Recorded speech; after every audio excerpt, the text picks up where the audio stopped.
Hello again. Oh, Jesus. Thank you. So welcome to the Quantum Mini, everyone. We're just going to do some very quick preliminary announcements.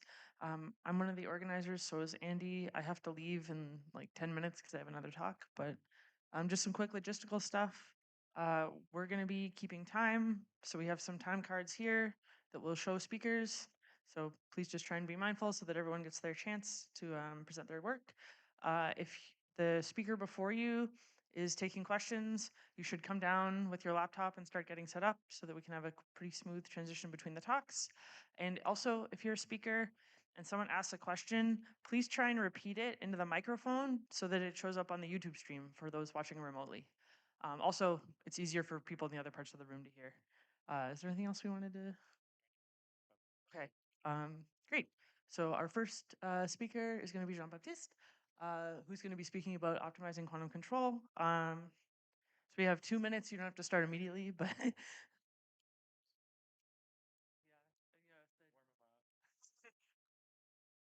I guess I'll just wait for the proper schedule, right?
Okay, so hi everybody. Can you hear me? Yeah. Yeah? Okay. So I'm Jean-Baptiste Caillot. I will talk about quantum control stuff and optimization. So this is an application to NV centers. Yeah, thanks. Have a seat. Ah, now I can hear me. I guess it's better. Thank you. Okay, so I'm Jean-Baptiste Caillot. I'm from France, and this is joint work with colleagues from Dijon and Nice. Charles Babin and Dominique Sioni are physicists, in fact, and are trying to build this stuff in the lab. And Yvan Mechasnier and David Tinoco are from Nice, the INRIA Center. And this is also joint work with people, including colleagues from Argonne. I will just say a few words about that. So this is about NV centers. I'm not a physicist, so I will not be able to give you much details about that, but I hope I understand the math and the computation about this kind of system. So this is about nitrogen vacancy centers, also called color centers, and our colleagues in Dijon are trying to build this stuff in the lab in diamonds. And they do have an experimental platform. So this is ongoing work.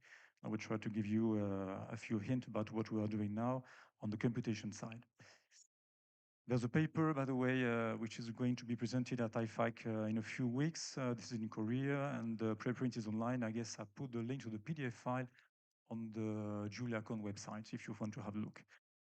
This is also a collaboration with colleagues at Argonne of a project, and I'm very happy to cite my colleagues Alexis Montoison, now at AMD in Canada, and Michel Shannon, who did a very nice piece of work to provide an extension for the linear algebra needed for this kind of model to be used with EXA models.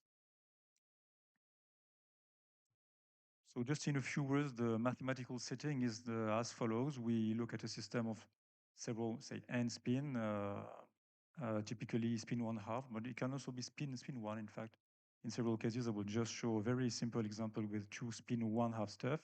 So we live in a tensor product of C2, and we are trying to implement a gate. Okay, so a gate, as I guess most of you know, is a unitary operation on Cn. So essentially, the state will be a matrix of time of size capital N, a complex one, that lives on a group, here the special unitary group of dimension n.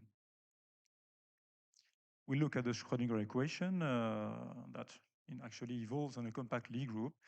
Here SUN, so we have this very nice flow. So again, Q, capital Q will be the state here. And this well-known equation is just an ODE. Here we look at the finite dimensional case. Okay, so Q is again matrix here, and we look at Hamiltonian H, which will turn to contain the control. So the control is hidden, sorry, inside H. So the Hamiltonian is also a matrix stuff. Okay, so it's in the Lie algebra of SUN. So essentially here it's a skew symmetric. Sorry, it's a skew Hermitian matrix, a traceless one, to be precise in that case. So the real dimension of the state actually is a bit less than 2 times n square. Okay, it's actually n square minus 1. But of course, we will work with the whole matrix stuff, not being able to use as easily coordinates on that manifold here. So once again, the control is hidden at some place into H. I will show the precise equation there in 1 or 2 slides. So I will look at a very simple test case just to illustrate what we are trying to do with our code. So we look at 2 qubits, so typically 2 spin 1/2 particles, electron spin and nuclear spin. And the dimension for small n equal to 2 is just 32. My background is for optimal control, so on my side, even if the system is very, very simple from the control point of view, looking at a system of dimension 32 is actually quite large already.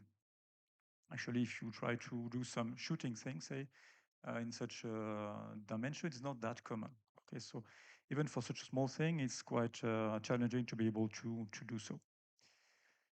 Nota bene, as I previously said, we do not have a global chart on the manifold. So an easy way to do that is not to work in dimension 15, which is the real dimension of the Lie group here, but to work with embedding coordinates on the whole matrix embedding space. That is, we will work in dimension 32 here, either for so-called direct methods or indirect one for shooting.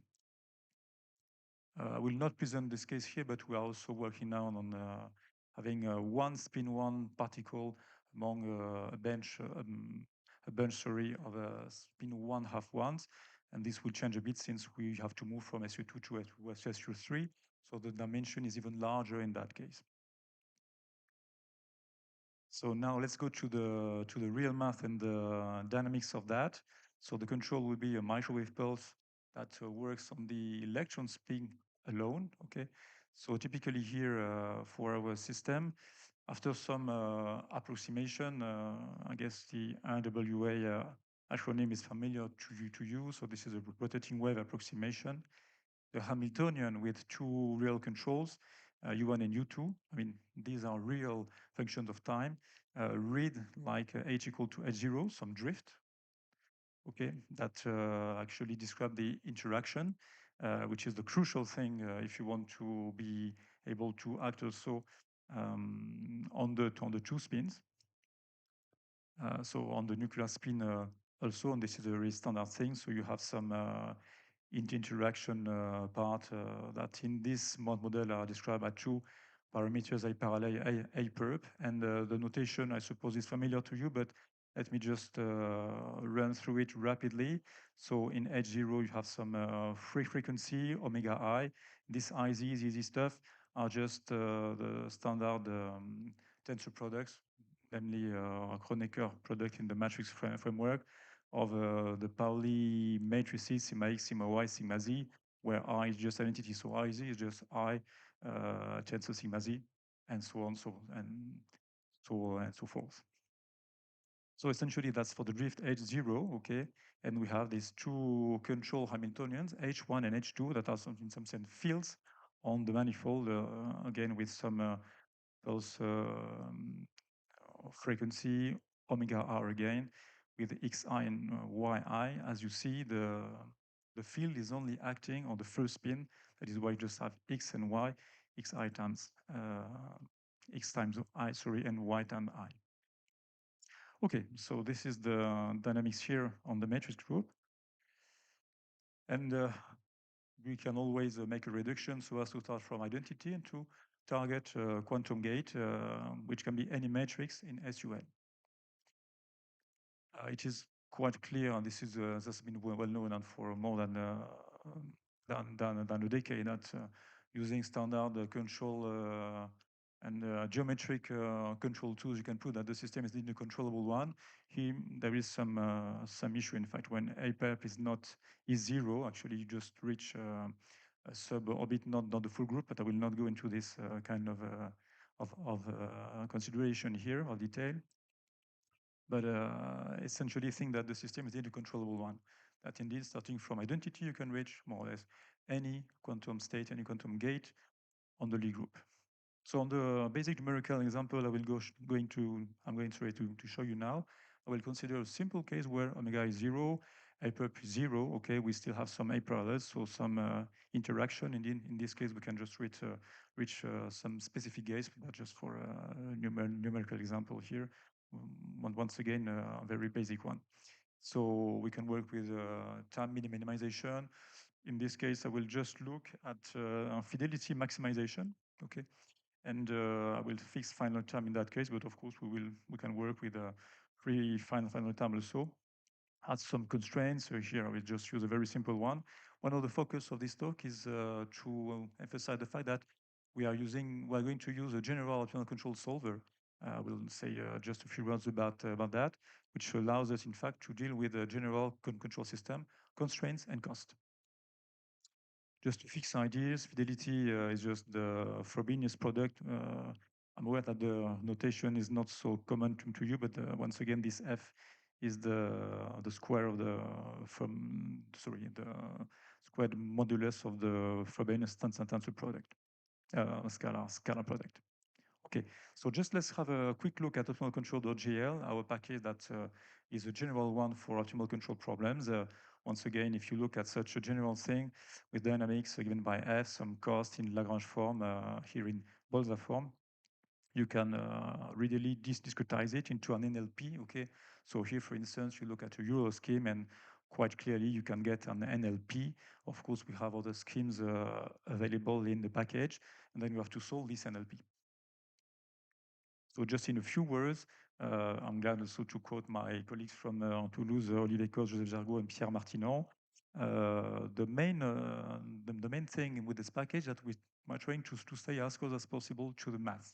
Okay, you will see that we are more or less able to do that even in this quantum case. We leverage optimization modelers and solvers. I'm also glad to quote very nice work by colleagues from ADNLP and from ExaModels also.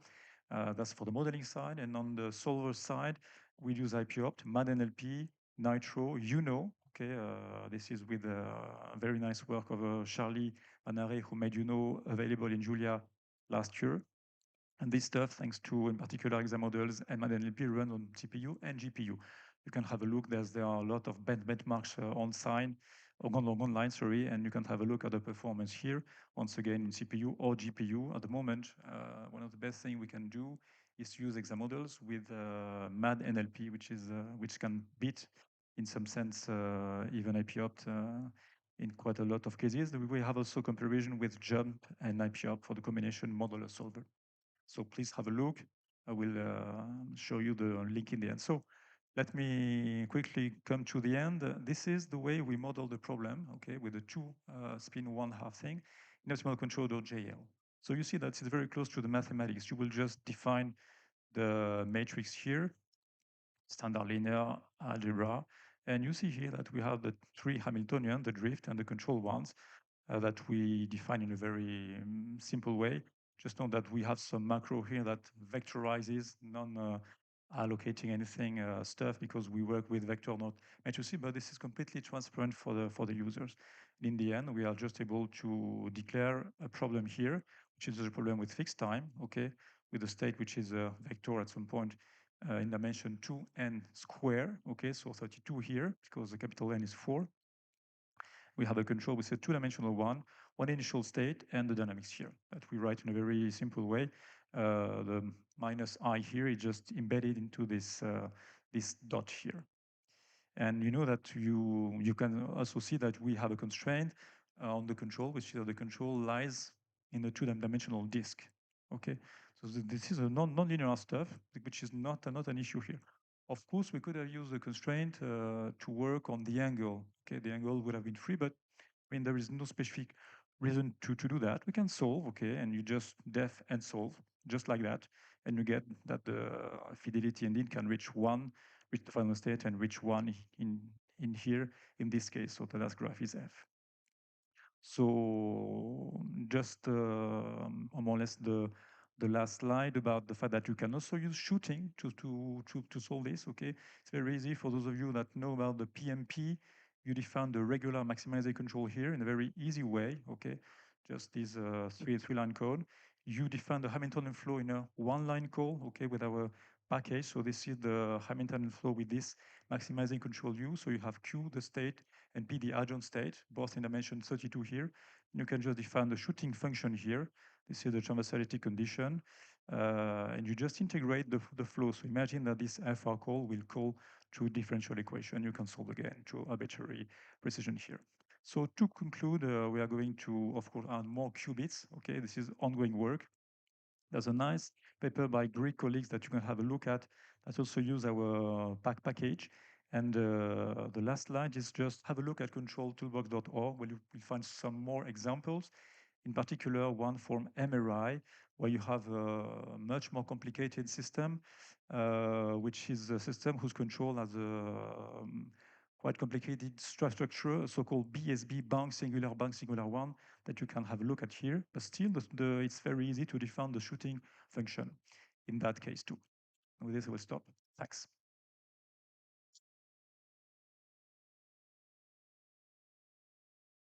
I think we'll hold questions so that we can get our next speaker set up. Or while our next speaker is setting up, I can probably take one quick question. You can shout it, and then we can repeat it if you want to.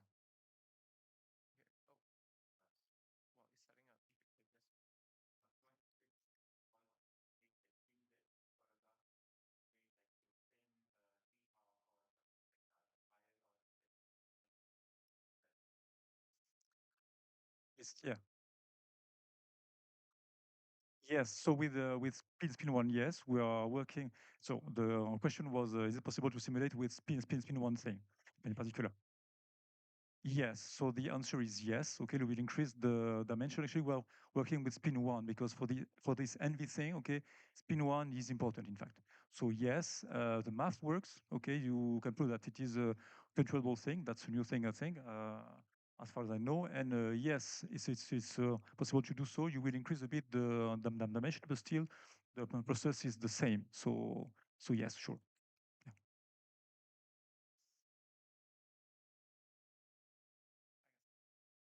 Let's welcome our next speaker, Nicholas. Who's going to talk to us about quantum many-body simulations with polystrings. Hi.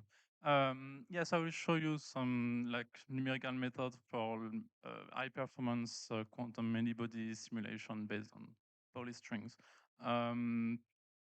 So main motivation is like, I mean, if you want to simulate big quantum system, then Hilbert space become exponentially large and then it's untractable, right? But most of the system you are interested in usually have locality, have some form of locality, and so we are trying to take advantage of this usually when we do numerics to compress the systems and have better representation. So like two interesting like quantities you should look at when you are trying to classically simulate quantum systems is entanglement. So and magic, this non-stabilizerness. So entanglement, if you have low entanglement, then usually tensor networks are very efficient. And if you have low magic, then this polystring method that I will show is kind of right approach. And this magic, it's you can think of it as like think of a quantum circuit, for example, the top one. If you input a polystring and it outputs a polystring, then this is a Clifford circuit and it has low magic. And if a circuit like expand the number of polystring at each step, then it is I magic, and then this is non-Clifford circuit. So this is just to give you an intuition of what is this magic. So like typically, if you have a quantum system and you have small entanglement, you would like to simulate it with tensor networks, for example. And then if you have small magic, then this polystring method will be efficient. So what are these polystrings? Just like tensor products of polymatrices. So for example, here I have an operator that is expressed as a sum of 3 polystrings. And then we will say that the first one is 3 local because it's a 3-body interaction. And if there's only 2-body interaction, it's 2 local, etc. Then in the computer, the way we represent operators is in a dictionary, for example, where the keys are polystrings and the values are coefficient in front of them. The advantage of this representation is that we can actually map the algebra of the polystring to binary, just doing logic operation. And then this is really natural representation for doing truncation based on like locality. So here is this binary encoding. So main idea is to represent each poly matrix as just 2 bits. And then a polystring will be a list of, will be 2-bit strings. So if I want to do the product of 2 polystring, actually I can map them to these bit strings and then do the exclusive OR of these bit strings and then read them back. And this gives me the product of these 2 polystrings. So there is a direct mapping between the polystring algebra and logic. And then the main point is that you will have operators that are sum of polystring with a lot of them. And when you do time evolution, then there will be too many and you will have to introduce some truncation method. So the most natural way to truncate is just to remove terms that have small coefficients. Also, you can truncate on like locality, for example, on the length of the polystring. So if you have like many body interaction, then you will throw them away because it corresponds to non-local stuff that will not really contribute to local observables at the end. So Julia was really a nice language to do this because I mean, I need to do all this like dictionary stuff and low-level logic and all this stuff. But also for the types on all this data structure. So in polystring.jl, like the main data structure is this operator. So we have like abstract operator type and then abstract polystring. And then the polystring, so it stores these 2 binary integers that represent the string, and it's parameterized by the int type, which is this binary integer, and then the system size. Then this representation is also super nice to take advantage of symmetries. So if we have translation symmetries, for example, we don't need to store all the polystrings. We can just store a representative for each symmetry group. And then this allows us to compress really the representation a lot. So we have a type for translation symmetric polystrings.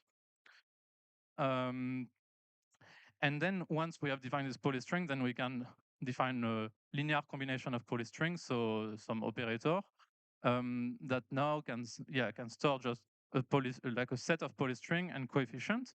And then this coefficient can be anything you want, literally. So they can be like real integers, but they can also be symbolic stuff like object from symbolic.jl or from some mathematical expression. And then this allows you to also like get analytical expression out of your calculations. So here is an example of how to use this package. So it's really like very simple to define some initial operators. For example, some on top left here, I'm defining an operator that is a sum of 3 polystrings. So X acting on site 1, and then some polystring, and then Z acting on site 3, and Z acting on site 4. And then this prints you this operator in this form. So an operator is a sum of polystring with coefficient in front. Then we can do, I mean, if you want, you can initialize an operator on like 200 qubits, or like, because it's not the number of qubits that matters for performance, it's the number of polystrings. So you can really start with very large systems as long as there is low magic. Then the package implements all the basic operations, so like multiplication and like commutation and truncation. So you can do this very naturally in the package. Then here is like kind of just to let you see how I will do time evolution in this representation. So in the left, I construct Ising chain. So by looping over each term. So you see, I loop over each like a neighbor pair and construct this Ising Hamiltonian. And then the natural way to do time evolution in this representation will be to loop like over each time step and then integrate so Heisenberg equation stuff. So at each time step, I would do one step of Runge-Kutta. Then I would add some dissipation. This helps for truncation. And then I will truncate the polystrings, like keep only a subset of polystrings, and then repeat. And then, yeah, this is like typically what we will do for time evolution. But I mostly use this to actually to do like operator length shows to compute nested commutators. In my research, we need to do this kind of stuff. So like compute commutator of commutator of commutators on actually orthogonalizing at each step on doing stuff like this. And for stuff like this, then this representation is really, really optimal. And so here I show some performance benchmark with iTensor, the tensor network package. And so on some examples, this is a 1D exec chain, and 1D transverse field Ising model. And so trying to compute nested commutators. And so on some example, we really get really good performance, like order 1,000 times faster than with tensor network method. Yeah, and this is 1D, so this is where the MRG is supposed to be good, you know. So if we then actually with this representation, we can do like any geometry. So the advantage of this approach is really this natural truncation that take advantage of locality.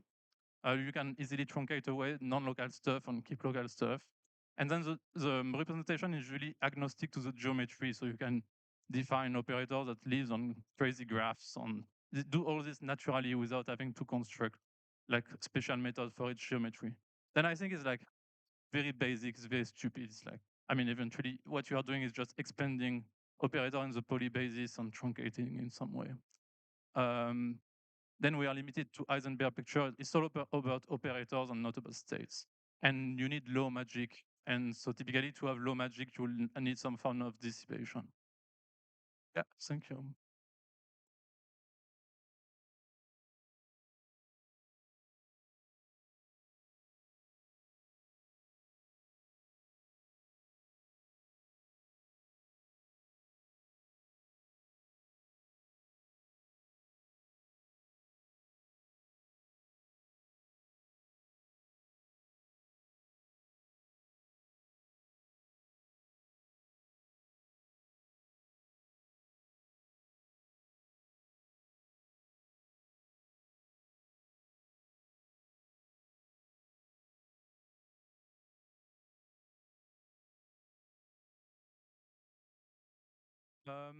Yeah, I mean, is it? Yeah, you can still do circuit. I mean, a circuit is just you have some operator. You will do like circuit in the Heisenberg picture, so you'll evolve some observable, and then at each step you'll apply some gates, some apply some. Then yeah, if of course if the circuit has high magic, then this will fail. If you will be able to simulate only some circuit where the magic is somehow controlled, or where there is some kind of typicality that allows you to do some average or something like this. But this is not like, this is not a method that works in any case. You need to find like some, I mean, it's like for some particular case of problem, then this is efficient. Yeah.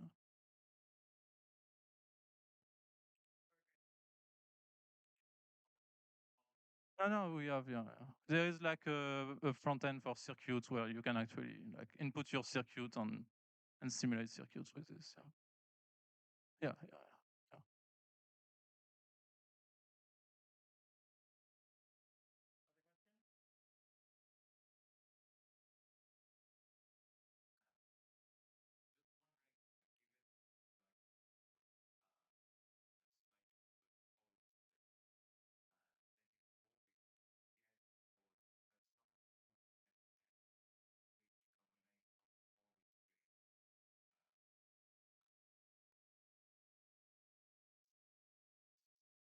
Yeah, I don't know how to do this without running the simulation. Like, as the question was, can I like guess what will be the relevant polystring at the end of the simulation from the input or something like that? What will be the most important? And I mean, this is like a very important question because if I knew I could truncate already the one that will not contribute from scratch, but in general, I don't know how to do this. Yeah, but this is something we need to work on. Yeah, exactly. This is a bit like chess, you know, you are exploring some tree and you need to truncate some branch. And then at some point you need to kind of estimate what are the important branch to keep, but you don't really know before actually going there. And so if we have some heuristic to kind of guess in what direction you need to go, then it's be great.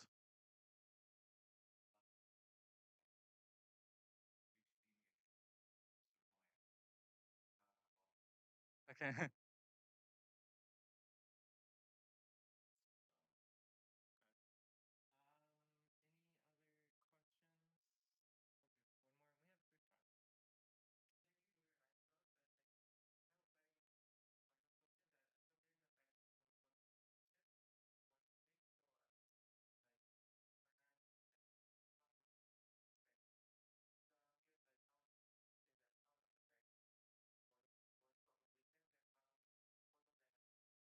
Yeah.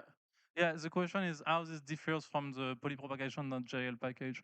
I think polypropagation is much more oriented towards circuits, and I'm more like oriented toward like computing commutators and doing continuous time physics.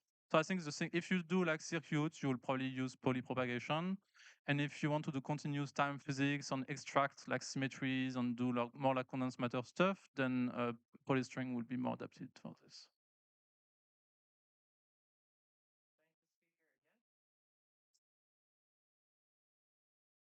Thank you.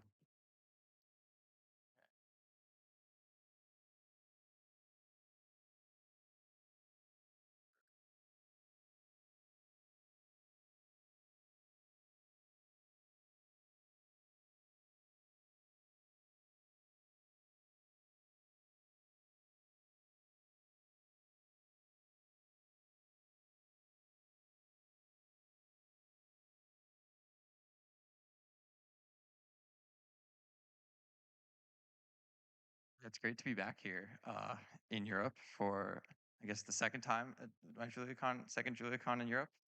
Um, yeah, so for those who don't speak Italian, piccolo means little. So it's a very interesting world out there. I think, everyone around here has been, probably awash in the potential of all the coding agents and language models and everything going on. So I'm going to talk a lot about that today and show some things in that vein. But I want to talk about the Piccolo ecosystem. So this is an ecosystem being developed by Harmonix, which is a startup. So there's going to be talk in here of public open source code and then also proprietary performance code. So that's, because we're a company, we have to do that. But I think it's also really interesting to like build a company on Julia. And I think actually I know some other companies out there that are doing this and some that are not here. So it's a really interesting time. Um, so for those who are like not super familiar with what Piccolo is, it's optimal control. I think there's also been some talk about this today, but basically if your quantum system can be modeled as a sum of a drift term and some drive terms, then you can plug it into Piccolo. I mean, these things can even get more complicated. Your Hamiltonian can be just effectively a nonlinear function of your controls and time, and you can plug it in. So you can actually represent a lot of different types of quantum systems. We even have recently worked on a lot of infinite dimensional spatial quantum systems. So not just qubit and like Fock basis kind of things. In our code base, you take this Hamiltonian and you write it down in the form of code. And in these cases, these H's are just matrices. You can also write them down as functions. Crucially here in this constructor, you also want to throw in the bounds on your system. So this is very physically motivated. We do a lot of physical hardware experiments, so it's very important to include these bounds on the controls as first-class objects, so the optimizers know about them and include them and work with them properly. Um, uh, things get really messy really quickly as you get under the hood. We actually represent, last counting, 6 different types of trajectories. as there are, there's not just one kind of quantum state. There's unitaries, there's kets, there's density matrices, then there's basically collections of multi-ket, like multi-ket trajectories is what we call them, when you're trying to perform like an operation on a bunch of different kets simultaneously to maybe efficiently represent some subspace. Same with multi-densities, and then beyond that is a quantum channel, which is the generalization of a unitary to a dissipative system. We also deal with sampling trajectories, and basically these are things for like when you want to average over different parameters and maybe be robust to certain parameters. So there's a lot of expressivity you can do inside of this package. We've had to account for all of it. So the combinatorics of these things kind of blow up, and you can see there's all kinds of different fidelity metrics for each system. There's even more complicated ones when you're dealing with subspaces. I'm not going to get into all of it, but we've tried to make the interface as expressible and as intuitive as possible. So if you go in and look at our code, we have these objects, quantum trajectories. These are typed objects. They're constructed out of a system, a pulse, and I'll talk a little bit about this in a little bit, but you can see you basically throw in this goal, and for a unitary, it's just a unitary gate. For kets, you need to put in the initial state and the final state, so on and so forth. This time last year, we were in a different spot with Piccolo. So we had a couple different sub packages, and Piccolo was a meta package above these. So we had quantum collocation.jl, Piccolo quantum objects.jl, Piccolo plots.jl. It was kind of a lot. So in order to really condense things and also make it very agent enabled, we wanted to unify these into one sort of monolithic little package, Piccolo package, and just be able to, using Piccolo, get everything you need. And then you can add in Kairomakey, or we have a bunch of extensions. We also have proprietary versions of these things. So you'll see that right here. So piccolissimo, which means very little in Italian. Our naming is all Italian, with issimos representing the proprietary versions. You can see we organized the package structure in a kind of a totally new way. We really thought about this really hard and organized things into the quantum bits. So these are all the pulses and system definitions. And you can see here an example of a transmon system. Let's see.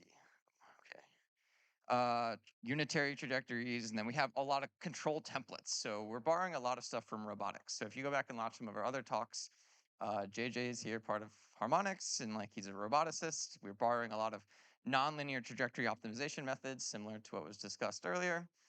We also build on MATA NLP and IPOpt, and embed a ton of different types of trajectory optimization methods into this, as well as extensions for plotting and working with other packages in our ecosystem. So we have three families of packages in the ecosystem. We have Piccolo, we have Intonato, and we have Legato. So Piccolo is this core one that does all of the trajectory optimization work. Intonato is the package that actually handles all of our calibration algorithms. When we go to hardware, we run pulses on hardware, and they do not match what the simulation says they should. So in an attempt to deal with that, we've made this package that basically handles dealing with experimental data and packaging measurements and variances of all the different flavors of measurements that you can do on quantum hardware. And then a lot of our like fancy algorithms for calibrating stuff live in Intonatissimo. We've also added some other interesting algorithms to the public Intonato package that have been published in the literature, and we continue to add to all of these packages.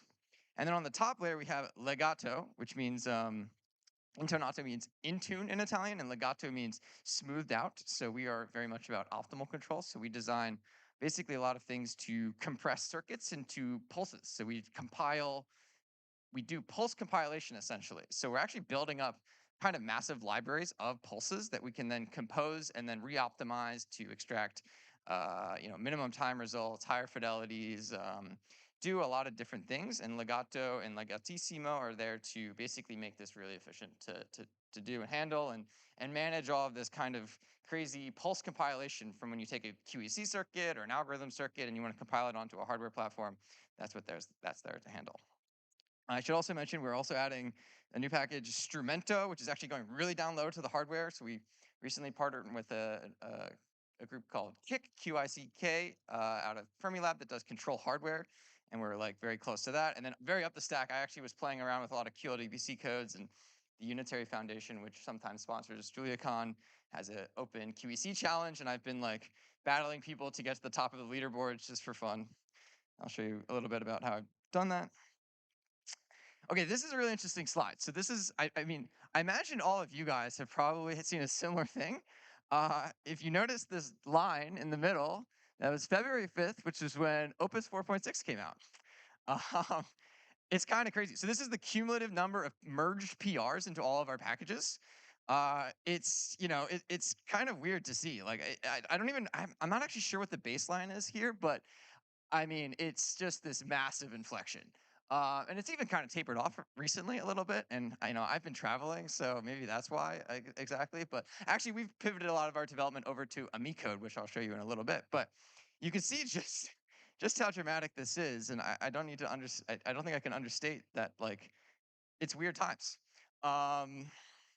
Yeah, I mean, I would love to see other people's kind of graphs for this. I would love to do some more data processing on this. It's very interesting. And then maybe add in the other models. We've actually since moved away from Claude, but I'll get into that. Okay, I just wanted to hop in and say one other thing about some work that JJ has worked on for us at Harmonics. So this is just a teaser, so please ask him about it. But we've basically put a ton of work over the last year into this package Altissimo, which is a extremely efficient. All of the lessons we learned from trajectory optimization went into building our own custom solver that's based in our cloud resources. You run it on clusters of A100s. It's integrated directly into Amicode, which I'll show you in a little bit, and it's extremely powerful tool, and I think is allowing us to scale up to some pretty massive problems across a lot of different quantum systems, including even atom movement. Now we're moving atoms around. Okay, so just to like go over what pulses are for those, you know, who are kind of new to this, is like we kind of handle a bunch of different types of pulses, but we optimize over 3 canonical types of pulses. So that's what you can see here. These are actually all the same points, and this is a 0 order hold or a piecewise constant pulse. We then also deal with linear splines and cubic splines. So when you go to actually optimize something, you really need to care what the hardware does. So for example, neutral atoms use linear splines, so you need to have these for neutral atoms. A lot of superconducting hardware can do arbitrary waveform generation. It does get sampled at a piecewise constant at some low DAC rate, but we usually choose to optimize over cubic splines. And then some systems you just do basically on-off controls at different amplitudes, so you need to handle this. So it's really important for us to also manage this. And if this is getting confusing, that's kind of intentional and kind of motivates again what's coming. Well, it's not intentional, but it's what's required. System, yes. So again, so getting back to like what systems are, like I think we define systems in a lot of different ways. I just want to point out one thing here that's interesting is we added recently is the ability to do nonlinear drives. So if you have a Hamiltonian that's a nonlinear function of your controls, you can handle that, and that's all baked in. You can handle all kinds of time varying stuff. You can construct open quantum systems, composite quantum systems where you have different systems. We also have a bunch of like nice templates for doing transmons and the more canonical types of systems, and we're starting to add more templates into the code base. Okay, so yeah, so on the topic of trajectories, there are a lot of different trajectories, as I mentioned, unitaries, CADs, densities. So all of these have one unified interface, which I think is a really nice aspect of Julia, is multiple dispatch. Multiple dispatch is amazing. I use it all the time. I almost can't program it. I don't program anymore, but I can't program in Python because I just think in multiple dispatch.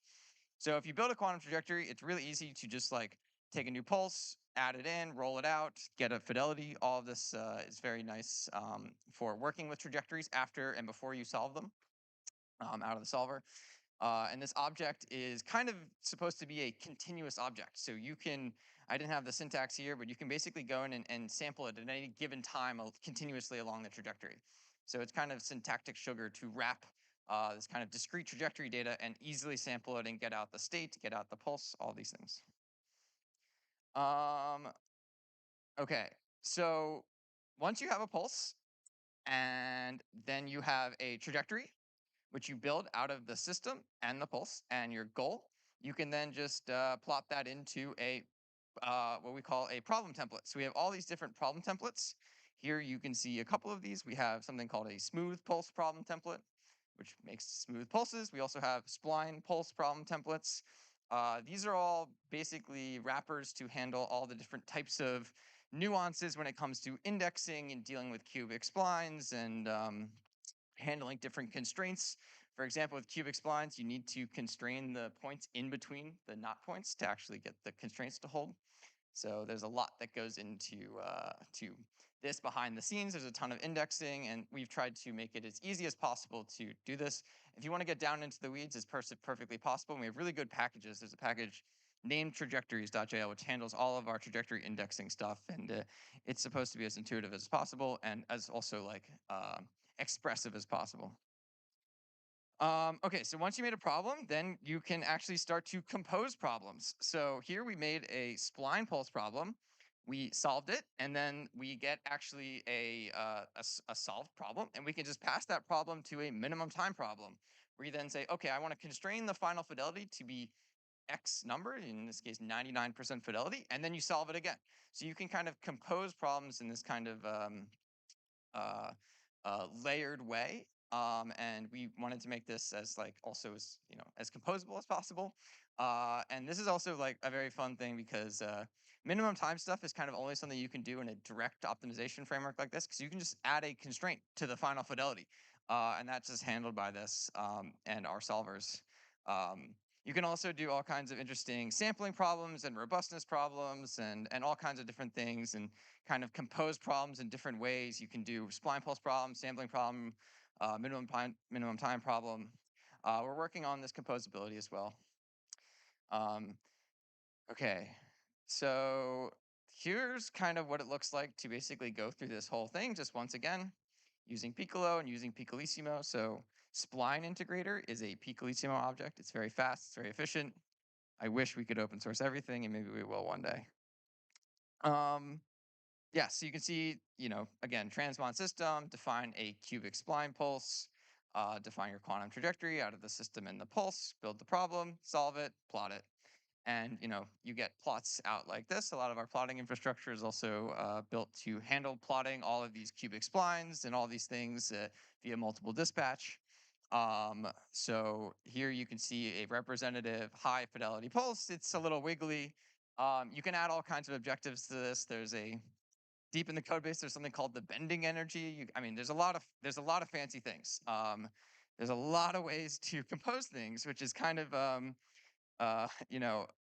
big part of, again, like motivating. Maybe humans are not the ones who are supposed to do all of this composition. You can see here, like, again, all the constraints.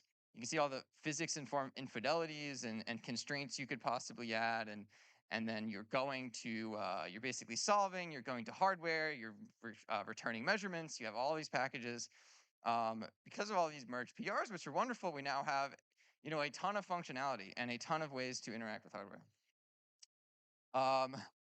It's hard for me to actually do the math on like exactly what this is, but it's like basically hundreds of valid combos, not all of them composed. I think a really nice thing about Julia is you can actually do parametric typing. So you can actually like constrain and you can prevent things from happening in ways you don't want them to happen, which I think is a really nice tool calling aspect of Julia, which I think other languages don't have as much, at least untyped languages like Python. Um, uh, yes. So, okay. So basically, again, like you are building up this agentic toolbox for agents to do. They can compose these things in like a lot of different ways. So you say, okay, I want to do an X gate. Let's make it 10 nanoseconds, and then this agent will actually go through and figure out as we do this. And again, like I think I'm going to demo this, but lots of skills go into this and a lot of domain expertise. And now a lot of auto research kind of things are happening using these tools. So I mentioned parametric typing. So again, for the sake of like Julia in this agentic world, like parametric typing is really nice. It prevents all kinds of unnoticed errors. And we've caught this before. So we've implemented this because the agents will do things in ways that like they shouldn't do, but you can type this. So you get actually stack traces and you prevent things from happening that you really don't want to happen. Yeah, and so again, like this is kind of cool because you can use really kind of cheap models. Like we've played around with using all kinds of these free models like Nemotron, Big Pickle. If anyone uses open code, there's a bunch of these free ones, and you can do quite a bit. There's also an interesting aspect of Julia that I want to hit, which is because, having human feedback is so important for doing agentic development. Being able to, go into a code base and every now and then, check what the agents are writing and being able to understand the language and understand what it's writing, it is very helpful to spotting errors. So like if you have a code base that's a bunch of C++ and Python, again, I think there is an advantage. This is very anecdotal, but to having a very legible language like Julia under the hood to go in and inspect. Also, a lot of things in Julia make it really nice for development. Again, we built on the CUDA ecosystem. Katie is not here anymore, but she's fantastic. She's done a lot of work for there.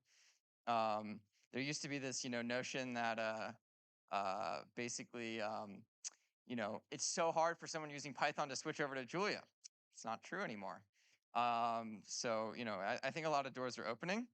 I don't know if there's any Julia, proper Julia people in the room, but like, I have this question, like, what is there validity to like maybe making a fine-tuned Julia LLM now? So I don't know, I'll post this for posterity in the YouTube video. It's something we're thinking about internally because we adding a lot of skills to these packages.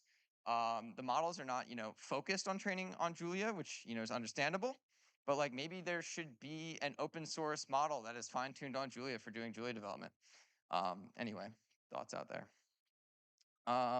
Okay, so I'm gonna try to do a live demo here, and I think I'm gonna need to put down the mic unless there's another way to hold the mic. Okay. All right, can everyone hear me? All right.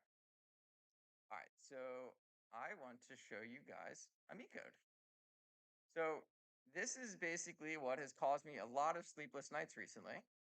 So you'll notice I'm gonna get a bunch of errors during this because I'm on my hotspot. So code is an agentic framework. It is a fork of OpenCode, essentially. We've made a lot of modifications to it at this point. It's all open source. So you can go check it out on our GitHub. It is VS Code based. It's a VS Code extension. You can just install it. You can go hack at the source code. We spend a lot of time hacking at the source code of this now. Let's see. So walk me through some of the features of Amico. Okay, let's see if this works. So you'll see, there's a lot of quantum stuff in the thing. You'll notice this window keeps popping up. So this is very interesting. I'm going to get into this. So, there's a lot of reasons to want to build our own agentic framework. One is that, just basically, we wanted to hack at things. So, we wanted to have more tool calling ability. We wanted to use open models. We wanted to hack at the harness. We wanted to do skills and tool calling ability. Like, okay, so one thing to highlight up here, I'm going to try to remember to hit a bunch of different things. So you can connect to the Harmonics cloud. So you can just, I'm actually I actually am connected right now, but I'm offline. Anyway, a lot of the stuff is work in progress. Right now, you can actually go, I'll show you at the end a QR code where you can go and sign up to get access to our cloud resources. We have actually tokens available for everyone and access to A100s, I believe. We actually just did a hackathon with Pascal. So we patched into basically, let's see if this works. Yeah, so you could just patch into Pascal's cloud. So you can patch into a lot of different things here. So if you have a Pascal cloud token, which we did a hackathon where you could just access Pascal, people were able to call Pascal's hardware, calling pulses, designing pulses, running them in the cloud in Pascal's real hardware. So that was very cool. We're adding more and more of these connections. Okay, so let's see here. So, it actually tracks all of the pulses you've solved as well. So Amicode, let's just actually show you on the side here. So inside of what will happen when you install Amicode is you'll get a repository like this. It'll be called Harmonia, which is Italian for harmony. And inside of it, you'll get all of our packages. So you'll see I have a lot of packages that you probably will not have. but a lot of these are in here. Piccolo is of course in here. I have a ton of demos, so you can see all the demos I've built for different types of qubit systems and lots of testing. You'll see Amicode source, the open code source.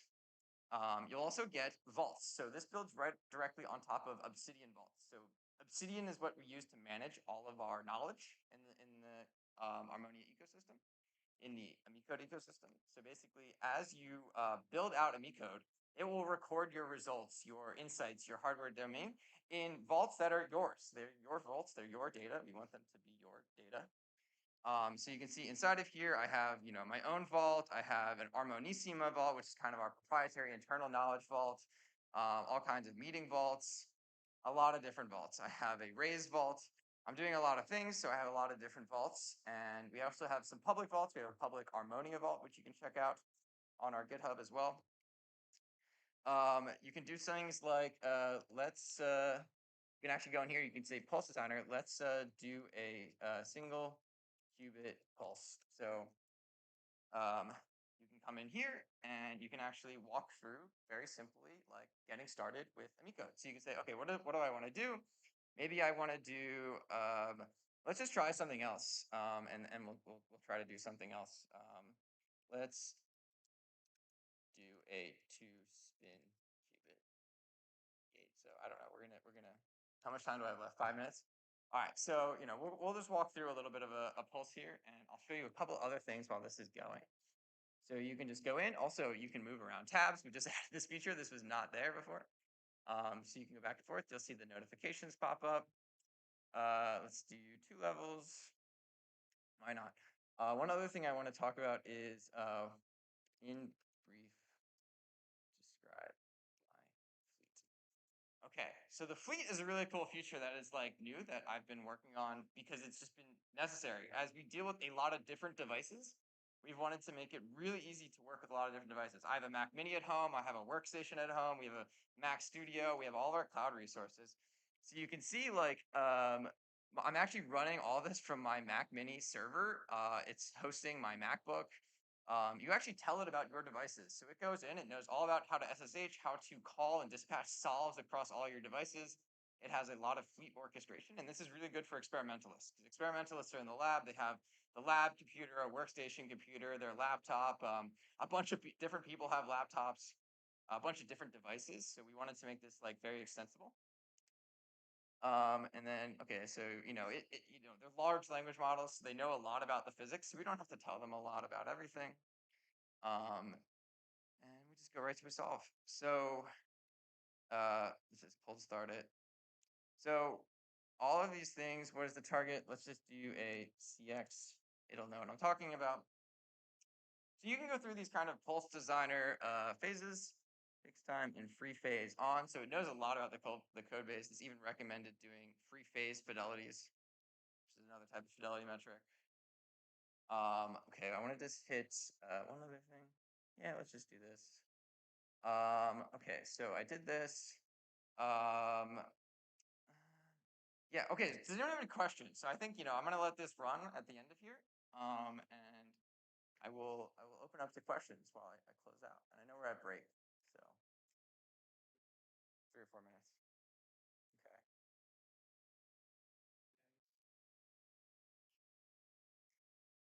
Yeah.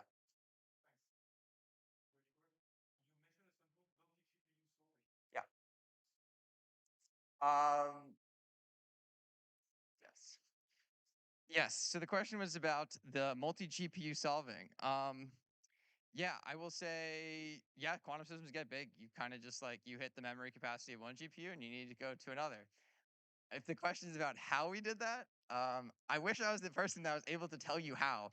Not only am I pretty sure I'm not supposed to say that, but I'm also actually not able to say that because that is some work that was not done by me. Luckily, we have a great team.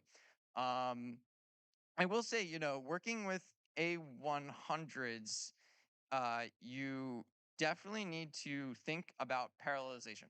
So I think a big part of, Amicode and, well, a big part of the way we approach optimization is it's inherently parallelizable. So like, we have a lot of different knot points and constraints over knot points, so you can parallelize pretty effectively. Getting into the weeds of GPU programming, it has been an uphill battle. I mean, there's a lot. We don't have a de facto CUDA expert on staff, but we've made a lot of progress in this regard. Julia makes it really easy to do a lot of CUDA programming, which I think is really cool. All right, so I'm gonna let this run. I just want to get back to here and hit one last thing about the next things that are coming. So I showed you guys AmiCode. We're doing all kinds of feature additions to this, including everything around our packages, the Pulse libraries, up to algorithms, and then all the way down to hardware. This is becoming an auto research studio. Like this is becoming a lot about doing automatic research. If you go again, if you ask me about this, I've been doing a ton of auto research experiments, and I've gotten to the top and then beaten a bunch of times on different things for this QLDBC challenge. So go check out qldbc.jl because I just made this and released this last night actually. And then yeah, all the way down to RF socks and on the hardware. So we're going all the way down. And yes, so scan this QR code to check out AmiCode, and there's a link to get in contact with us to get free tokens and access to these GPUs. And then Andy is actually part of this development effort. JJ is here, and I'm here. So I want to thank everyone. Yeah.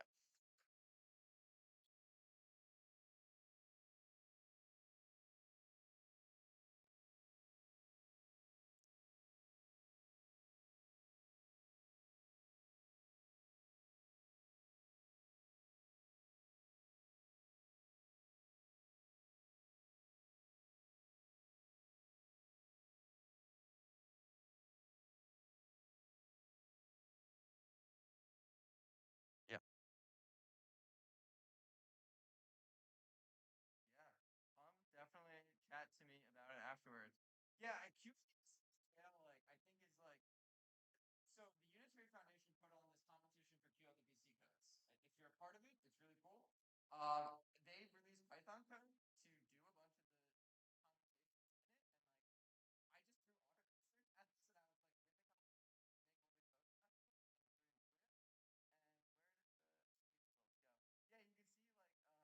Like, I don't know, the Python is just much slower compared to the Julia side of this. But yeah. But yes, we should definitely chat about this.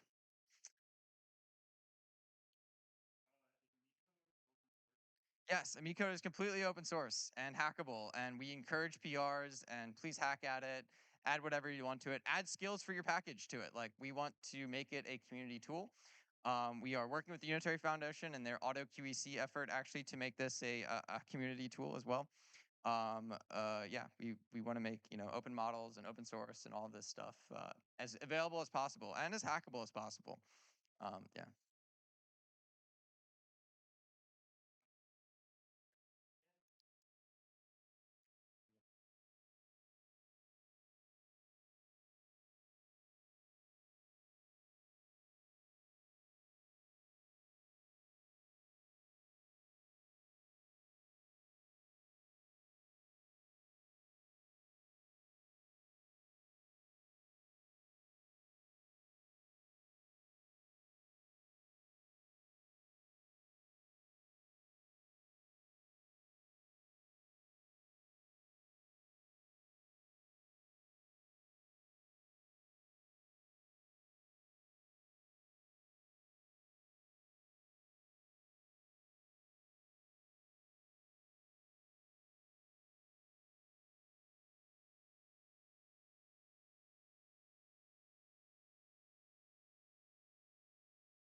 Ooh, nice. Okay, cool. So we'll resume the Quantum Mini now.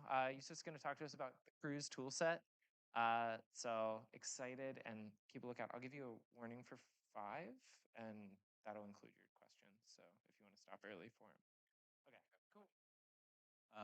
Thank you. Thanks for having me. It's a pleasure.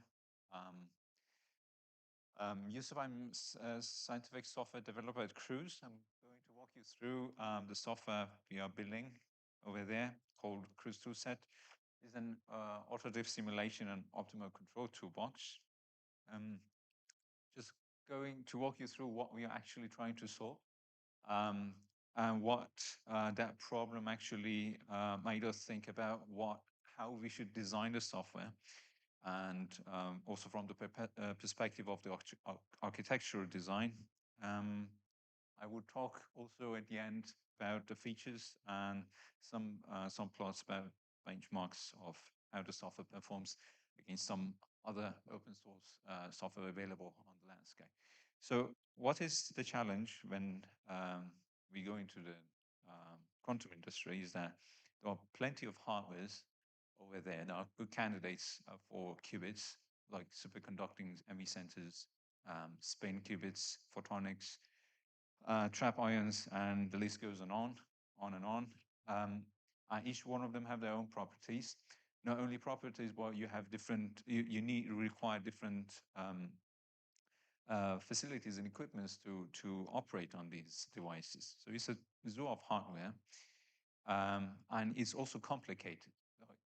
When people talk about quantum computers, I mean, this is almost, I think everyone has seen this image. The qubit actually sits at the bottom of that object, looks like a chandelier, and you have all these wires. This is a superconducting qubit. At the bottom, you have around 10 millikelvins. At the top, you have room temperature. Those wires actually go through this. The signal actually experience completely different physics from top to the bottom.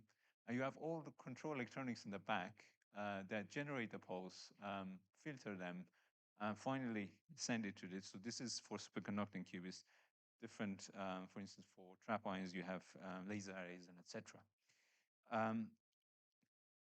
When you have this, the hardware, you cannot even do anything with that. You need to bring it up to the operational point. You have to calibrate it before running any gates or algorithm on this device.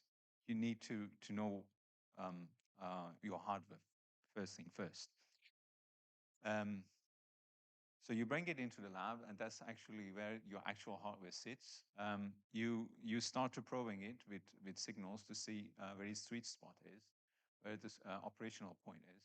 You collect some data, and then you iteratively do this until you have a full characterization of your system. It takes a long time, actually, if you want to do it manually. What actually we want to solve is that to have a digital representation of the system, of the hardware, that is faithful, and it iteratively probes the system, finds its optimal operational point, and stores that on a database, and this goes on maybe nightly. And also, you don't need to iterate every time in the lab on if you want to design something new. Basically, you can go to the digital representation, test over there, and once you are sure that you are confident with your design, then you go and execute it on this device. Another part of this design is try to address the fact that once you have your qubit, every different hardware has their own what we call native gates, and you need a set of native gates to do a certain algorithmic operation on the qubits. And that's where actually the optimal control and all the control electronics in the back that you saw, actually you can tune the knobs to send different pulse shapes with amplitudes, frequencies, phases, so that you can execute, for instance, bit flip on your qubit. So the mathematical representation of this problem, so far we have seen it twice, is this bilinear equation where you have the state of your system X, you have linear operators A and B case, and through the B case, you deliver some control field to your system. And with those control fields, you try to tune certain operation or state of your system at the end of the pulse. For instance, for the Schrödinger equation, like the simplest form, you have the stationary part of the your Hamiltonian, and you have the HT for the quantum channel that through which we deliver the control field. The control field itself is parameterized, so you have all the parameters that you have at hand in the laboratory to tune your pulse and steer the dynamics of your system towards a desired state. For the optimal control part, we have the objective function that most of the time it depends on the state of your system. It can also encode or include some other requirements. For instance, the power of your signal, it should not exceed certain threshold. But this is for the sake of simplicity, I didn't include it. One of the most common for objective functions is fidelity function for quantum systems. For the case when you simulate when you consider your system in a pure state, it's just a state overlap of your system at the end of the pulse duration and the target that you desire your system to be there. So that equation itself has some implications. First of all, like we deal with quantum dynamics, by increasing the number of the qubits, that is, the Hilbert space dimension increases exponentially. So we must be frugal about resources that we have on classical computers. So A and B, natural choice for them would be sparse representation. For some good reasons, the state of the system quite often for us is represented in dense arrays. And the control fields and objective functions are naturally by name how they define our functions. The technical requirements that we wish our software to have is that first, this is a feature matrix that we want our software to fulfill. The interface had to be in Python. That was a high requirement, not from me, but from my boss. So the backend we decided to be in Julia for the sake that for the good reason that it has very robust packages for differential equations, support for sparse arrays.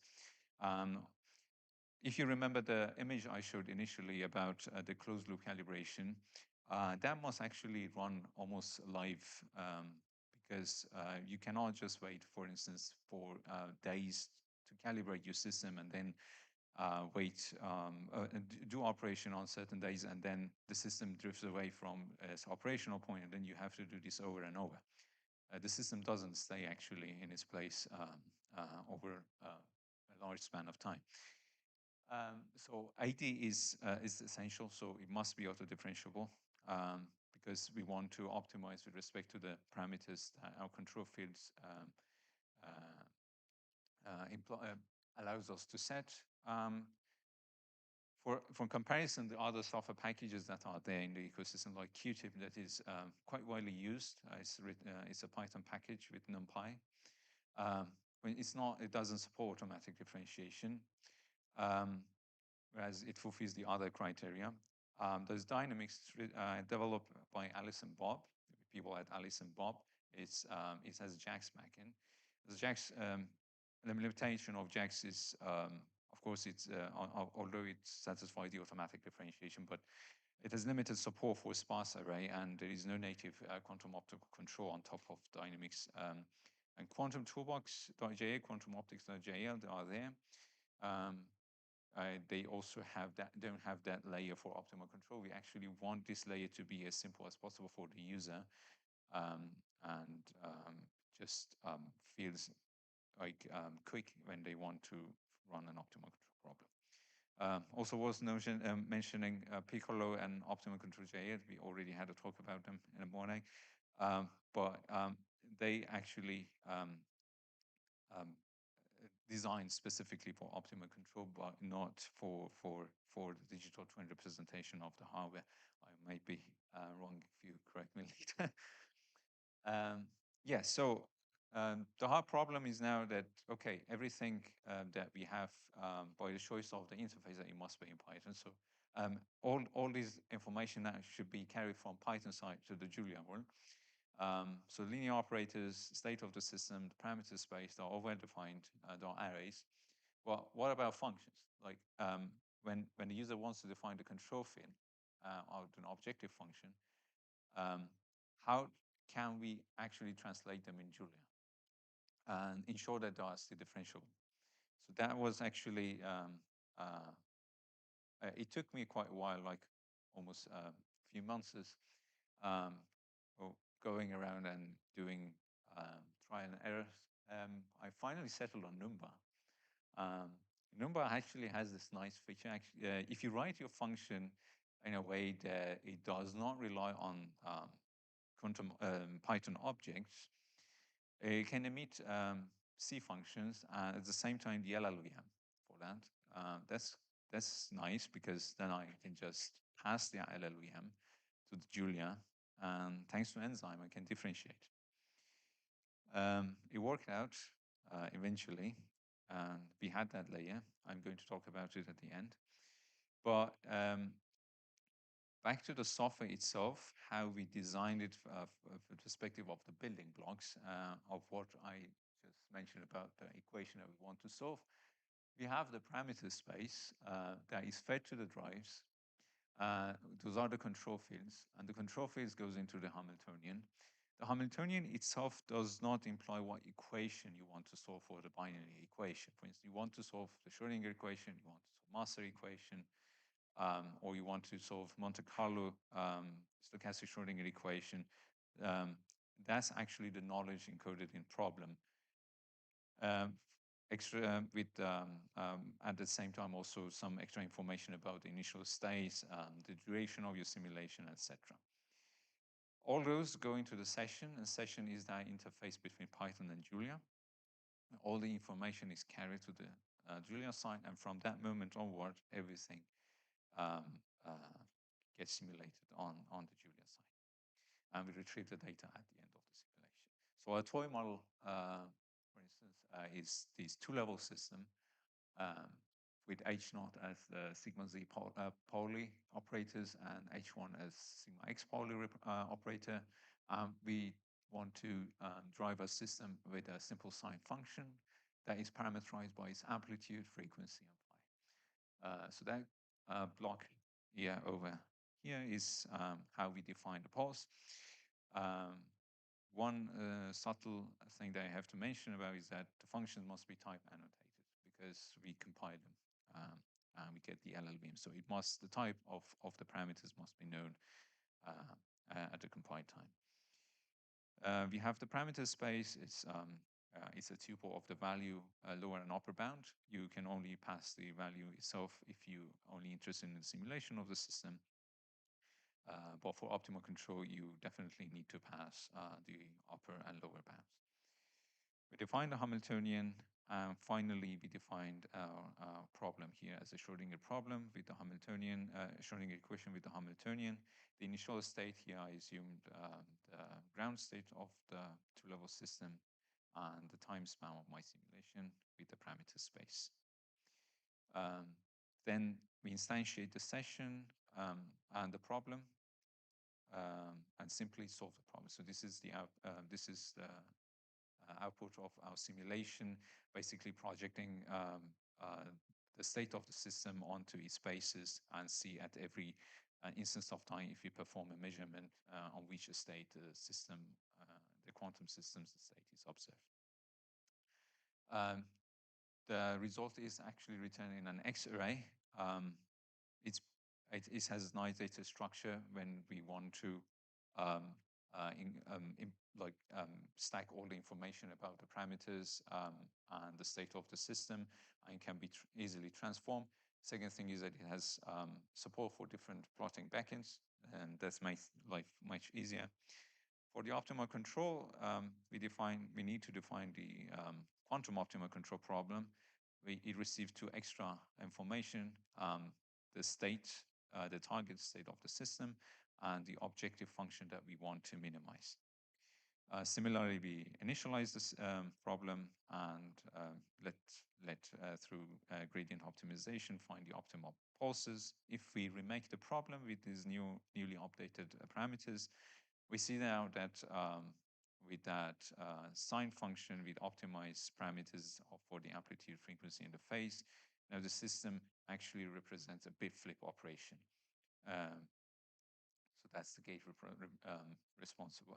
That's the gate representation of the swap operation, bit flip operation. I'm sorry, and this is the optimized pulse versus the non-optimized pulse. Another nice feature that we have in the software is this domain-specific language. This as another layer of abstraction. If you know the connectivity between different components of your hardwares, you can actually model them as a graph. So here I have two qubits that are coupled to each other, and there are two drive lines. I did send a pulse to them. Here you can substitute the qubit. I'm using a generic two-level qubit. You can substitute it with a transmon. You can substitute it with NV centers. And we just need to define what kind of connectivity they have. Here I assume that they have sigma z interaction between them with the scale zeta. And also the drives are coupled to the qubits via sigma x Pauli operator. From that graph, we automatically retrieve the Hamiltonian.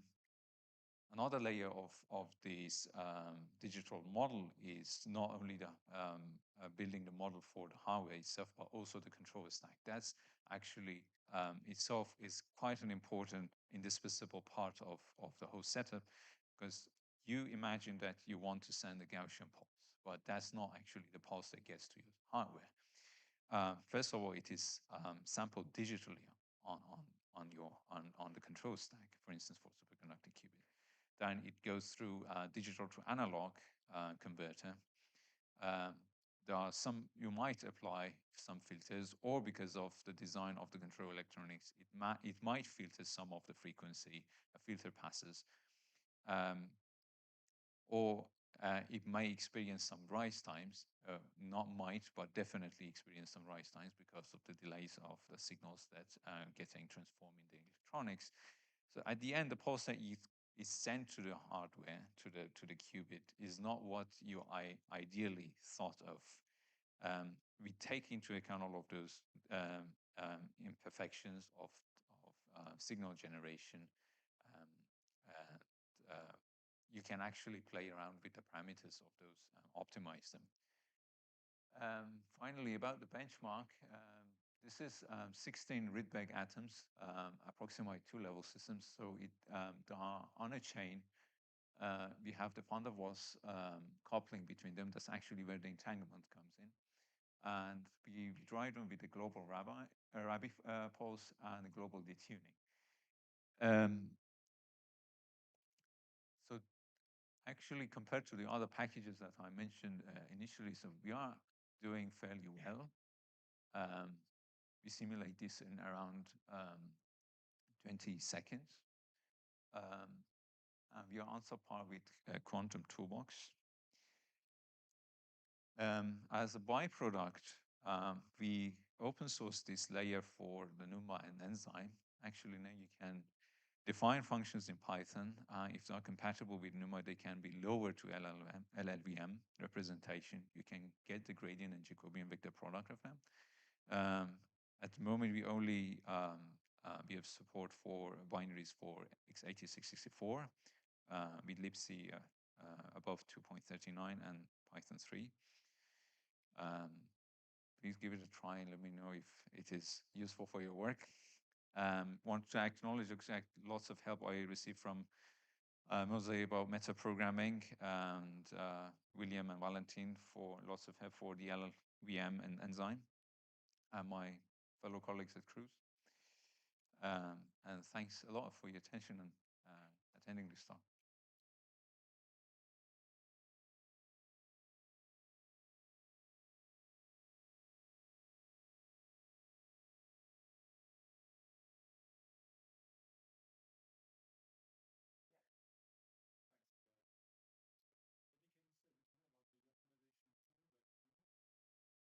Um, which I mean, this is, so my question was that what optimization I use. This is just pure simulation. This is not optimization. So this is, I have the optimization. I omitted that because we are trying to improve the performance over there. I'm sorry, the graph is might not be very readable, but that's for GHC n equals to 12. That's for Rydberg atoms initialization into GHZ states. We used native science SciML sensitivity to get the adjoints. And that was over there is around, I think, around 200 seconds. But if that was actually the bug I was discussing yesterday with Chris about it, if you write the adjoint itself, it takes around 9 seconds. So for like 12 Rydberg atoms on a chain, it takes only around 8 seconds, 6 seconds to start from a random initial state or maybe ground state of all states and go into the GHZ states.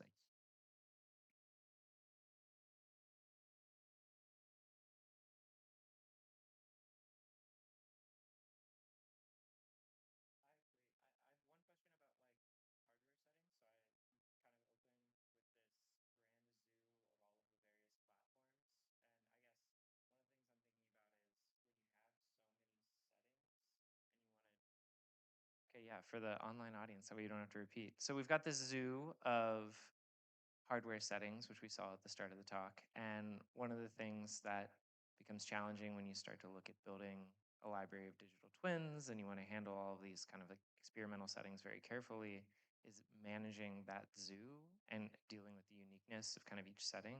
So I'm wondering, you have kind of a nice both general purpose framework, but maybe some of the challenges or what you confront as you think about specializing and when that sort of specialization needs its own set of tooling.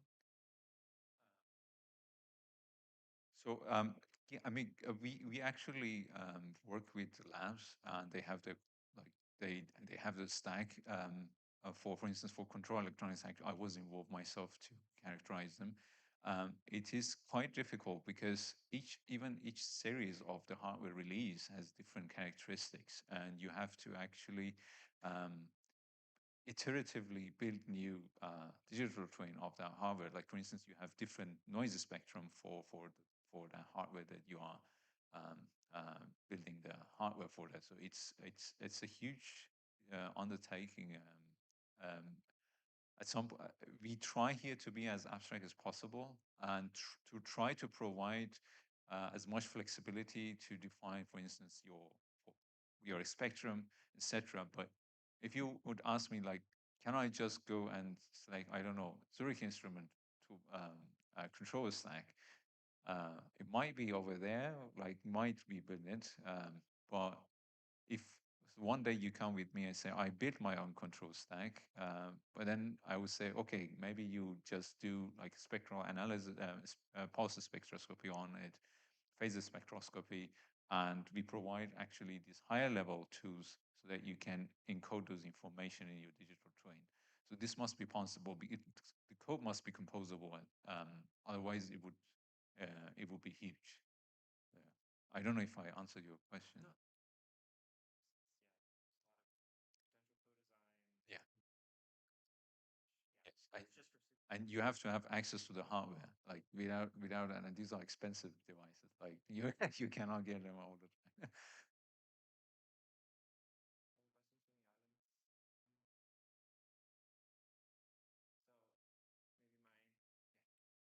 My other question, or just like a nod for discussion, is one of the things that's come online recently is a lot of work with NVIDIA partnering with different hardware providers, collecting a lot of this calibration data and stuff. They release these models under, I think, like the umbrella icing that basically sort of are trying to eliminate a lot of the by eye tuning or bring up of devices and integrate maybe some more generic experiments into these automation workflows. I'm curious, just kind of, how much this stuff has showed up on your guys' radar, or whether that's something that you find. Yeah. Two levels of what, for instance, where that piece of software sits. For instance, you have also the FPGAs on the control electronics itself that for synchronization, actually, you cannot use this software. It must be on like nanosecond synchronization on the clock of your hardware that synchronize the pulses when each one of them go to the qubit. Actually, this is where maybe like FPGAs, GPUs can sit over there to analyze the data, like to make a fast decision over there. But this is more of like calibration when you collected already the data of your experiments, you have them on your database, and then you want to iterate over your device. And you have the liberty of having more time to make a decision of what your next decision would be. But like if you go to the nanoseconds, this is not the layer of this. Like if you look at the software stack layer on the whole, like the hardware up to the point that it's we are interfacing with the user, those are close to the hardware, and Cruise toolset or Cruise OS sits at a layer above. But yeah, I mean, that's actually very interesting works that are doing. I'm following up, and I'm just wondering how generally the electronics itself would eventually develop for quantum. Okay. If there are no other questions. Okay, cool. All right, well, let's thank our speaker again.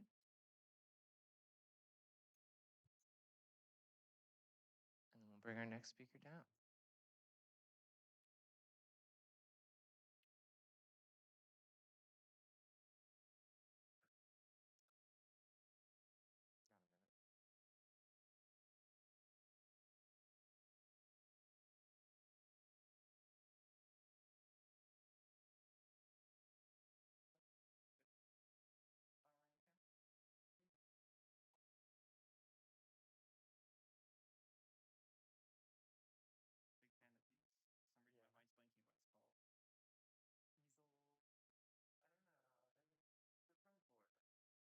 Podium, but it has its own name. It's lectern. I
don't know. Okay, perfect.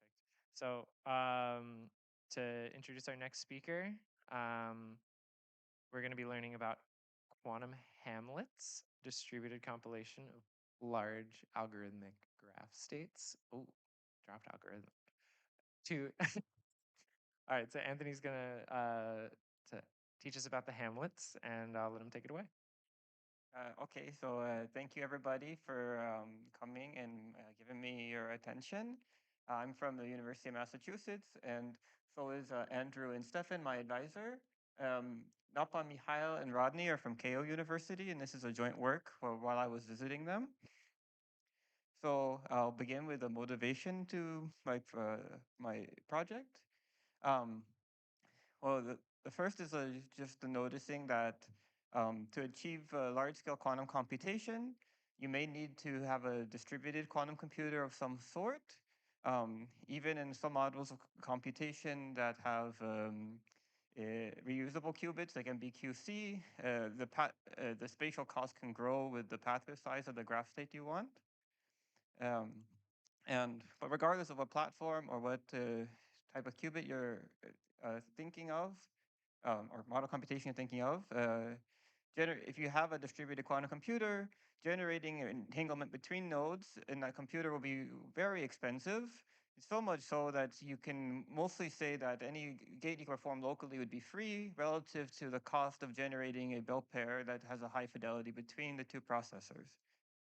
And then on top of that, many ways of quantum computation um, are aided by required graph states. So MBQC uses graph states. There's work on compiling these graph states down to more compact versions. And then even other things such as poly-based computing utilize graph states in terms of initializing the stabilizers to measure.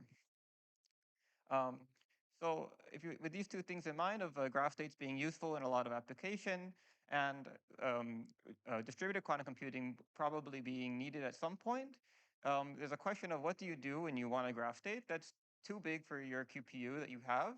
Oh, but you have another QPU that if you could spread it between the two, it would work. And for those of you who don't know what a graph state is, I will provide an explanation that is quite practical and really aimed for computer scientists who don't know quantum. Wasn't sure the audience would be today. So why is my thing called quantum hamlets?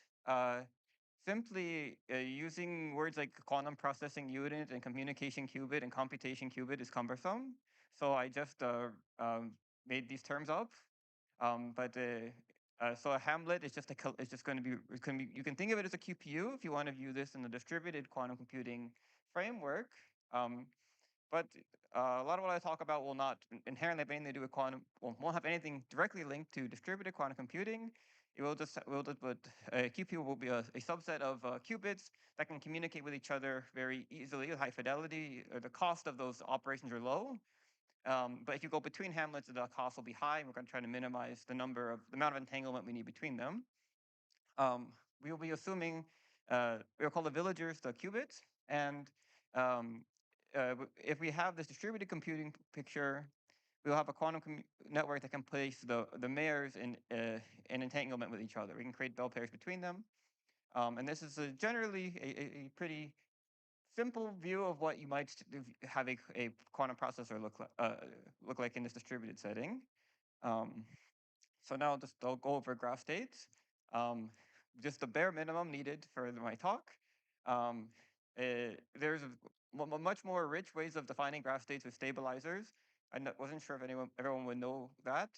So, but as long as you know that what a plus state is, and you have a graph, you can use a graph to represent that quantum state by taking the vertices and making them plus, and then doing CZ gates where you'd have your edges. So now this path graph of size 3 is now equivalent to having 3 pluses and doing CZs like this. What's more than that is by doing more Clifford operations, single qubit Clifford operations, which are easy relative to other things, we can have multiple graphs be equivalent under those simple operations. And I'm not going to say what the Cliffords are, but I will talk about some operations we can do, which are going to be free, and we're going to consider these graph states equivalent. So local complementation, any graph state we look at in any context, we can take local complements of it, and that will be effectively the same graph for our purposes that we're going to get to. So local complementation, for those who haven't seen it, if you local complement a node, we'll say B in this example, we look at its neighborhood. So here it's A, C, and E. Then if there was not an edge, we add the edge. If there was an edge, we mark it to be deleted, and then we delete it. So this top left is before we local complemented B. This bottom right is after we local complemented B. And for any graph state, anytime we work with a graph state, we can look at any sequence of local complementations of it, and the graph will be considered equivalent for the optimization we care about later. Additionally, and if I say z, well, there's a z measurement, which is just remove the edges. So here we z measured b, so b is gone. The platform we talk about, we're not going to actually remove the qubit. It will just be measured and reset, so it's still there. So the edges will just be lost if we do a z measurement. And then for this talk, I think the only operation you need to know is y measurement, which is you do a local complementation, as we discussed. And then you measure out the thing you locally complemented. So we can go from this graph up here to this graph here by y measuring b. And now exploiting this, I'll show some interesting things that happen when you want to look at partitioning graph states. So, well, I guess first I'm going to give an example. So if we wanted like this graph state, and before we can talk about like how should we partition it, we might want to say like, well, what's the cost of it? What will constitute a good partitioning? So the first is like, okay, well, if we had this set up, what would it cost? Now, if you look at this and you aren't thinking about the local complementation rules I was talking about, you say, oh, this would take 4 because there's 4 edges. But I'll show now that you can do that. This only require 2 bell pairs between these 2 hamlets to achieve this graph state. So because we care about entanglement between processors, doing CZ gates locally will be considered free. So we can just add those at the end. If we get this bipartite graph state generated, we can add the local intra hamlet edges afterwards. So the goal is just to get this. So I'm just graying them out because that's what we're going to aim for. So we start with grading a bell pair between the 2 processors, and this will count as a cost of 1 because this is the most expensive operation by far. Now we use local CZs to couple the villagers to their mayors. And we do a Y measurement on one of the mayors. You can, if you remember the local complementation rule, that will create this graph state. And then we're doing another Y measurement here. We have this graph state. So these green edges show what we have generated with 1 bell pair. Now we'll get another bell pair. And now we have used 2. And using a very similar thing, we create these edges. We do Y measurement, we do another Y measurement, and now we have created this graph state. And doing local CZs, you can get it back. So in our paper, we discuss a protocol that we call VCG, which I'm not going to discuss here today for brevity. But essentially, you can always use a number of bell pairs equal to the maximum matching size of the graph that's induced by the edges spanning the partitions. So here, if we look at this graph, we find its maximum matching is 2. So we only need 2 bell pairs. So now, with this in mind, if we wanted this graph state on the left, this big 6x6 graph, and we had 3 hamlets, each with 12 villagers and 1 mayor. How do you assign these vertices in this uncolored graph to the villagers in your QPUs or hamlets to minimize the sizes of the matchings between those? If we were to do the same thing we did before with these Y measurements, this would reduce the number of required bell pairs. So this problem, to our knowledge, hadn't been studied before. Most of the work on graph partitioning is for minimizing cut edges rather than matching sizes. And because of that, in our paper, we prove it to be NP hard. And then we also design a heuristic that I'll show later works better than just using algorithms for edge minimization. So our heuristic is called Berry, and it works on this idea, or when I say a node is buried, it means it can't participate in the matching because all of its neighbors are already in the same hamlet. So if we have a right, so we have, ignore the numbers now. I'll explain them in a little bit. So, but if we just had this graph, and we wanted to start assigning nodes in it to a hamlet, if we wanted to bury one of these nodes, the cost would be equal to, you would have to assign it and all its neighbors to the same hamlet for that node to not be able to participate in the matching. So there'll be an example coming. And now these weights on these nodes are equal to the degree of that node plus 1 to start. And then what that all that's saying is that if we were to bury to have, for example, this one of these 5s buried, you would have to, if you assign that to one hamlet and then all of its neighbors to one hamlet, then that one that you buried would no would definitely not be in the matching after if you look at the partition. And my algorithm takes a input R, which tells you, which denotes how many vertices are going to a partition, so the size of a hamlet. So this graph is 16, and we're going, and for this example, I'm doing the case where uh, we have 2 hamlets. I'll talk about the higher levels of partition next. So first, just to go through this. So first, so there's the burying framework. The easiest thing you can do is think of is apply it in a greedy way. So if we just choose so with these weights we denoted, if we choose the lowest cost vertex, that'd be the top one, the top left. And here now this 3 was removed. That 3 was removed on the top left, meaning we buried it. So we're not. It's been buried. But it's been colored black along with its neighbors. This denotes that these are now going to be in the same partition, or the same hamlet. Its neighbors' weights have been updated because now if you want to bury one of their neighbors, um, well, they were both reduced by 2 because these only, including itself, it only has 2 neighbors that are not in that black partition. And then you also need to update the neighbors and neighbors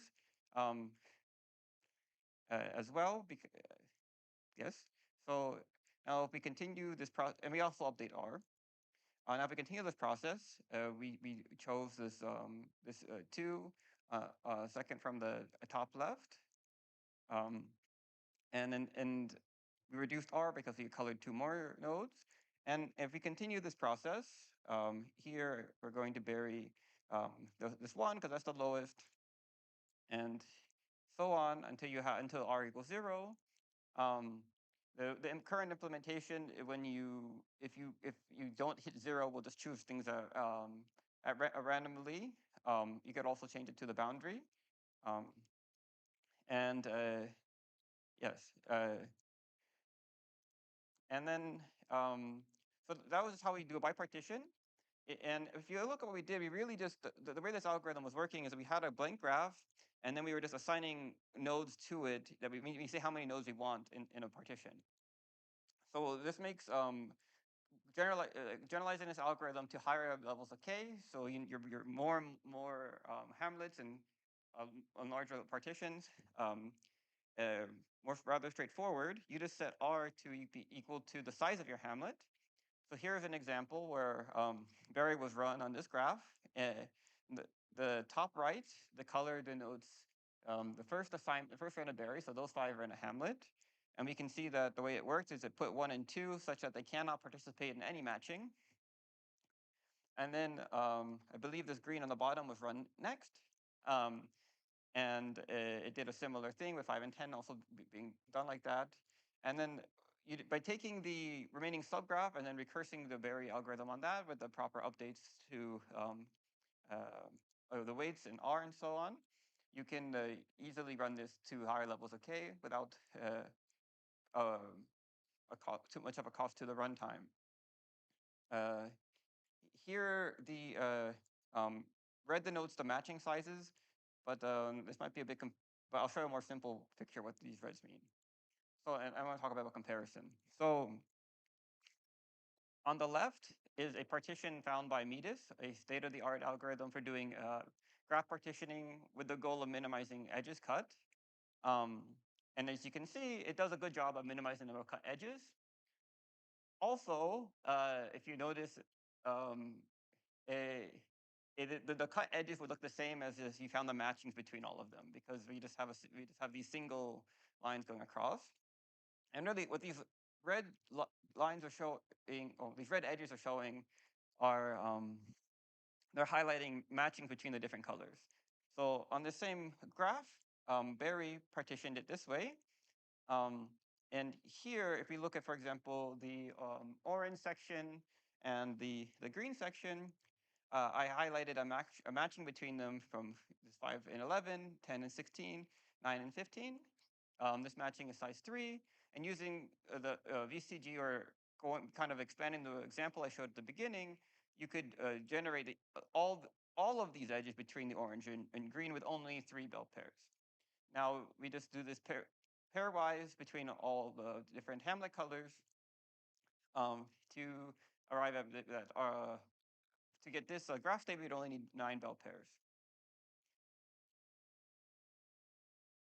So I tested my algorithm. I tested Bear against many other algorithms designed for edge minimization partitioning. Metis was by far the best. So in this talk, I'm just going to compare to Metis. As this is heuristic, it's not always perfect. It's not always the best choice, but in many cases, it's a good choice. So here, these are grid graphs, like I've been showing. And the x-axis is the number of vertices. The y-axis, VCG was that protocol. The y-axis is also equivalent to just the matching sizes. And the colors show the same graph being partitioned to increasing large number of hamlets. And the x is Metis, and the dot is R, Sperry. So at 2, we always perform as good or better than Metis. For 3 partitioning, we perform quite well, especially as the graph grows. Same thing with 4. And at 5, we have some pretty big jumps in performance for finding very good partitionings of that graph to minimize matching size.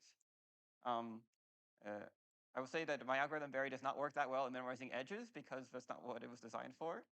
But for certain graphs and certain partition sizes, Metis does perform better. So yes, at least on these grid graphs. So I wanted to look at doing how I perform on algorithmic graph states, or graph states that are more relevant for computation. So I'm not going to explain QoA in this talk, but QoA is just a quantum algorithm that's relevant to some people. There's a package, graphics. I think it's a Python package. I'm sorry, JuliaCon, but I use that package to get basically a graph state that corresponds to doing something interesting algorithmically. And the x-axis was the size of those circuits. In the terms of qubits, the actual graphs are quite a bit larger than that. And the degrees of these are the maximum degrees of these are quite high. I think some of these are around 60. And on this, in this case, Barry always performs better than Metis, especially as we increase the number of partitionings. So in conclusion, I developed a heuristic algorithm and furthermore, a framework for doing k-partitioning k-partitioning graphs to minimize the size of matching between those areas. A question that I don't think has been that we don't think has been addressed before. Our package is soon to be registered in the general registry, but there's a GitHub now if this is relevant to you in some reason, or you can email me or talk to me. And hopefully our framework can be expanded onto some other topics and account for other things because of relatively how flexible it is. Yes, and with that, I'll take questions.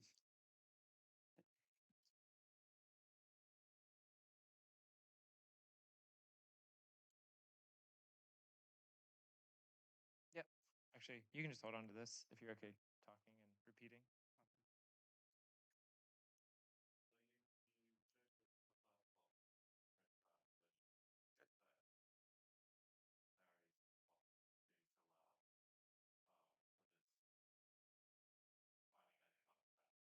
Sorry.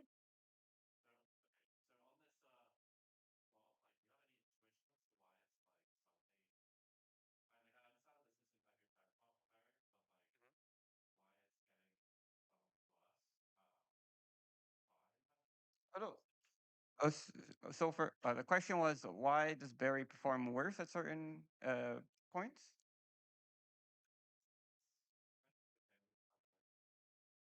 Um, so 6 would be the yellow. Yes, 6. It performs. I'd say 7 is where it really performs worse than meat is. Except for a few values where it performs better. Um, no, so this is this plot corresponds to the square grids, um, and um, I mean for certain things like 5, you do very well. But I mean this is all really I mean it's an NP hard problem. So this is heuristic, and this is I guess the best thing we can do right now is tinker with heuristics, try different graphs, and figure out which algorithms or heuristics works best for which types of graphs. Um, yeah, I did test on a variety of other. I tested on random graphs, or random regular graphs as well. I think for 3 regular graphs, Metis performs better on average, but for 4 regular and above, Berry performs better. I don't have a deep theoretical explanation for this though at this time.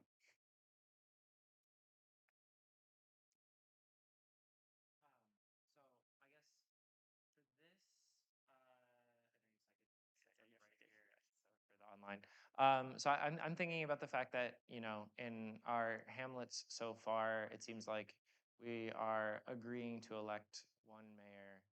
But I'm thinking of like if I have a chip that's like bump bonded and I have like an edge or something where I have a lot of potential entanglement generation opportunities, or like if I have a layout of a bunch of chips, like maybe I can't actually get everybody routed to each other, or I have certain rules. I'm just curious, like in a multi-mayor situation or competing, authorities, would you consider your algorithm to be something that extrapolates? Is that something you feel like fits the kinds of architectures you're considering? That's a very good question. I heard 2 parts of this to this question. So the first was multi-mayors, and the second was some constraints in the networking. So constraints on the networking, I think created I looked at this problem and it created very beautiful graph problems that have gotten to expansion properties and all sorts of stuff like this. I'm not currently pursuing that, but maybe one day, maybe someone else. For the multi-mayors, I haven't formally thought it through.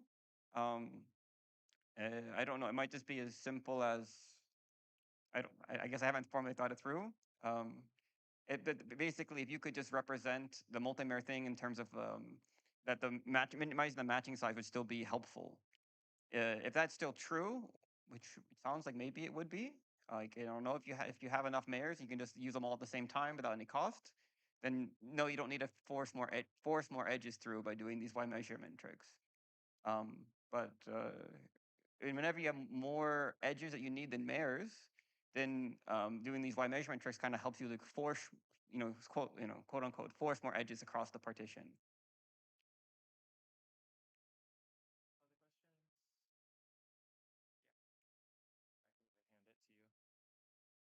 questions? Hi, thanks for the talk. I'm curious about how well known these types of problems are among the graph theory community.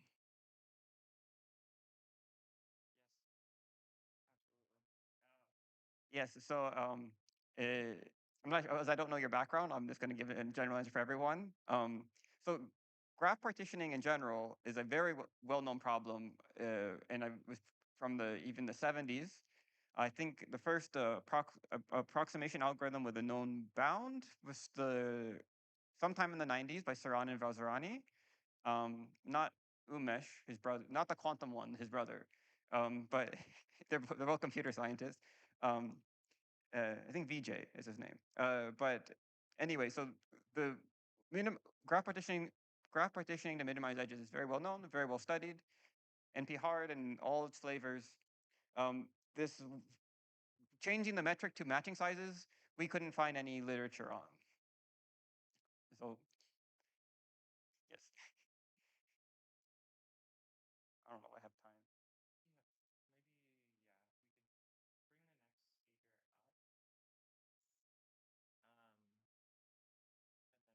While they're setting up, I could one more about just kind of thinking toward, I guess, two things that kind of came up would be, you know, you. Okay, no, you can come up. Yeah, no, well, I think we're pretty informal at this point. Yeah, just feel free to set up, and we'll get started on the clock. But I was gonna ask, so you counted all of the like entanglement inside the block as pretty free. But I'm guessing that that's, there's a sort of distance, especially as like the individual modules get larger and larger. Um, there's probably a point at which going to the opposite end of the chip or something like this gets challenging, or maybe, yeah, like different constraints basically related to that. And also, yeah, I have some other thoughts about just kind of error correction in general. Yes, so I mean, at the heart, I solved one problem, which was graph partitioning to minimize matching sizes. It was motivated by this distributed quantum computing idea. I and I, within these modules, within the hamlets, I assume that they're very, very well connected, like yeah, yeah, okay, yeah, they're very well connected. Like a European city as compared to an American city, which, but but uh, but yeah. So dealing with the further constraints down the line, I mean, I didn't like that they have to like kind of sloppily say I can clean up internal edge of CZ, but they're free. But you can do better things. You can use like an ancillary qubit to do local complementations within a hamlet to get a lot of edges quickly. Um, and I think if you wanted to really optimize like this full compilation of like all the way down, optimizing everything, you might be able to run Berry at multiple levels of this pipeline or variants of it, because Berry is more of a framework than a very specific algorithm. I implemented I forgot to talk about my Julia package. I implemented a very this greedy version that works very well. And then for error correction, so again, I didn't talk about error correction in here, and I guess it's kind of like the perspective of the viewer of like how this seems relevant to you. So one these could be viewed as logical qubits. I think viewing these as physical qubits is a bit weird because of like how you're assuming operations are free. Um, I'm yes, I'm not quite sure how you would include error correction in this immediately. Yeah, if you can if you can map it down to this matching problem, then yes, it would work.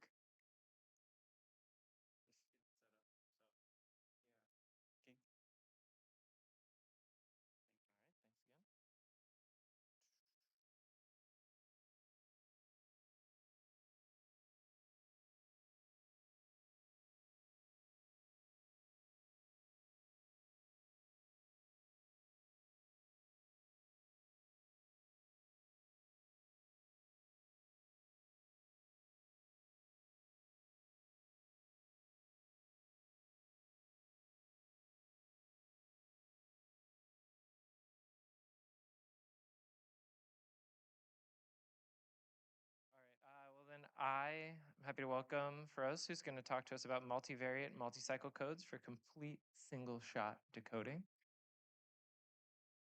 Hello, everybody. Thank you for your attention. So today I'm from University of Massachusetts Amherst, and this is a joint work with Owen Gibarium and Stefan Cresano. And okay, so let's go. So today's practical like quantum algorithms, they require like billions of, they require a logical error rate of like 1 in a 10 billion. So we need some kind of way to do error correction. But today's quantum like hardware, like it is sits around at 10 to the power like 1 in 1,000 or 1 in 10,000. So there's a big order of gap between what today's quantum hardware currently support, like the logical error rate, and what we actually need to perform like quantum algorithms like Shor's or to break the RSA. So here comes in quantum error correction, which is a bridge that closes this gap. As we will see later on, that error correction will provide us a pathway to use today's hardware to exponentially suppress errors. And we have constructed a family of codes that will allow us to have better distance properties and see how we can use it for single shot decoding. So just a minor recap, so we need syndrome measurements, they do detect, they tells us like where do errors occur, but these measurements also can be very faulty because today's hardware is indeed very noisy. So the standard approach that was proposed ever since Kitai of surface code was to like measure it, and then measure it. Do it like do D rounds of error correction where it is the distance of the code, and then you perform decoding. But the recent approach that was proposed by Dennis in 2002, but was recently reinvigorated by Earl Campbell in 2018, was called single shot decoding, that you only measure your syndrome history once and then decode using the built-in redundancy called meta checks, that are checks on your parity check matrices. You go one higher up and think about meta checks. So we use single shot decoding. Our code does provide single shot decoding as I won't go into the detail, but you can feel free to ask me questions later on. So our codes do support this natively. So the difficulty was that since now we live in a world where every single week on archive you see a new error correcting code, which is amazing.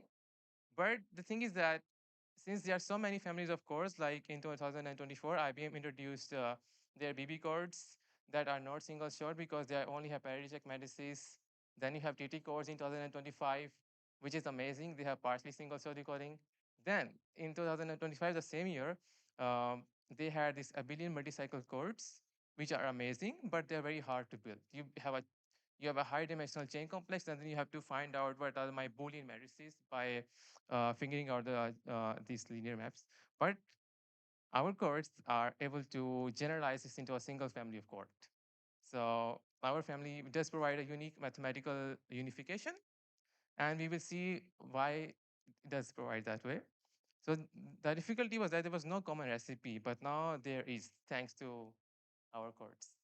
And so this is a slide where you see that there are many families of chords that our family does generalize, including all the families that are like abelian multicycle, trivator cycle, and all of the families that are very well known today because there was a recent result like last week that yeah, uses 2PG chords. So our family, so all we need to do is pick up some polynomials, and then there's a complex called a causal complex that you can use to construct all of these families of chords, which is a mathematical formalism that we have introduced, but is now becoming very popular. Like if you see some recent results on chain complexes. So this is very cool that we have done it earlier, like last year.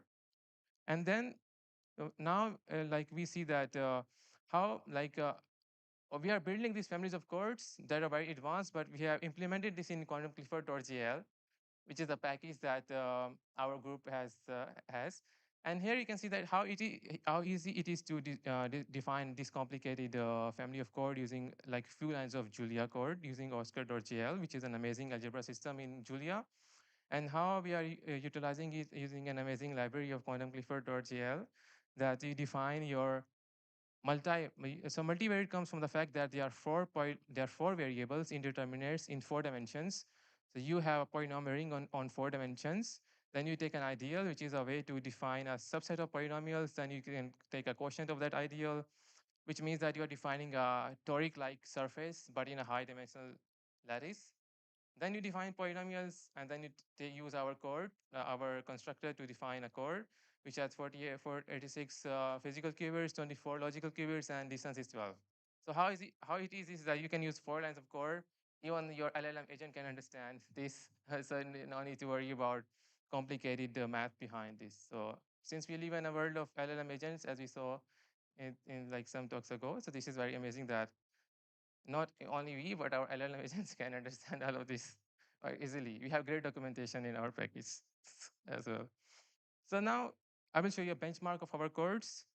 I will show you like we initialize all of our logical keywords in like the plus, and then we do like, so this is first I will show you like standard example so that we can compare it with other codes that after d rounds of measurements, stabilizer measurements, we like measure in the x basis, and we see that our core, which is in the green, performs very well compared to other competitive cores of the last year, which are Tivera cycle core of the same similar block length, Bivariate bicycle core, and even the abelian multi-cycle core.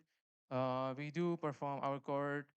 So this is the plot to essentially say that, okay, we do perform like a exponential suppression like at a very low physical error rate, which is good and amazing. And next, I will show you a measure of confinement, measure of single cell decoding in a very theoretical, not so theoretical, there's a simple manner of confinement. So yeah, so then, um, yes. So the standard approach to define single cell decoding has been the overlapping window decoding framework, but we also need to somehow like figure out what is confinement.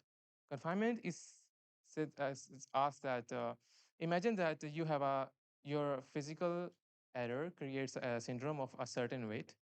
Then you need to figure out how high is the syndrome weight. Like if the syndrome weight is high, then it is easier for the decoder to determine like what is my correction. So this is what confinement says, that how loud would a syndrome signal be for your small weight physical errors. So bigger syndrome means the decoder has more information to correct it. And there has been families of codes that in the literature. Oh no, I gave all the fun.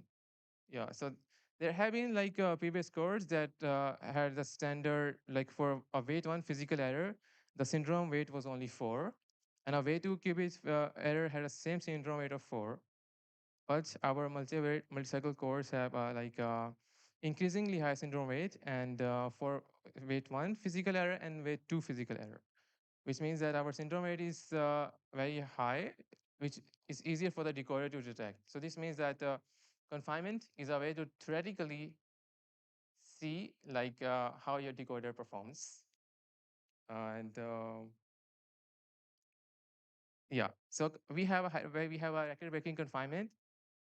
And I think in the future, if you like to design new decoders that use this confinement property, that would be helpful for the entire community. Like because single shot decoding is is getting more and more like into the mainstream. So we would like to get more like research done in Julia, designing new decoders purely, and then using like a syndrome, using the confinement property, figure out cores that are like have high confinement, and then use perform the decoding and benchmark all of these cores. So yeah, our cores are the best confinement property, and with this, I will say that we have generalized many families of cores in a single construction. Before, like for the last 2 years, there has been increasingly more progress in a very like they were bivariate bicycle cores, then there came Tivera cycle, then came our course multivariate multi-cycle. But what we really did was that we came up with a new formalism, which is called like causal complexes, and this formalism would also allow to implement logical gates if you are interested in non-Clifford logical gates. So causal complex is not only a chain complex, it is a differential graded algebra. So you can also use it to define like non-Clifford gates, like high in the Clifford hierarchy, if you like. And yeah, so if you have longer length chain complexes, you can do single cell decoding in an easy manner. And all of these cores have like a very high confinement, and all of this all of is like is open source in quantum-clifford.jl. So you can use our package, which has the highest repository of error correcting codes that ever exist to mankind. So you can use our package, and use all of the cores we have, not only multi-cycle, but all the cores that we have defined. So all of our work is done in Julia, which I'm very happy about. And yeah, so all of this is implemented in conflict.jl and which is built on oscar.jl. So we have a lot of time for questions. So yeah, please feel free to ask any questions about error correction or this course or oscar.jl or any of the package of conflict.jl. Thank you.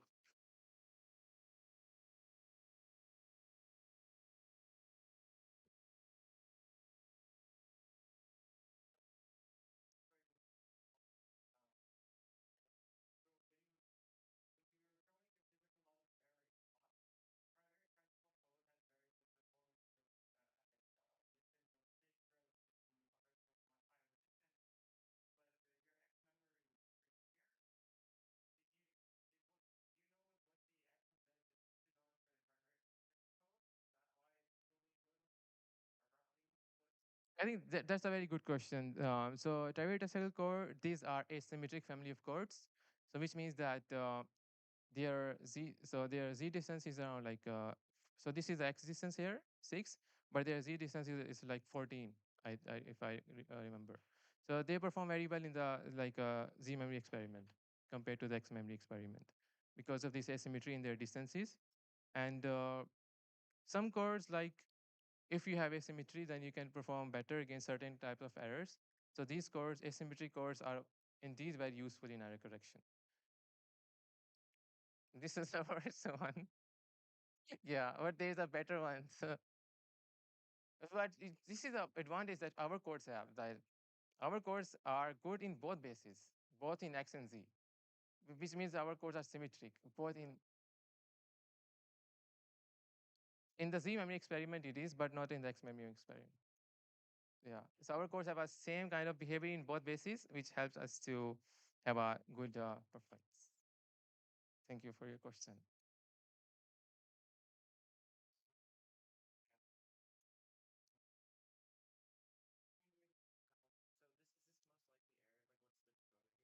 So yeah, this is also a very good question. So the decoder we have used is called Tesseract. Yep, yep. So the decoder we have used is called Tesseract decoder by Google. Yeah, this is the best decoder that is right now. But I would also like to highlight Anthony Lever's decoder called Frontier decoder, which is the decoder that he proposed in QEC 26. And I think that is also a very interesting decoder. I have started working with it, and I find it is even better than Tesseract.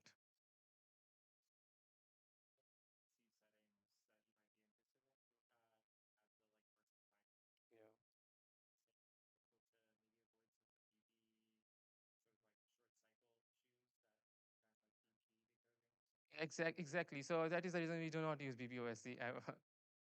But the library is amazing, LDPC, but unfortunately, the decoder is getting has problems with the high weight stabilizer checks. So BPOSD, like if you want to decode on a high weight, because these codes they are very high weight checks, like their checks are like 12.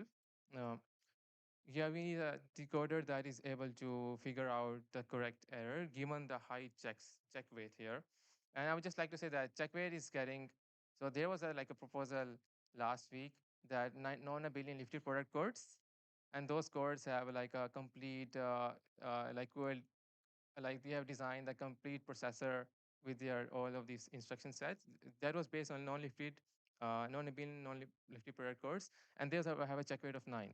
So higher check weight codes are getting more attention because they not only allow you to do like error correction, but also come up with non-Cliffords and other important information. Another thing is, oh, we have time. So someone else, yeah, yeah.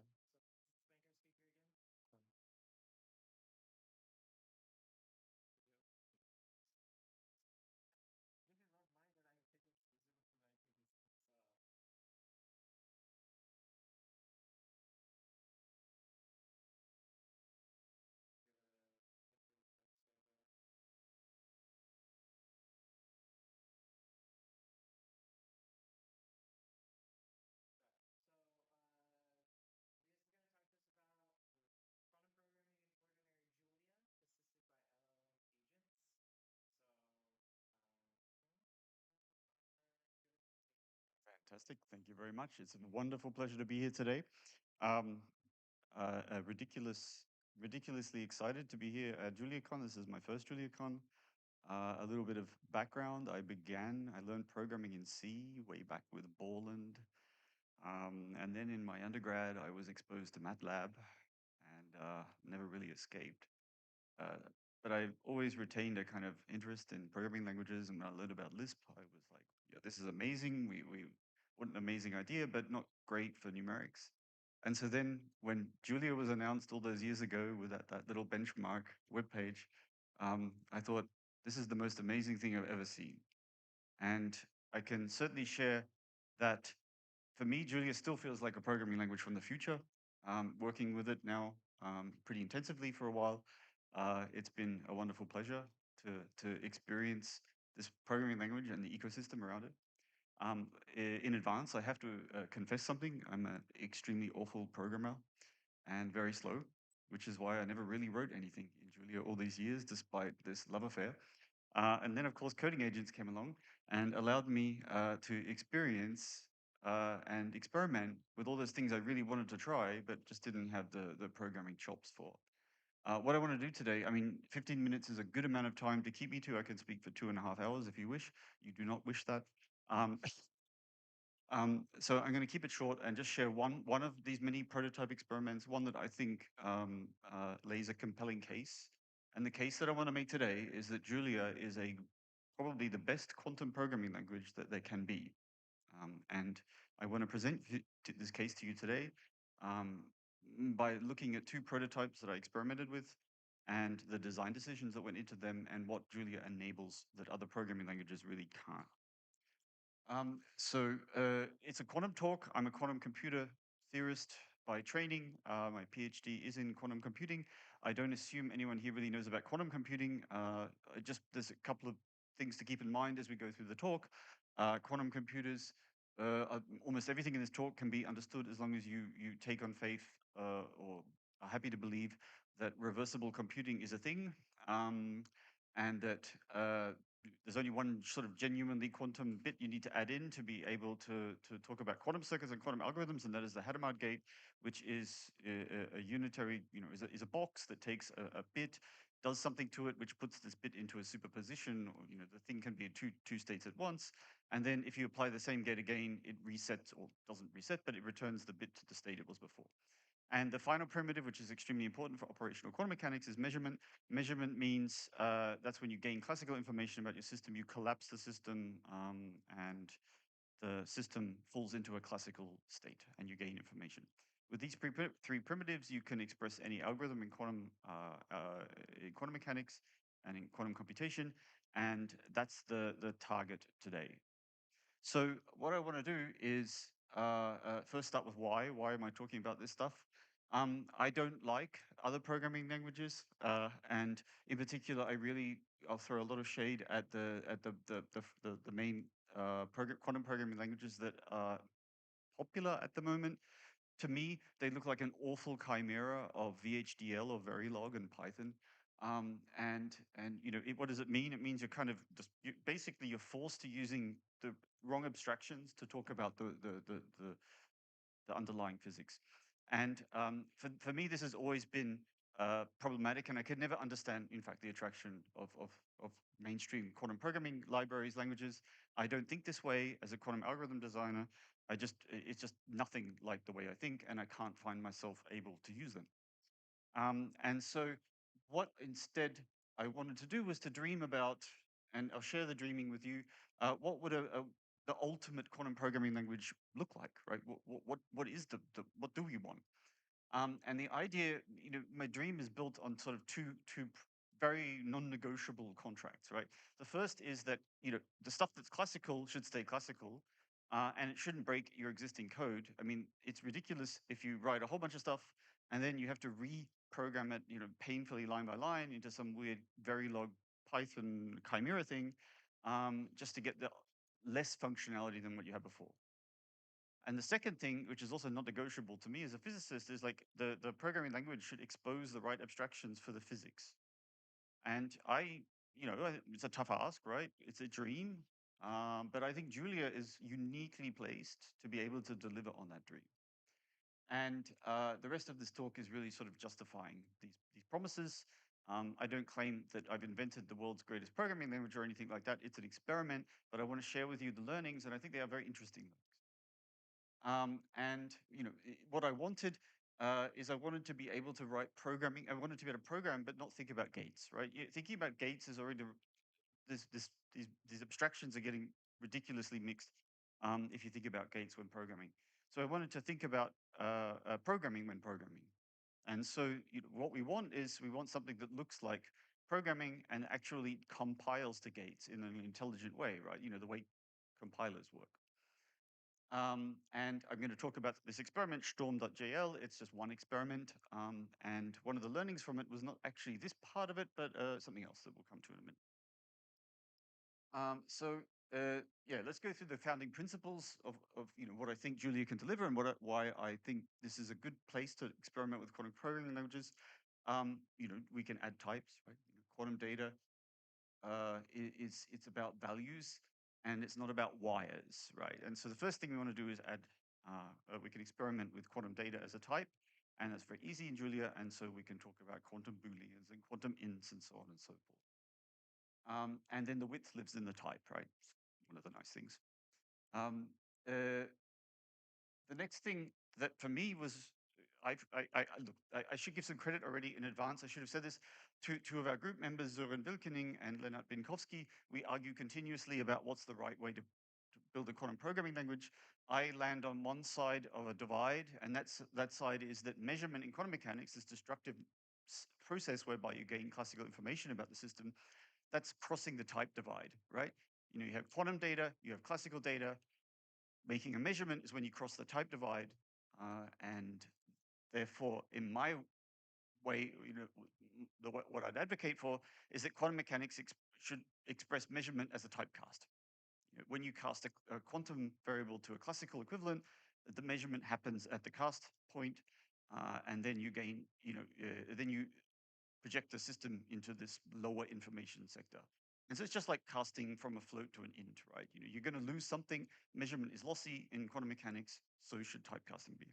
And it matches up nicely for me, right? But I should point out that there's vigorous arguments about this point. So measurement consumes, and that's one of the things I've experimented with in this talk. And so why Julia? Well, constructors already are the conversion idiom. So there's no need to add new syntax, which is wonderful, right? Scope is physical, right? So in quantum programming, we like to borrow qubits, we like to add in ancillary qubits, quantum bits, do some stuff with them, and then get rid of them. And then when they fall out of scope, that should be like, oh, that maps rather nicely, I'd argue, onto the primitive of partial tracing or discarding in quantum mechanics. So that's kind of nice, right? And that's a feature we'd like to keep in a quantum programming language. Discarding a qubit is a physical operation, right? Fall out of scope, qubit is discarded.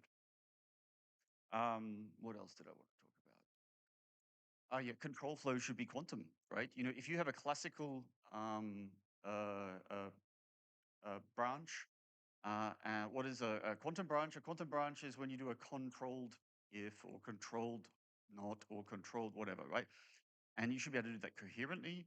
And so in this point, we should allow for that in the language, and Julia allows for that, right? We can exploit that, exploit Julia to express controlled operations. And what do I want to say there? And with a do block syntax, we can make that work, right? We can make qubits become coherent, control, and discard. And then there's lots of knowledge in the quantum programming language community. We know theorems that you can't really do controlled operations, and that gets expressed nicely also within Julia. Now we come to what I think is the most powerful, amazing feature of Julia, the one that blew my mind when thinking about this. What I would love, right, is to not have to rewrite stuff I've already written in Julia in order to make the quantum circuit equivalent. There's and the classic thing you'll find in any quantum algorithms textbook is they'll say, oh, let this be an oracle for that. And that means you have to go and program this oracle, and that means lots of classical programming, but you've got to think in gates now. It's a disaster, right? But Julia offers something kind of extraordinary. You can take Julia, you can use the LLVM, compile your function down to LLVM, and then you can use the ideas that Enzyme pioneered. You can then lift the IR and turn it into reversible gates, which are then quantum ready. This is something that Julia enables and something that I've experimented with, and I think is extremely interesting that it's possible at all. And that's the bit I'd just like to share with you at the end. And why? And how does one do this lifting, lowering, and lifting? It's by a theorem due to Charlie Bennett, very famous theorem. You can turn any classical computation into a reversible computation by copying, computing, by computing, copying, uncomputing. And and the beautiful part of Julia is you don't have to rewrite your code. You can actually do this. You can legitimately take a function that you've defined and let's see, let's define a function. Defining a function here. And you can see at the bottom. And then we can reversibly compile that now with Julia into gates. And that's doing literally what I said. It's taken this function that we've defined in normal Julia. It lowers it to LLVM IR. We then replace each LLVM opcode into its reversible equivalent, and then we lift it back up. And so with this way, Julia hands us an extraordinary general purpose method to take code you've already written and then turn it into quantum algorithms without needing to learn quantum algorithms. And so even code you didn't write, and how far can you go? You can go everywhere, right? The whole opcode suite of the LLVM now, we've been experimenting. You can turn that into quantum gates. Okay, these quantum circuits are a bit absurd if you want to do floating point sign. You're in the 11 millions of gates, but it's possible, right? And it doesn't require rewriting classical code. And okay, here I've just got an example of one operation, how it proceeds and can create entanglement, blah, blah, blah. I'll skip over that. And as we are coming to the final minutes, I want to express some of the classical examples using the primitives that you can build within Julia and experiment with. The classical quantum algorithms, Deutsch-Jozsa algorithm, Grover algorithm, and so on, Shor's algorithm, can be succinctly expressed using the language primitives that Julia exposes in a way that I feel is much more natural than thinking in the gate based way. And I think that's where I want to end. And I have what, 2 minutes for questions? Okay.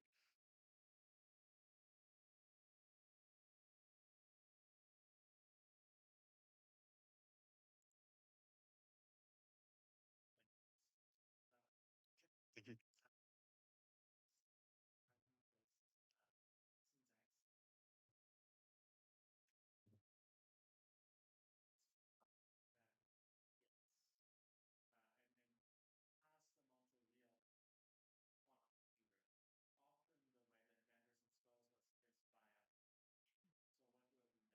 Okay, so the question is, how do I take the compiled quantum circuit and expose it to a vendor? We'll have to work with their cloud offering. Usually we can communicate using OpenQASM with the vendor. The quantum circuits can be relatively easily converted into OpenQASM. So, that's probably the interchange format I think is realistic at the moment.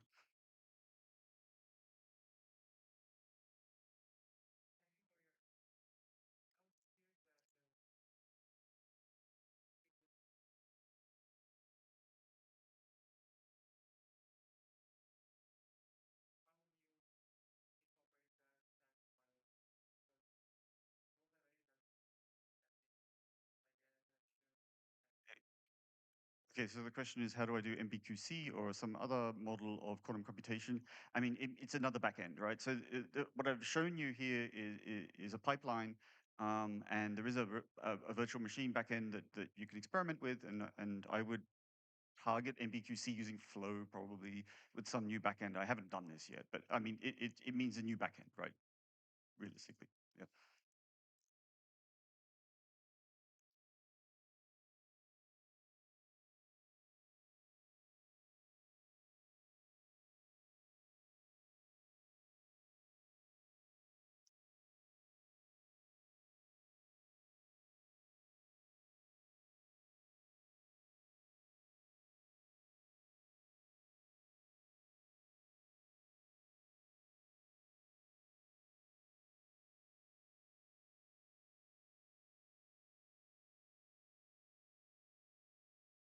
And so the question is how to think about in a higher level about quantum algorithms, how to educate that.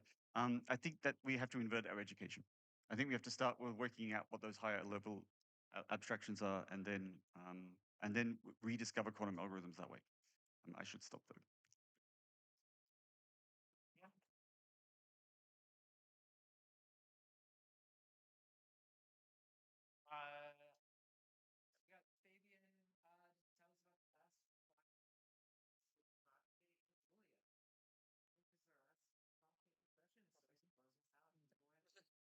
Thank you for the nice introduction. I'm Fabian Müller from the Charles University in Prague, and I will show a bit how we can do fast quantum state tomography in Julia. So where do we need quantum state tomography? Why should we care? Think about it. Let's think we have some device, we claim it's a quantum computer and want to verify that it's actually exactly doing what we want, and also verify that the hardware works as we want and our error models for the device are correct. Or in quantum communication, if we want to send a state from here to the next building, we also want to check that actually the state which received there is the same before we do quantum communication. So, but what is quantum state tomography? I framed it here a bit, but let's make a step back. Let's think we have somebody who, in terms of 20 questions we have somebody who came up with some idea, for example, Julia, but doesn't tell the others. And we are now the others, we ask questions like, is it an island? And he or she will answer yes or no, in this case, no.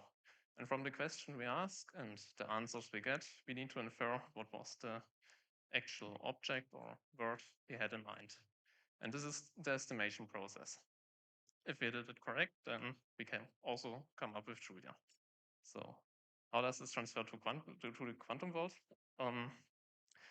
Quite simple. We replace the one who thought of something with a quantum system. It has a state rho written as a density matrix. And our questions are the measurements we perform, and the answers we get are probability distributions.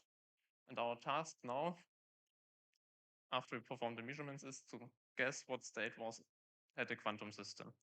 So we call it some sigma. And if we did everything right, the both states are the same, and that's the process of quantum state homomorphy. Now our task is to phrase this in a way that we can implement it in Julia. For this, we need to look how we can actually write all this state, all these objects correctly. First thing is, let us consider the quantum state. If you would know what a state is, we can write it as a complex square matrix, the so-called density matrix. It has some non-trivial constraints due to the probability interpretation of quantum mechanics. It must be a Hermitian matrix with positive or equal to 0 eigenvalues, and its trace must be 1. If we perform on this state a measurement mathematically, that's just a linear function bringing or mapping our state to a number. If we write it out, we have a measurement, which is in general also a Hermitian matrix, and our linear function tells us how often this matrix is actually in our quantum state. And from performing all measurements, we get a probability distribution, and our task is now to go from the measurements we have and the probability distributions back to the quantum state. So we like to find a density matrix which gives under the same measurements exactly the same probability distributions. So, and to do this in a nice way, we can check or use the log likelihood function. This is a function which just tells if the probability distribution P, which we have from an experiment, and the probability distribution, which we have from some test state sigma, are same, then it's maximal. Otherwise, it's smaller. So basically, it's an optimization problem. Where is the problem? We have quantum states. For a single qubit, it's just a 2x2 matrix. 2 qubits are a 4x4 matrix, so no problem. But let's take a moderate quantum computer with 20 qubits. Then we directly have a matrix, complex matrix, square matrix, with a size 1,000,000 times 1,000,000. So this grows exponentially fast. And a qubit is also the smallest system we can think of. If we take a 3-level system, for example, this grows even faster. And on top of this pure size, we have also the non-trivial constraints which we need to encode or handle. The measurements are, for the simulation purpose, not the biggest problem. If we would store all measurement matrices, we have a problem, because for 20 qubits, we would need one measurement basically per every entry in our density matrix to specify it completely. So we'd need to store an incredible amount of 10 to the power of 12 matrices. It's not possible, but we can just implement it in a way that we just implement the action without storing actually all matrices. The probability distributions are just vectors of numbers. These are no problems. So at the end, what we end up with is a huge optimization problem, because we need to find the correct matrix with 4 to the n minus 1, because the trace is constraints, degrees of freedom, subject to this very non-trivial boundary constraints of positive or larger equal to 0 eigenvalues, and a trace constraint. So that's actually a point where Julia is important, because we need high numerical performance. And if we want something that is easy to use in a lab or extensible and so on, Python is very slow, and C++ and Fortran are not really handy to do this. And Julia is also a huge ecosystem of useful packages to help to implement the software. So now how we phrase this problem.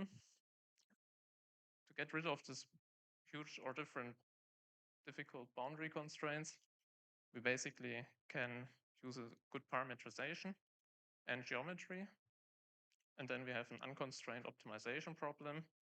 And we can use also second order solver like a Trust-Newton method.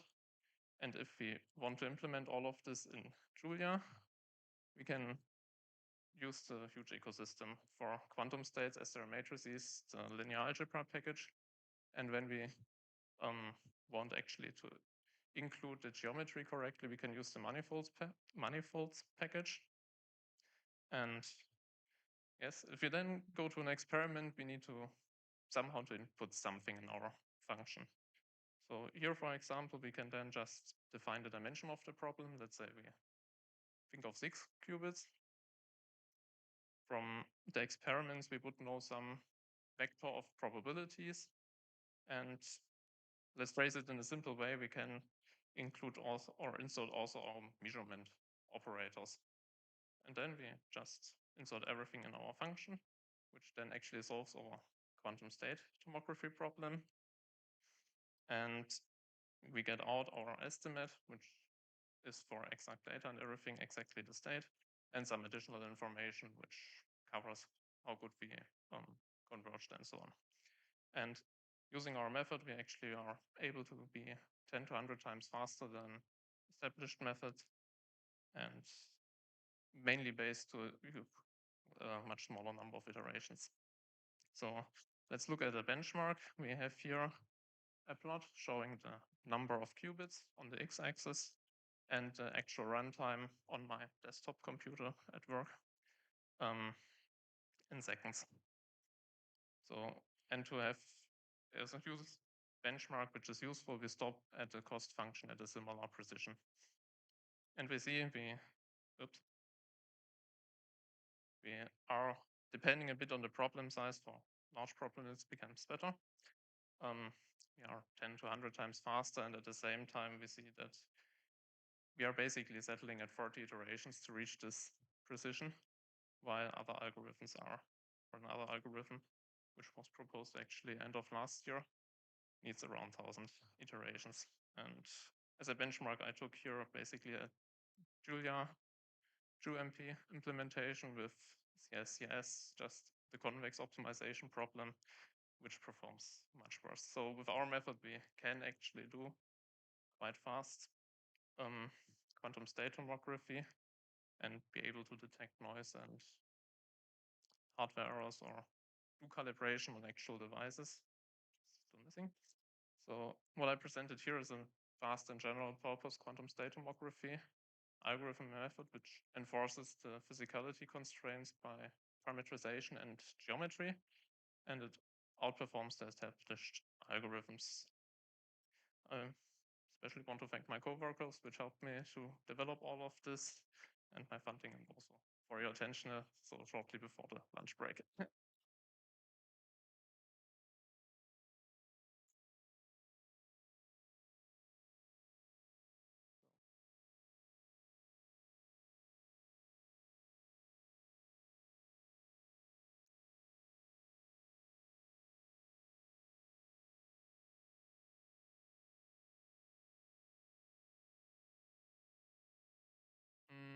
Yes, but shadow tomography typically just recovers parts of the states if you have an observable.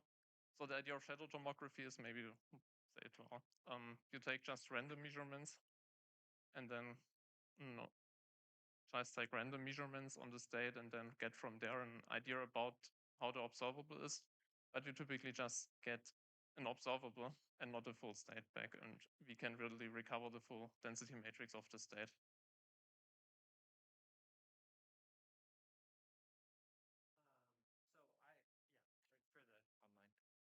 So I guess one of the things too I'm thinking about is often one of the ways that we end up looking at the systems that get kind of large and pernicious for quantum state tomography might be like systems that are in like a cavity, and so you're doing some sort of like Wigner tomography instead, which injects a little bit of kind of like bias or low rank kind of structure to the problem. So I'm curious if that's something that this package, has looked at, or if you've kind of studied that version of tomography in order to kind of see, I'm sure it's like a pretty straightforward extension with just the extra fits or stuff, but I'm just curious if you have thoughts there. Yes, we have focused here in the package at the moment just on discrete problems, so basically qubit systems or n-level systems, not directly on continuous versions like weak-node state tomography. But it would be worth to look into it. We haven't looked into it yet. Maybe we can apply basically the same techniques doing also continuous systems.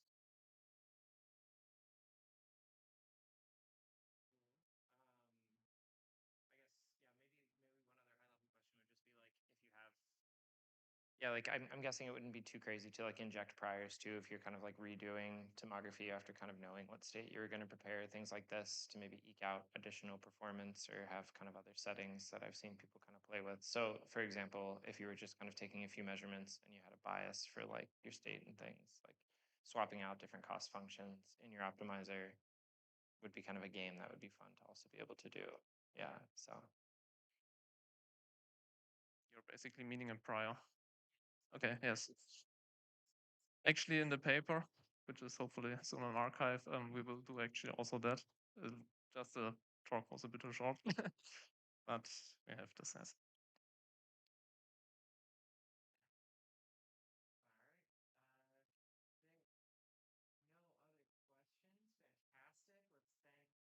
our speaker here and all of the speakers from Quantum Weirdos are going to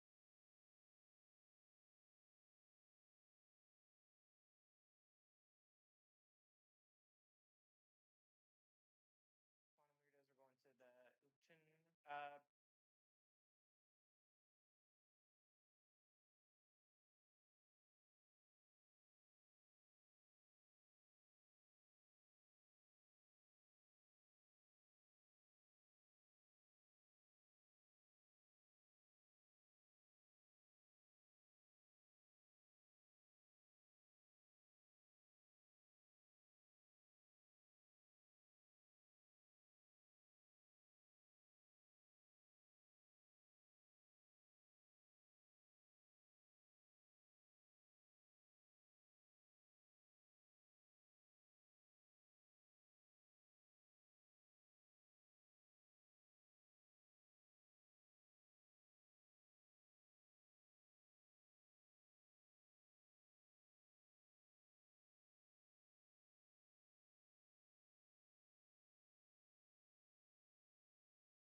Okay.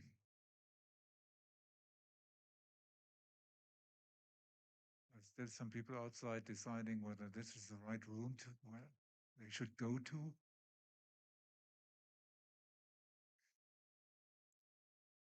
Come in. Okay. I'm Michael Hoffman. I have the honor to guide you through the sessions this afternoon. And in this first session this afternoon, we'll have 3 presentations by 2 speakers. And I'm happy to announce Sam Abbott. So he is an assistant professor from the London School of Hygiene and Tropical Medicine. And he will be talking about building a composable Julia ecosystem for infectious disease modeling. Sam. Thank you very much. Okay, so this might be somewhat confusing because I slightly abused the talk system and put in 3. And the justification for why I'm trying to build this ecosystem is in a talk at 4:45. So I'm going to kind of like skate over why I want to do this, but mostly I'm going to think about like what does it mean to have an ecosystem in Julia, and what makes it good or bad. So yeah, so I'm going to give you a little light bit of like why I want to do this. So this is I'm going to first talk about some Ebola modeling that I've been doing in Democratic Republic of Congo. Then I'm going to talk about like what we're trying to build, like how we're trying to think about it. I'm going to talk a little bit about how I've spent half a decade trying to do this in R, reflect on how we were going to do this before agents and then after agents, and then a load of questions I have about like infrastructure, autodiff, docs, community governance, what that looks like in Julia, and then like I really need help. There's a QR code here. I suggest that people have a look. There's a bunch of resources and stuff, and the slides are kind of boring, so I would suggest just like clicking through stuff while I talk. Yeah, so the first things first, this is, I think, the only public and only regularly updated model for the current ongoing Ebola outbreak in the DRC that I'm aware of. So it started as a replication of this report from McCabe et al., which is, I imagine people are not aware, but it was from Imperial, came out on the 18th of May. It's what sparked all of these headlines you might have seen about the DRC outbreak being really scary and, et cetera, really large. And then they updated it once more after that, and then Ruth went on maternity leave. I saw this and I thought, well, Julia's pretty snazzy. We can probably do better than that in Julia, so let's replicate it. So me and my friendly bot replicated that in a couple of hours. And then since then, I've updated it daily and kind of expanded it, made it fit to a lot of data sets, these things. And then we can produce this truly fascinating straight line as an indicator of what's happening with the outbreak. Right, and so where does Julia come into this? So historically, I've been like an R and Stan man. We keep making tools for outbreaks in R and Stan, and they're very, very rarely expressive enough. So here, I was like, let's do it in Julia. Let's use Turing. Let's use Mooncake for our autodiff backend. There are no tools for infectious disease modeling in Julia that I'm aware of that are any good, so let's do it from scratch. And we have ended up with about 35,000 lines of Julia code. This is updated every day. The good thing is it makes really heavy use of submodels, so it allows us to kind of like look at our components, understand them, and follow a Bayesian workflow. The bad is it's really, really slow. It breaks all the time. There's loads of really weird errors. I tried for ages to get enzyme to work. There've been a lot of talks about how great enzyme is, like just error, error, error, error everywhere. And then Mooncake, it just compiles really slowly, like insanely slowly, like 40 minutes compile time. Yeah, and then it took a lot of effort to get it to work under autodiff. So I needed to do some integrals, for example, and that just didn't work for ages and ages and ages until I just dropped them. So kind of as a response to this, kind of motivated by other things, is this idea that we should have some tools for infectious disease modeling that are ready ahead of time before outbreaks, kind of wild. And so that is kind of encapsulated in this thing called epware.org, which you can go and have a look. And the idea is it's going to be composable like most things in Julia. We want to stack things together and make them from interchangeable parts, not one like single solid system. Right, cool, very nice. So there's kind of multiple approaches, so we don't know how to do this. So one approach is this idea that we could build on top of Turing. Again, I cover this in a lot more detail in another talk. We could build on top of Turing. We could make like a meta language. This would look like a lot like Speedy Weather, Hydro Models, Comrade, these sorts of things. And you can see that here. So we have this kind of like struct-based meta language and then dispatch into a Turing model, and we get like not so nice goodies from Turing.l. There are some concerns about building on top of Turing, and perhaps it's not generic enough to be interoperable with ecosystems, so maybe there are some other ways of doing it. So one idea is we would do something with like algebraic Petri and drop into a differential equation system. But another one is we build on top of distributions.jl. So most things in Epi are like a stack of events next to each other. So this is something the next talk talks about. So what if we can make an event tree composed of lots of distributions, which is what's happening here.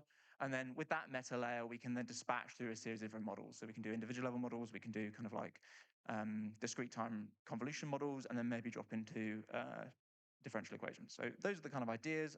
How do we do this? So looking through various different attempts at doing these sorts of things, I have got some inspiration. So EpiNowcast was my like former effort in R and Stan. So there's some inspiration there about what not to do. Turing.l, JL has obviously been very successful, got a relatively nice ecosystem, some problems. SciML, similarly, very large, but very dominated by a few people. ROpenSci, which I don't think there's like a Julia equivalent of, but it has like an onboarding process, a review process. It has some like guarantee of standards in the R community. And then Speedy Weather, Comrade, and Hydra models. The first two, there have been some nice talks here, and I haven't seen anyone talking about Hydra models. Yeah, so I've tried this historically. So I've spent, as I said, about half a decade trying in R. And I developed some kind of like very widely used, I would say, packages. So the first was EpiNow2, and that's used by like 30 or 40 public health institutes around the world for outbreak response. And then I looked at this and I thought, how can we make this better? How can we make it more flexible? How can we make it more modular? And I tried to do that via a couple of different attempts in EpiNowcast, EpiDist, and then various support packages. And the kind of like high level point here is those failed, and they very much failed in multiple ways. They failed at adoption, so they were too complicated for people to use. They also failed as a way of being community developed, so it ended up with just being me still. But they didn't fail in terms of they were, I think, quite good. But so that's kind of motivating this. So the other kind of major thing we've been thinking about is what does it mean to do a good outbreak model? So people might be aware of the Bayesian workflow book that just came out. So we've been thinking about what this means in the context of infectious disease modeling. We come up with this kind of like very complicated schematic, but the kind of long and short of it is you want to be able to interrogate all of your model components at a low level and then put them together. So that's kind of, very motivating, this interoperability, this Julia approach. So what do we need to do? So like what we were trying to do, so before kind of like the robots invaded, we were thinking this is a very large initiative. We're going to need a couple of £1 million to do this. We're going to need a team across universities. And we put a bunch of grants in to try and get money to do this. And we encountered just a huge amount of skepticism that this was possible, that Julia was the right choice. And yeah, we haven't been able to secure funding yet. And then we'd also need to secure buy-in, right? So we need to get groups that aren't using Julia to move to Julia, which again, they're very skeptical of doing so. So this summer, I had a bunch of summer schools I had to teach at, a bunch of workshops, and I was like traveling around, and I thought, well, the bots are pretty good now. What if I just have a go with the bot? What would that look like? What would this ecosystem, what could it be? Or what's a prototype of this? And so this is just a little demo of pull requests from my bot, Siab's bot, which is the one on the top, over the last couple of months. So in July, that's 740 pull requests. And then this is like hand in hand with Sebastian Funk, who's a professor at LSHM, his bot, SBFNK bot. So those are the two people that have been working on this ecosystem, so no real humans. So what are we trying to do? So we're trying to meet some composability requirements. I'm obsessed with infrastructure, so I want a lot of infrastructure to prove it's good. I want auto-diff as a first-class citizen. I want really good docs, and I want to check that those docs work. And we want to make sure that we end up with a community of contributors with good governance. So the first kind of step here is to nick some stuff from SciML. So SciML has some nice centralized GitHub actions. So we look at doing that. So we've kind of nicked on that. So there's a bunch that you can have a look at. The next one is, especially with agents, you have kind of very stupid sort of, maybe at best early graduate school sort of people doing all your work for you. And they tend to kind of hallucinate and tell you things are working when they're not working, build out things in novel ways. We want this whole ecosystem to be cohesive. And so rather than, just letting them have a go at it and like meet whatever standards they want, we've introduced this like very rigid package template. So rather than it being flexible, rather than it being something like Bessie template that I think was talked about a couple of days ago, we're just saying like, this is what you have to do. You have to do all of these things. And if you don't do it, you're going to get an error. And then that way we just throw the bot at it again and again and again until they pass the package checks. And then similarly, so coming from R, I'm used to having like a very rigid structure of what makes a good package. And in Julia, obviously, it's just sort of like, let's have a go. So we really wanted a lot of automated checks. There's some of these things in Julia. So there's, for example, Aqua is really nice. There's also things like Jet. But we really wanted to go beyond that. So we want to, for example, make sure that our README examples work. Like it's quite a classic thing I see in Julia packages. Their READMEs won't work, and that's like an immediate turnoff. And then a bunch of other stuff. So like centralizing, our formatting, our benchmarking, having all of things being automatically checked. Again, it forces the bots to do it properly. And then similarly in R, there's this big culture of reverse dependency checks. So if you release a package to CRAN, the expectation is that it will work with other packages that depend on you. And if you don't, then you'll get a lot of hate from the CRAN maintainers. But in Julia, it's not quite like that. And I've been broken a lot by upstream dependencies. And so we wanted a system of reverse dependency checks. And again, SciML has some of that, but mostly focused on their own packages. And then, so a big thing is we want automatic differentiation to be like a really first-class citizen. And what does that look like? So I really have no idea. There's loads of these competing backends. I don't know anything about them. Everyone's like, oh, these are all really good. Whatever, don't know. So one really nice initiative is differentiation interface, and in particular, the testing and benchmarking framework. So we built on that. We had some problems. Maybe we made some mistakes. And then, so the particular problem that we had is a bunch of stuff just doesn't really work in AD backends. So for example, we want the gamma, we want to be able to differentiate through the CDF of a gamma, for the reasons I'll get to in the next talk, which isn't really supported or correct in any AD backend I'm aware of. So like we had to have our own centralized little place for fixing these, because the process of submitting fixes is, again, usually not clear, or at least not clear to me. And then lastly, documentation I found in Julia is quite kind of like loosey-goosey. So in R, there's like a very rigid way of doing it that kind of inherits from C++. But so we don't want it to be loosey-goosey. We want it to be quite rigid, again, because it helps agents and it helps consistency across an ecosystem. And so for that reason, we're going to build on top of docstring extensions and this like lovely template language, and then enforce that everywhere. And then lastly, SciML has this lovely idea of showing people something cool to keep them interested. Like all too often in Julia packages, you come across them and it's just really, really boring and you can't work out what it does. So I really like the idea of enforcing this idea that like, here is something really flashy and cool that you can do with this package.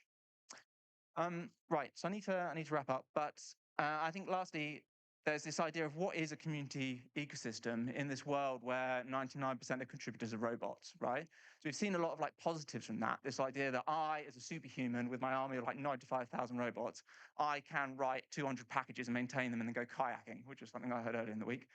Great, good for you. But what does that mean if we want to get contributors from other people? Like, how are they going to feel if they're only interfacing with like a weird Siabspot robot that has a party hat on? How are they going to feel about that? Probably not great, right? So what does that look like? Does it shut down collaboration? How do we think about it? What we're thinking of doing is, can we introduce this kind of ecosystem level bot that's for everyone?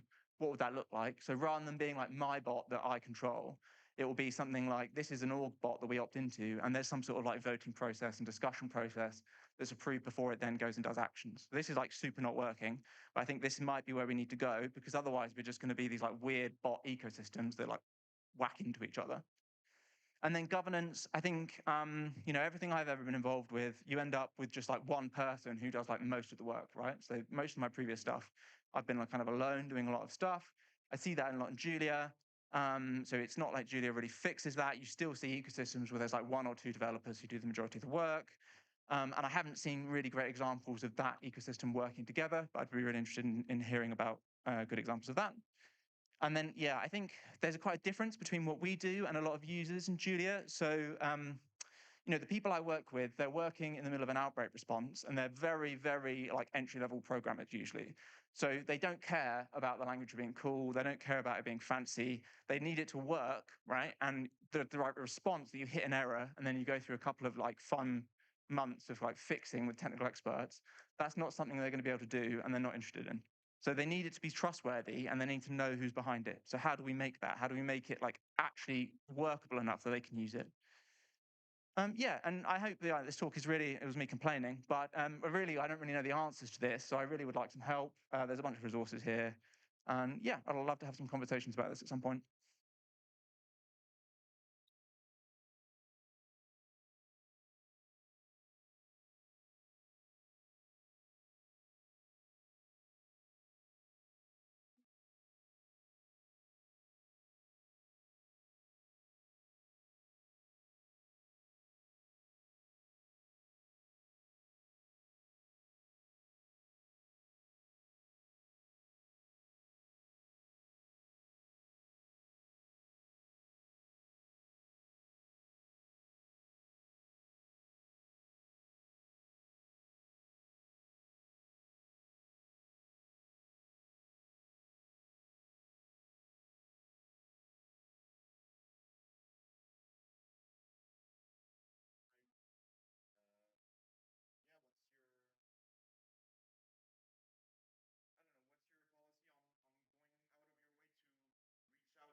Yeah, so I hate interacting with bots. So we ban them on our repos. So just like bot-led PRs with no stuff.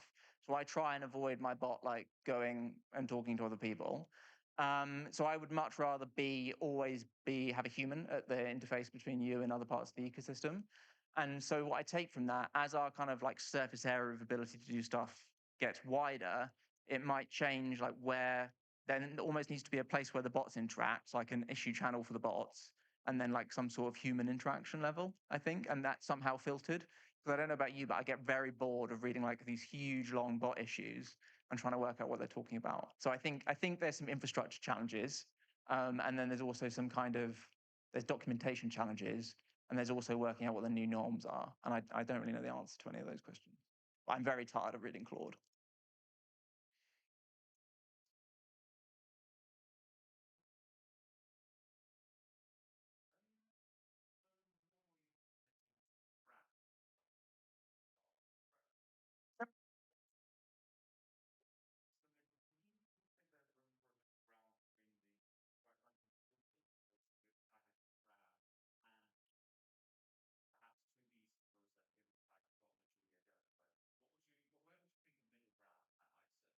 Are open sci. Yeah, I mean, I can elaborate, but basically, I think they do a really nice job. They have like a review process, they have an onboarding process, they have like a standard operating procedure. They don't review ongoing releases in that way, like Cran does. But I think that would be a really great step. An organization that had like clear onboarding and clear standards is something that I think would really help Julia, and some clear guarantee of finding maintainers, like supporting finding maintainers, because there's lots of parts of the Julia ecosystem that are kind of perennially searching for maintainers in quite a worrying way. I'm happy to talk about that more, but yeah. Okay. Thanks. Let's move to the next talk. Excellent. Okay, it's going to be pretty hard. It's going to be pretty hard to top the last talk because that was so inspirational. But I'll do my best. So yes, so this is slightly out of order. So this is a kind of test of what can we do with Julia in comparison to what we're doing in R and Stan from a few years ago. So this was like the first package I wrote in Julia, the first kind of code, and the hope would be that it would free me from this terrible, terrible life that I was living in R and Stan. And the target for this is something that we understood quite well, or thought we did, and it was quite a small problem. So what happens if we replicate this solution to this small problem in Julia versus in R and Stan? Is it much better? Is it going to be our like future hope? And like maybe the answer is yes, based on me having these other talks saying let's do all of this stuff in Julia, and maybe it's no. So I'm going to talk through, again, this has a QR code, it has a fun little website and stuff. I recommend people have a look. I'm going to talk about what an epidemiological delay is, in case people don't know, talk a little bit about what sort of problems we commonly see with these. Then I'm going to introduce our solution in R and Stan and kind of mainly show bits of it that are horrifying.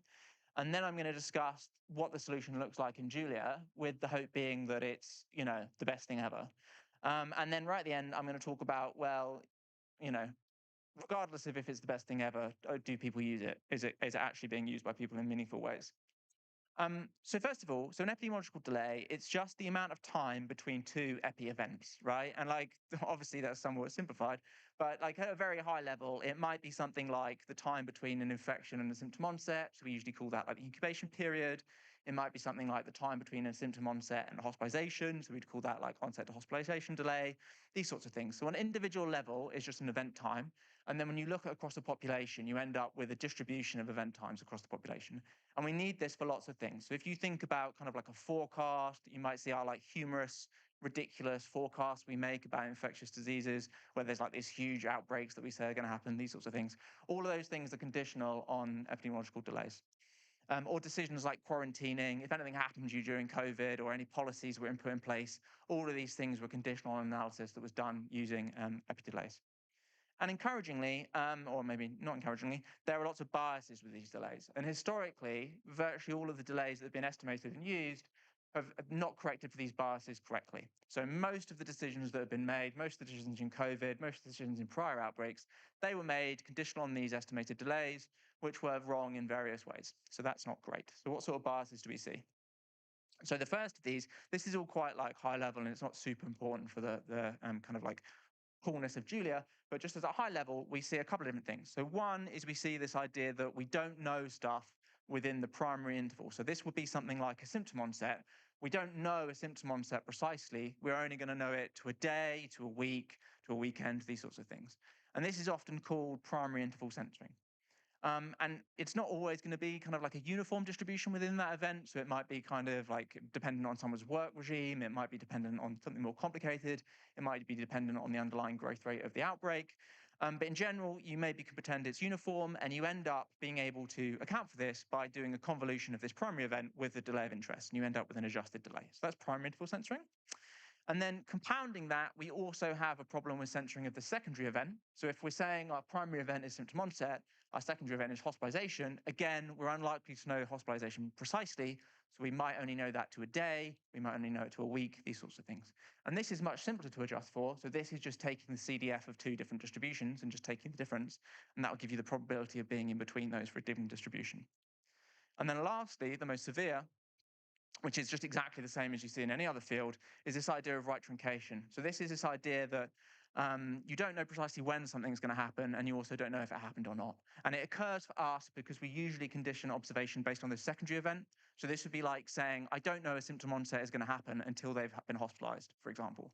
And in most settings, it's kind of not a problem because your delays are relatively uniform. But we also have this problem where we have exponential growth, like early in an outbreak. And that means that you're much, much more likely to have people who are having events right now than in the past. And if you condition your observation on the secondary observation, it means you end up with many, many short delays. And what that leads to is delays that are observed to be spuriously short. So let's say the true distribution has a mean of like 6 days. If you observe it at kind of like 7 days, you end up observing a mean of like 4 days, so like 2 days shorter. And what that might mean in practice is it might mean you might set the quarantine period wrong, for example, right? So we need to be able to account for these things. This sort of like formalism of what these problems are and things is relatively new, but let's say we know, we agree and we think this is true. So fortunately, we can just sort this out, right? We can do stuff about this. So either it breaks down and becomes we need to solve a single integral numerically, or there are some settings where we can do this stuff analytically, and it might be 1,000 or 2,000 times faster. And so my users don't care. I want to be able to give them the analytical solution where they can have it, and the numerical solution where it's not available, right? So the first version of this, the first tool, was this package called primary censored in R. And this was really just building on kind of like what base distributions look like in R and trying to replicate the experience for a user, but do all of these corrections for them. So the interface for the user looks like this. So that looks like a delay if you've used R. And then under the hood, we're using S3 dispatch to say, is this a known pair of primary interval events and delay distribution? So for example, is this a uniform and a gamma? And then we have an analytical solution for that. So we dispatch on that, and that allows us to use the analytical solution. And something you might be noting here is we've had to make this weird custom S3 dispatch thing, because in S3, you can only dispatch on the first like argument, right? So it's not like Julia where you can dispatch on anything. So we've had to make this first little like custom thing that's not very nice. And then we also need to be able to solve stuff numerically. So we need to be able to integrate. So we need to use the stats integrate stuff. And then lastly, we need to be able to fit. So we have two options. So one, we can fit in R. R is really slow, so it's not ideal, but let's say we want to fit in R. We want to use something that's familiar to people. So in my kind of domain, a lot of people use this thing called FitDistR Plus. And just as kind of a high level, this is what we had to do to make it work in FitDistR Plus, which is sort of horrifying. And then at a slightly lower level, we had to fake it as a distribution and insert it into people's global environments so it was picked up because of the way the package works. So it's really, really horrible and custom. And then we say, oh, we actually want it to be Bayesian. How do we do that? Well, we can't in R, so we completely rewrote everything into Stan. And then we had to cross-check it with R. And then in Stan, we have no way to do any sort of dispatch. So we end up with a if-else loop that contains like 25 items and a like integer switch that switches distributions. So that's pretty horrifying. And even then, that would be okay. But then we find that our numeric integration approach doesn't work robustly in Stan. So this just fails. We can't get the gradient from it. And we spend 8 days having an absolute nightmare with an early Claude version until we give up and we recast it as an ODE, because that's got a lot more love from the Stan community, which might be familiar with the Julia community. So that's pretty bad. And then we've got no way to share stand code, so we have to invent a vendoring process for stand code so we can insert it into our various other stand packages. And that's obviously very awful. And then lastly, we want to be able to extend it to do partial pooling. And again, I'm not going to go into detail, but we can do this, but we have to basically compile a model, G-sub through it to find things, pull stuff out in regex, put things back into regex, like metaprogram over a string, basically, again and again and again in order to try and do this. And this is some work me and some colleagues at the US CDC spent like 2 years on. So it's all pretty awful. So can we do better in Julia? The answer is broadly yes, right? So we've got multiple dispatch. We don't need to do this custom S3 thing. We don't need to do this horrible list. We can just write this down. We can very much follow truncated from distribution.jl, and that's really great.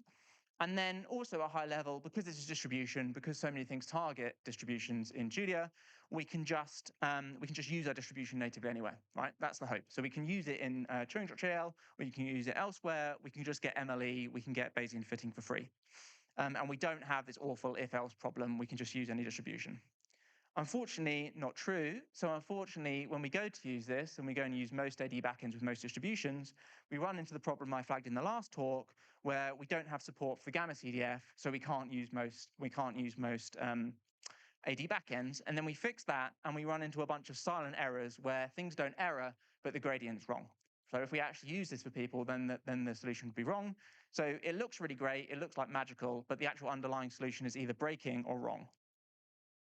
So this is where we need some sort of testing suite. So this is where differentiation interface comes in. What does this look like? How do we use this? How do we find it? We looked across like 6 and 7 backends, and we realized that it wasn't working on a bunch of them.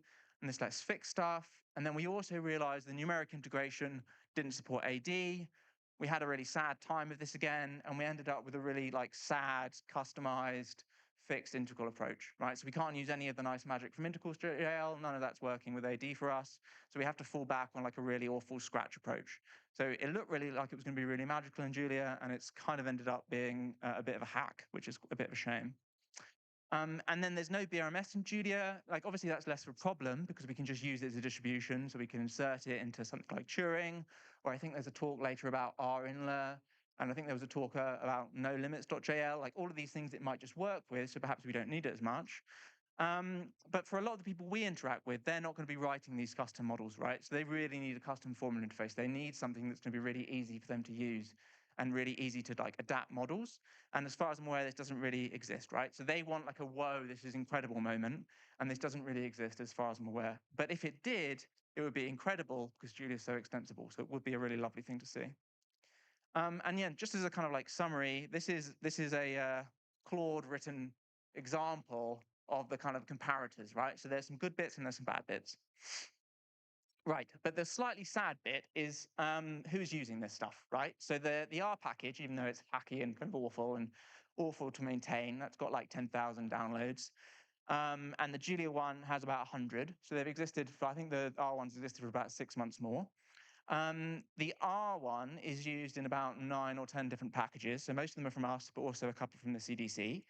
And then because it's used in these other widely used packages that don't exist in the ecosystem, it means it's used in like lots and lots of public health agencies.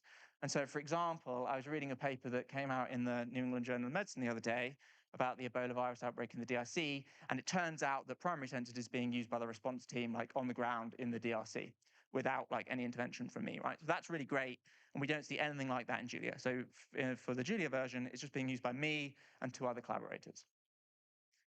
Yeah, so this is despite the Julia version being, I would say, much, much better, much, much superior.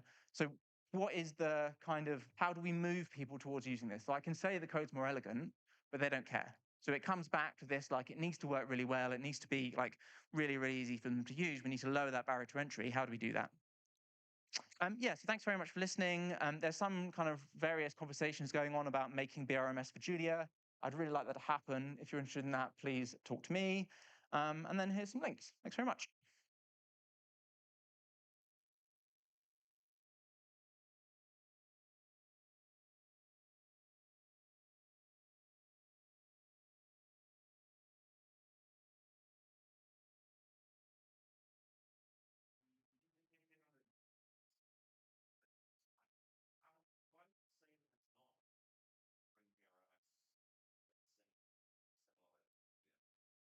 So I think you have to think about what would you get from it. So if you're happy with what BRMS can do, you don't really need it, right? So you're looking at the edge case of users who want to ingest BRMS into custom models, which is not a massive space of users. And often what people do is they'll just write their own custom model.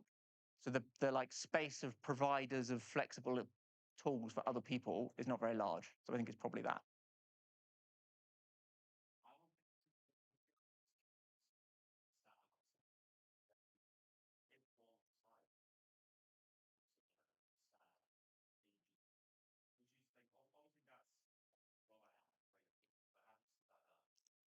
I've seen a little bit, but that would really not be helpful because the thing that we want to be able to do is extend it and use it as a kind of extension of various models. So we want to be able to use it in other models in order to give them like a regression components, like a nice clean formula interface. And we also want to be able to inject custom parts into the model. So this custom likelihood, for example. So just wrapping STAN wouldn't really help. I think that would be the problem. Okay, thanks again.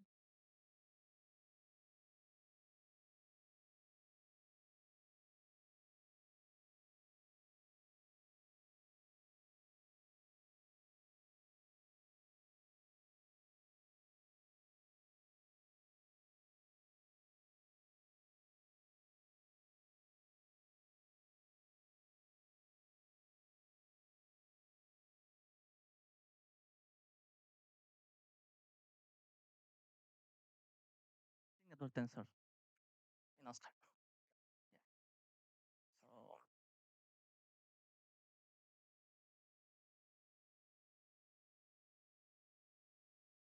So hello, my name is Carvel Rifo. How the presenter say, I am a PhD student in mathematics in the Technische Universität of Berlin.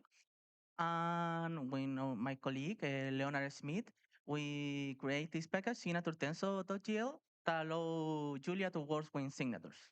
In particular, I am from the statistics field, and Leonard comes from the algebraic background.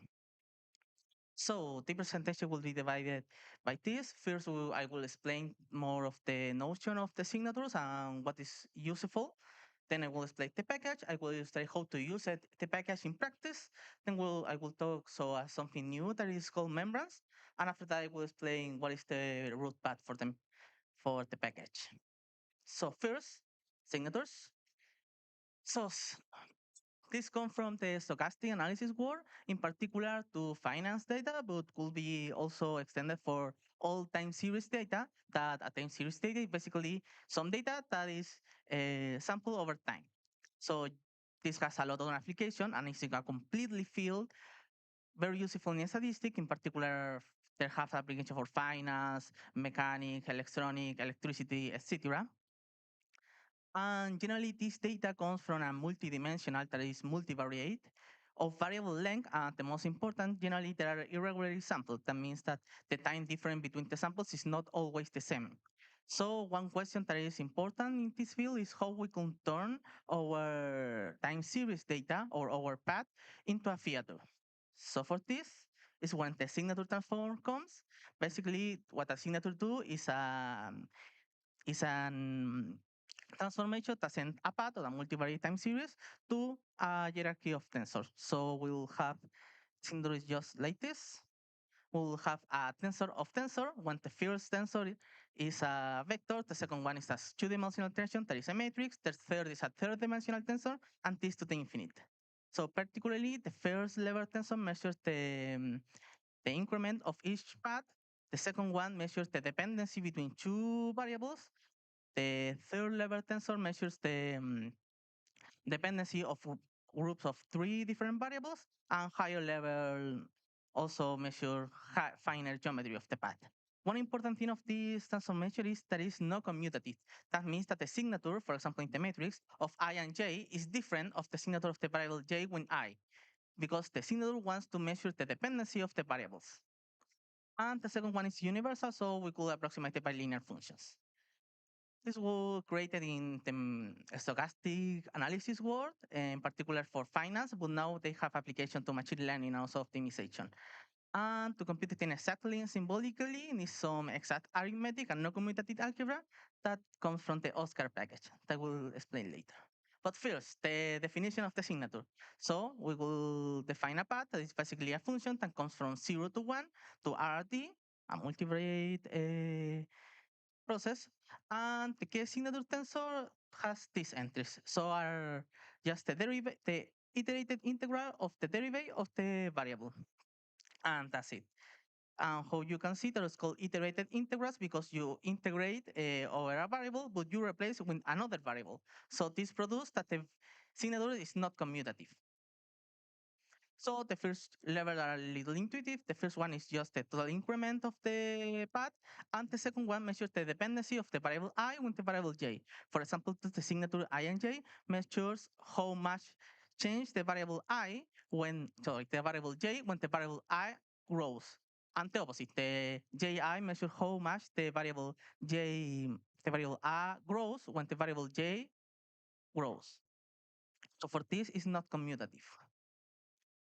And yeah, unfortunately, we have finite memory, so we cannot compute all the signatures. So what we use in practice is truncate the signature until solve level.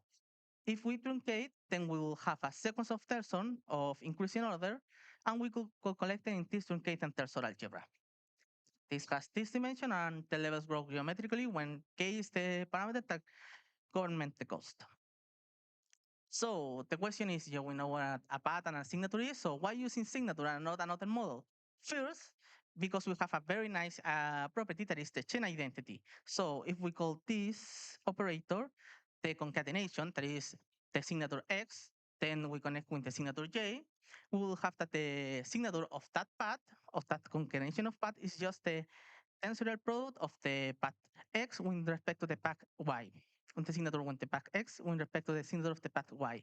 And this is very important because this gives us two properties. The first one, if we want to store some signature of a process and we want to date this, we don't need to compute it everything again. We just need to calculate the signature of the date and then do the tensorial product of the signature that we have, and then we have the signature of the concatenation path. And the second important thing is this allows us to compute efficiently signatures. We just need to split our path into a piecewise path that we know, and then compute these signatures of this path that we know, and then we do the tensorial product. That's exactly what the package of signature does, and of course, our package. But this is not enough. We have more properties of the signature. For example, the translation invariance, that means that we only cares about the increments of the variation of the variable. So if we add some constant term, then the signature is still the same. The reparametrization invariance, that means that if we change the speed of the signature, that means changing the how we measure the time. For example, instead of seconds, you use minutes, hours, etc.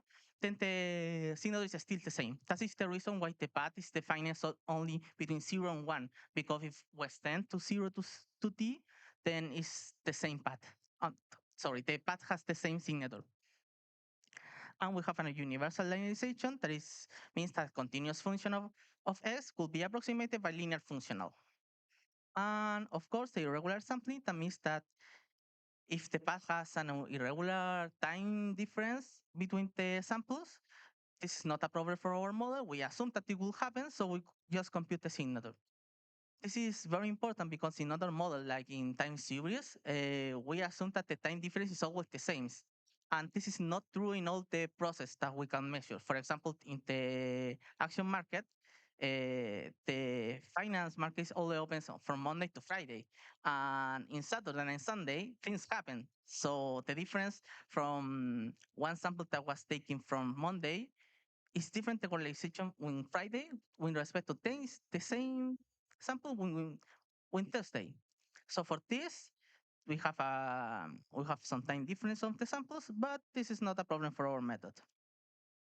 And now, how to compute this in Julia? So we create this nice package, signature tensor, that of course is written in Julia, and one of the most important is that it's compatible with Oscar. So this allows us to work first with numerical computation, but Oscar allows to compute exact and polynomial and symbolic computation. So this allows us to compute all the algebraic structure and machinery in our package. For example, the Lie theory, no computative polynomial of core-grounded basis, and also our package allow us to compute the signature of the very well-known paths that are most used in the signature of path theory.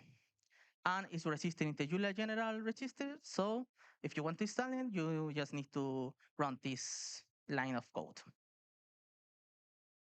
So what are our package relies in these two core types. The first one is the truncate tensor algebra that says the property of the path. In particular, this is the base algebra is the parameter that makes the magic, because this allow, if we define like a float, we could forget about all the symbolic computation and compute it like usual. But if you want something exact or symbolic, we could use all the machinery that Oscar gave us and just defining this like a polynomial ring or like a ring. And all the signature will storage in this element that is a truncate tensor algebra. In particular, this store one array per level when every element will be one tensor of this dimension. So the signature constructor.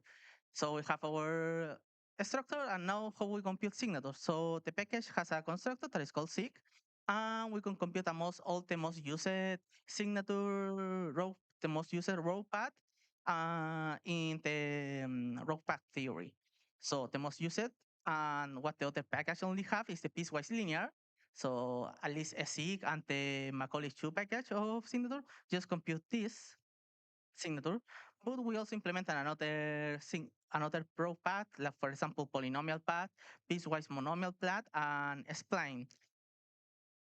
So here are some samples of this path. So point, axis, monomial, piecewise linear, that is the most uses, the polynomial, and the piecewise monomial, that is a mixture between the polynomial and the piecewise linear.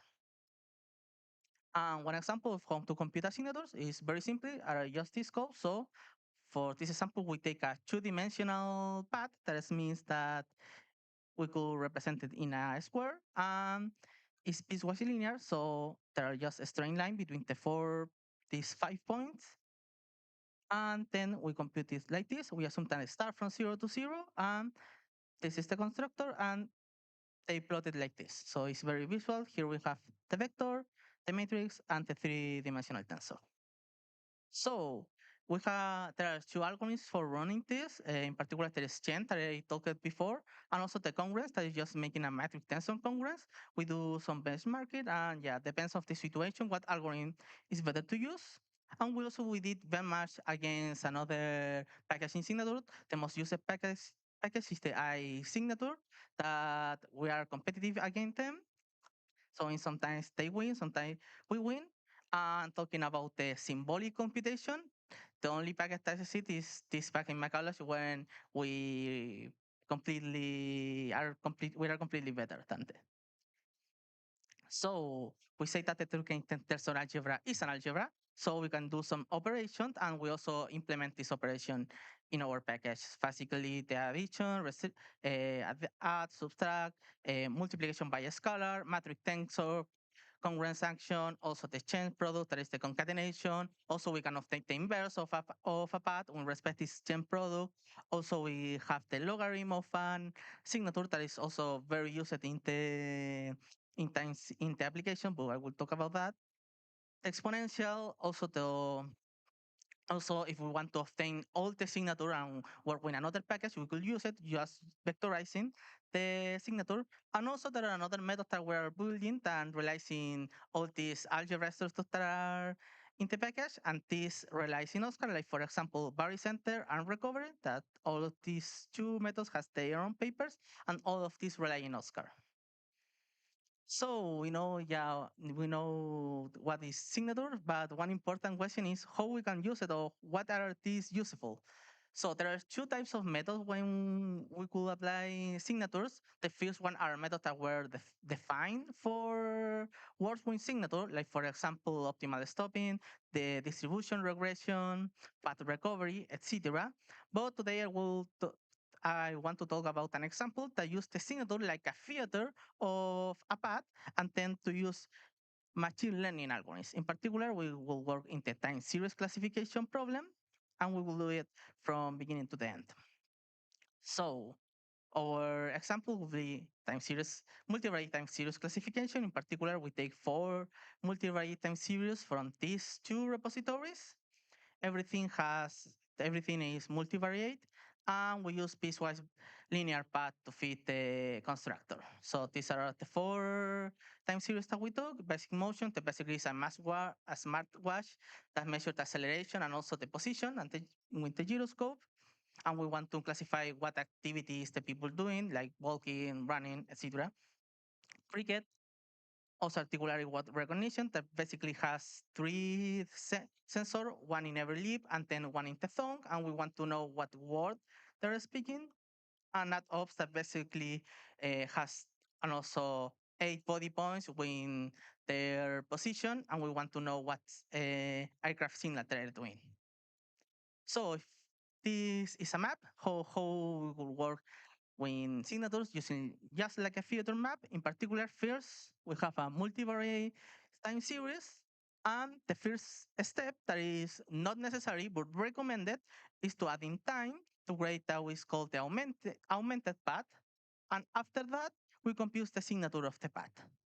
So after that, there is an optional step that I didn't hear, but it's also recommendable, not for classification, but for another machine learning algorithm that is taking the logarithm of the signature. And then we compute the vector function, and we have our vector, and then we could forget it about all the signature, and then compute this like a vector of covariable to our algorithm. In particular, we work with classification algorithms, and after that, we have our label. So here is the only path when we use our package, and of course our package work compute the signature automatically. So this is the code. How you can see it's very simple. Here we define the signature, here we compute it. And then we use our knowledge algorithms. So here is some visualization of the data. One sample for every case. And here are the results. First, for basic motion, we run almost all the knowledge algorithms in machine learning for classification. How you can see, we think that we improve the result. Also in the cricket, here we at least we don't increase, we are not we are not worse. And when we have the best increase is here. And this is caused because this is the most multivariate time series that we have in our example. So one general rule is higher multivariate is the process, then better and worse it is to use signatures. And in particular, how we know into what level we could to create the signature. There is no any mathematical rule, so just experimental rule. But the thing to do it here to explain is basically running with the signature when k equals 2, k equals 3, and then when k equals 3, we have the most increase in the precision. For k equals 4, the increase was despreciable, so we keep it when k equals 3. So this all about what you can do with signature of a path, but there is also a new field in the row path theory that is signature of membranes, and our package also can compute it. So basically, a membrane is a 2-dimensional path. That means a spatial process or spatial data.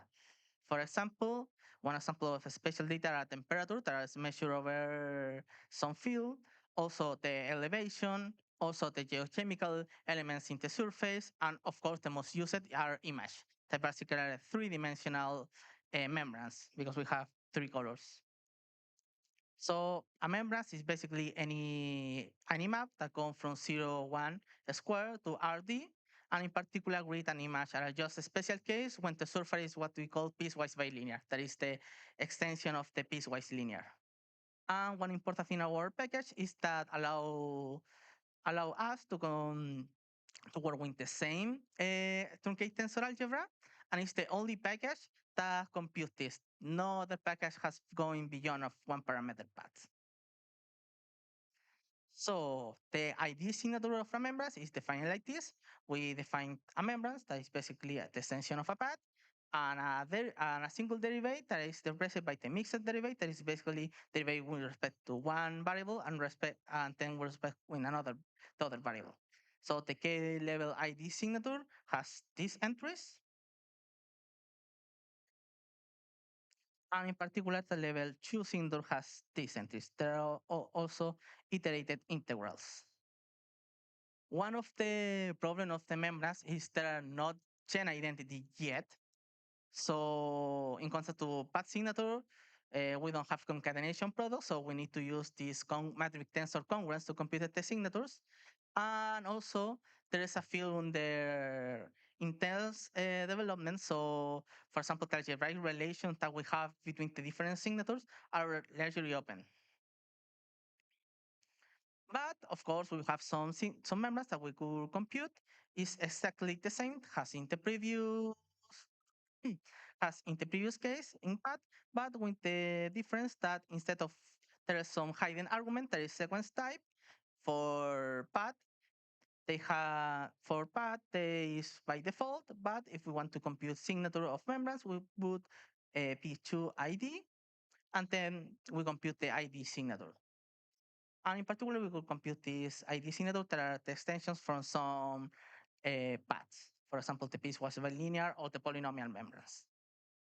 And it's exactly the same code that for path. So that's all that we have in our 1.0 version of our package. In particular, we have a plan to continue developing this package. The first one is to add more membrane signatures, because I told before that this was the ID signature of membranes, but it's not the only one who define a signature. There's another one, and we also want to implement it in our package. And the second one, if you could see, we don't have any application or algorithm for membranes. That is because they aren't algorithms yet, because this was discovered just in 2024. So this is very new, and we are researching to define well this. And after that, we are going to, our plan is to research about algorithms and methods to apply to real world data.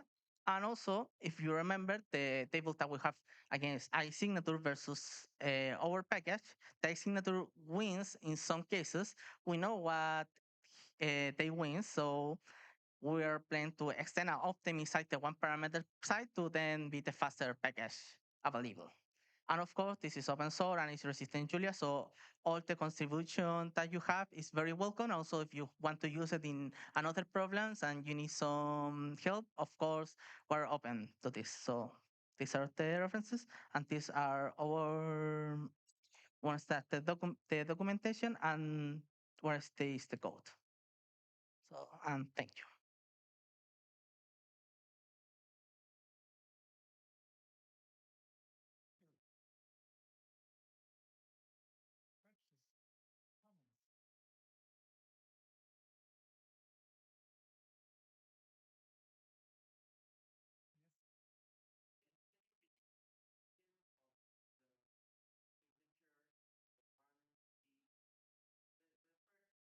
The first one, the signature of a row path.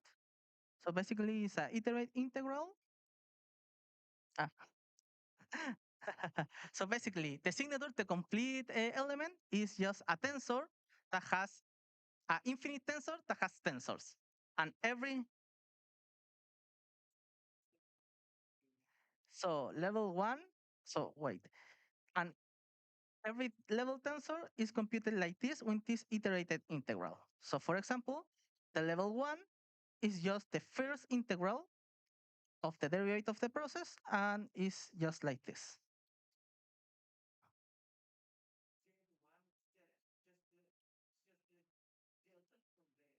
Yeah, that is exactly what it says here. The second one is the iterated integral between um,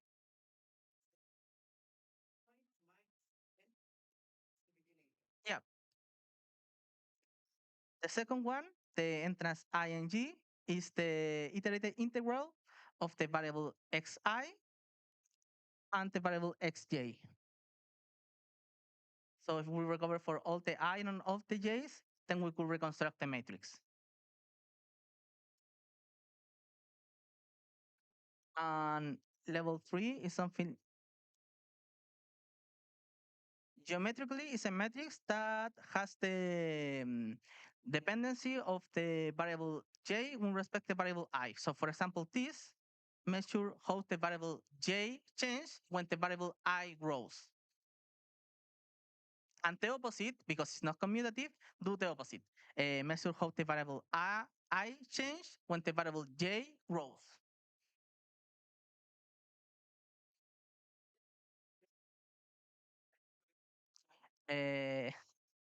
Yeah, so for example, a real world example, um, for the 3-level signature, if we have, yeah, so level 2, for example, if we have the dollar and we have the time series of commodities, for example, dollar and gold, then the signature I and J will measure the signature of gold with respect to dollar, will measure how the dollar change when the gold grows.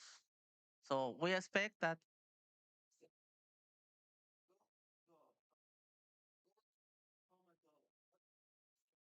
how much this grow when how much this change, the first variable change when the second grows. That is just a unit.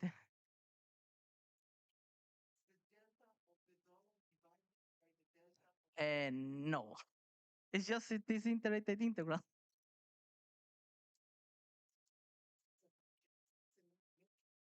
Yeah, it's a matrix of numbers.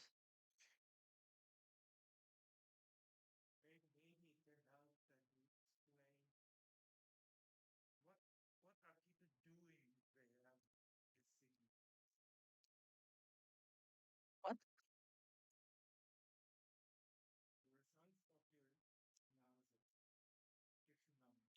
Yeah.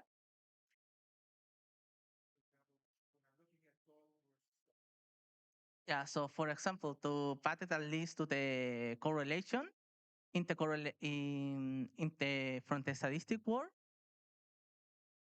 if we have some correlation matrix that measure how the variable change when the other variable change. So it's the same analog, but thinking of continuous process. That's it. It's something similar to the correlation.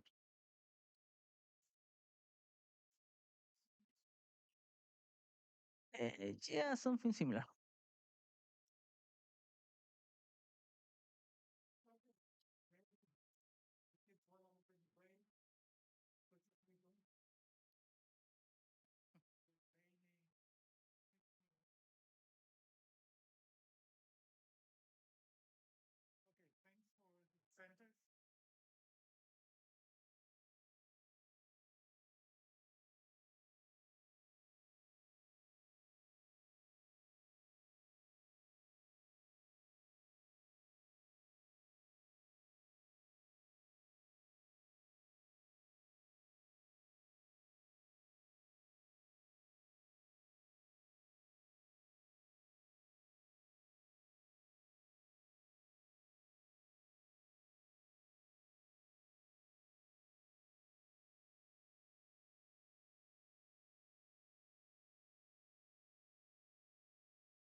Should we get started again?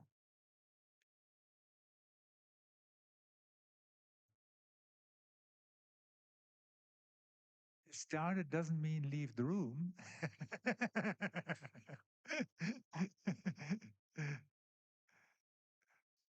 Okay, but obviously I don't have a lot of authority, so please stay. And it's my pleasure to welcome a very special lecturer here. So it's the speaker is the first time at JuliaCon, and he comes from Japan. And he was just telling me, okay, Japan is a smaller community of Julia users compared to the rest of the world, but it's a growing community. Also due to Sugawara-san, he is teaching a Julia class at the university, and he will be giving 2 talks in this session. And yeah, you can read it yourself what he's going to talk about. So again, welcome. Thank you for introduction. Today, I give us 3 talks in this conference, and this is the second one. And all topics are related to the modernizing materials physics code in Julia, pure Julia, which is primarily for my presented in my graduate in my class in the university. This is the second topic, introducing my new package called Photonic,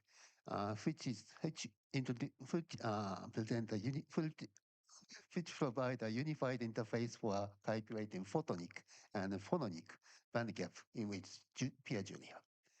And what is photonic and phononic bandgap? This is illustrate a silicon seed with periodic air gap. So we are talking about some waves, light wave and acoustic wave propagating in this structure. Periodic structure, in this case, permittivity is changes periodic, which give rise the photonic bandgap, which means wave cannot propagate over wave frequency range, which is called the photonic crystal. Acoustic wave is also have a phononic bandgap, which acoustic wave cannot propagate along along subregion. Sorry, this is a very small view graph. This is a called dispersion relation. That it's a wave frequency versus wave vector. So this curve shows wave and k vector, which can propagate in this structure. Then this has a gap which cannot propagate the wave. And this is for photonic side, and this is a this is the acoustic side. So if the case for such structure, the photonic crystal and phononic crystal give rise to simultaneously. This is called the photonic crystal. So this is related to the futures optimechanical devices. So this package can calculate this photonic and phononic in one package. So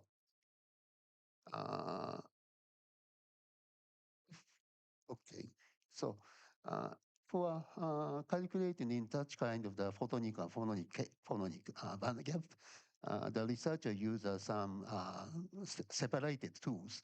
The famous is MIT photonic bandgap, which can very old program to calculate the photonic bandgap, and also researchers of optical fields use commercial software such as RSoft and Luminous chemicals.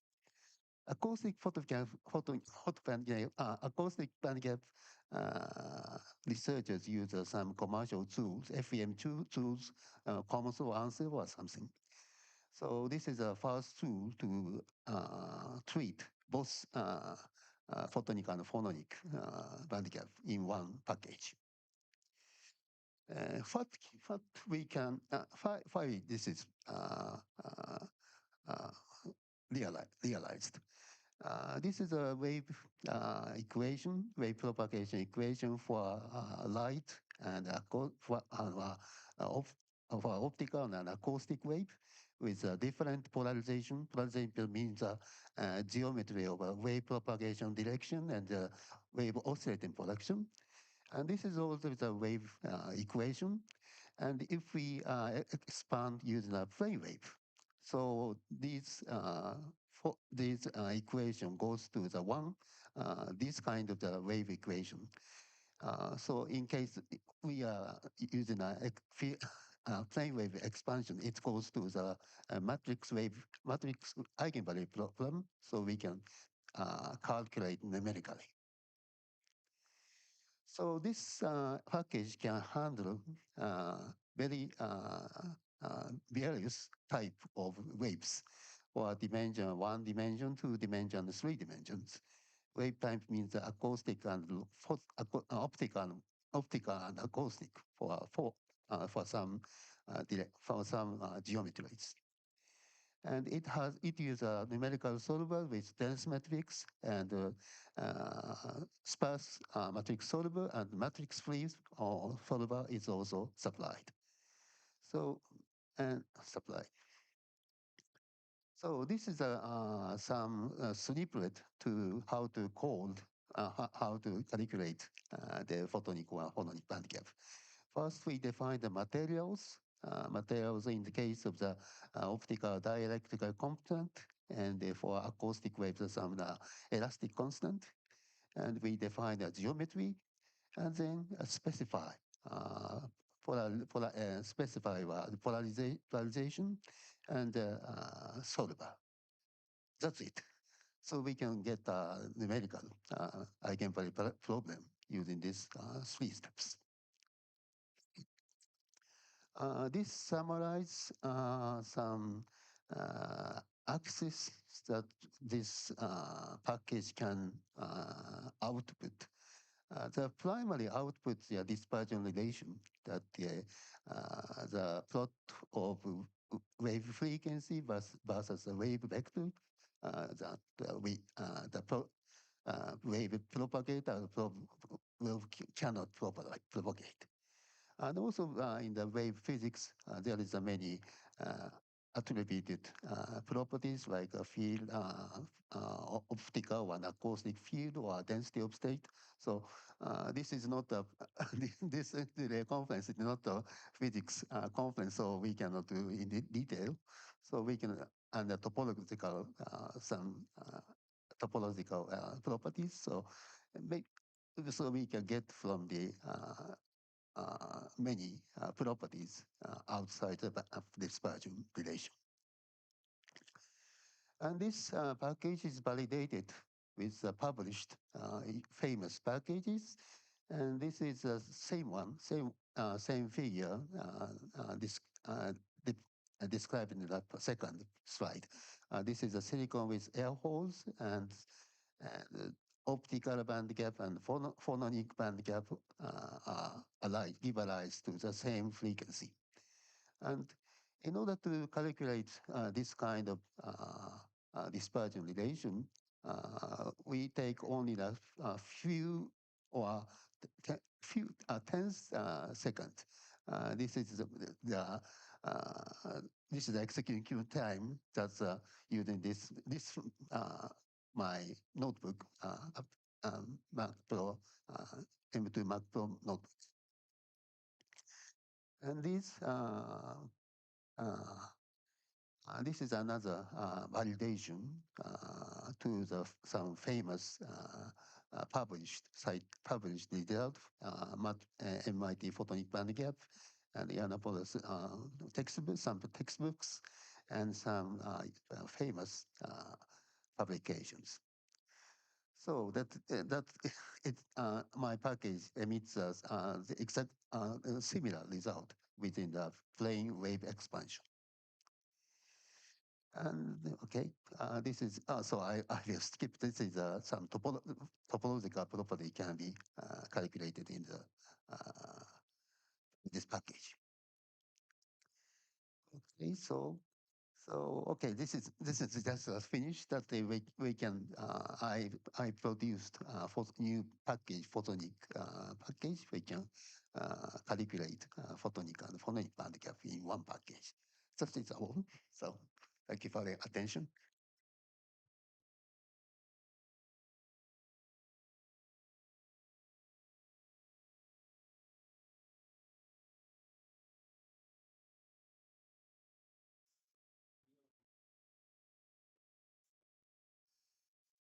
This one, this one.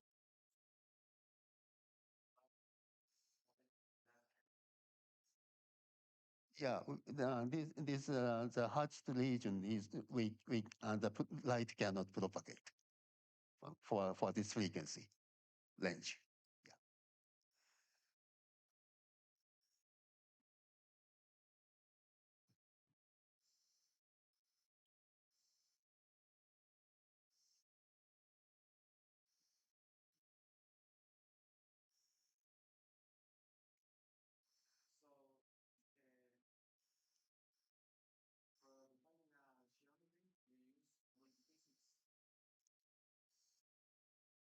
Oh, just this is a Julia package. Hmm?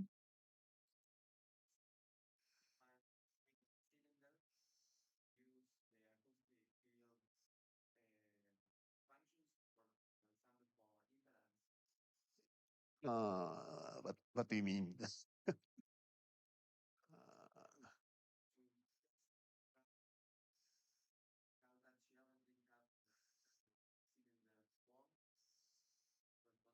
Oh, we must actually compare to the experimental result. Yeah, yeah.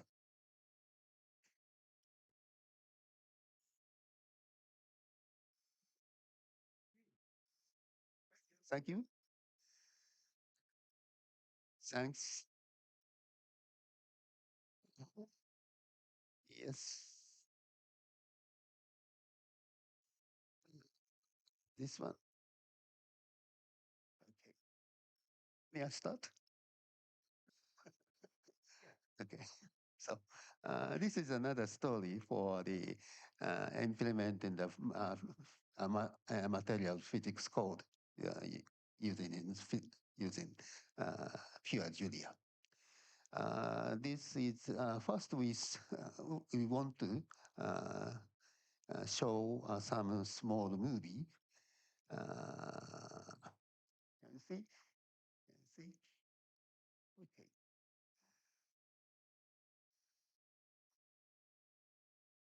So once again, so this is some microstructure, two-dimensional microstructure of silver and copper, starting from uniform composition, but it split into two regions, silver-rich and copper-rich region. White is the interface of the two regions. What matters is in this kind of things in the outside of physics that pure silver is very soft, but once copper is included, it goes harder. So in the material science, it is a very important to illustrate the matrix of materials matrix, not a numerical matrix. So phase field method is one of the strategy to treat this kind of the phase transition or phase change with the moving interface. Phase field model is summarized in the three steps. First, we decide our order parameter, which describes each region. In the case of this splitting, we we use a composition of the one parameters. And using this order parameter, we describe a free energy as a function of the order parameter. In this case, this is free energy of its own materials and the kinetic part. This is the total free energy. And the phase will go to the downhill to the free energy. In this case of silver and copper matrix, the free energy can be has two minima. So, and this mixture is very unstable, so goes to one minimum, two minimums. So, so this is a phase field model. So this my story is of two package. This is treated as in the first package phase field Julia. So this is called snippet to get to analyze this kind of the phase field. First, we set up a model. In this case, a Kahn-Hill model, which describes a split of one uniform field to uh, two region. And F is a free energy, which I will describe later. And this is a spatial grid. In this case, X, Y, Z is separate, discretized in equispace, equidistance, and then make a problem using a model, free energy, and grid. So we can get a problem. This is actually a differentiation of time and over time and space. And this is a Julia's the ordinary differential equation object, so we can solve numerically. So so this the most important is the free energy. This is come from the database of the thermodynamic database. So we will discuss later. So anyway, so we have a database as a function of the temperature, or in the case of the in this mixture for component density. So this model and model grid and free energy mix coupled and represented one problem. So inside we must get minima for the free energy. We use somewhat sometimes use automatic differentiation to get the derivative of the free energy, and change and more the and get the differential to the stable state. This is another comparison to the uh, different problem of the moving interface between solid and liquid. So this is validated. So for free energy, we used a very old old field of chemistry using Calford. Calford means calculation of phase diagram, which was started about 1970 and have a very a lot of database for each materials field. So so we implemented. This was recently the original developer of Calvert started a project, a Fortran project, Open Calvert, and I asked him to. I would like to implement this Calvert using Julia. So he approved. So I started this one. So this is the example using in the database of Calvert was silver and copper phase line. So this is inside. This is inside another package, Open Harvard. This supplies free energy database. It is the free energy is described as a polynomial or sometimes exponential of the temperature or composition or something, pressure or something. It is described as, which is very straightforward in Julia rather than Fortran. Fortran's synthesis.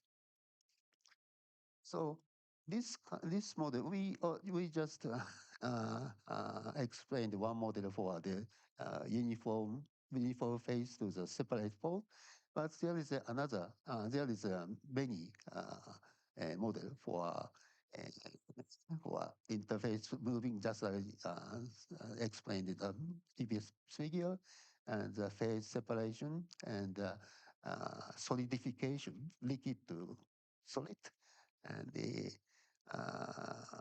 or some so we described for each model to get to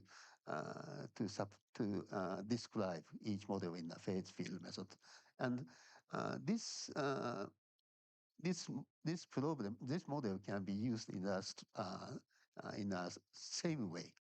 Uh, in this case, that we used popular Hira model, but in this case, another model can be used is with free energy, order parameter, and grid. Just the same coding procedure. So we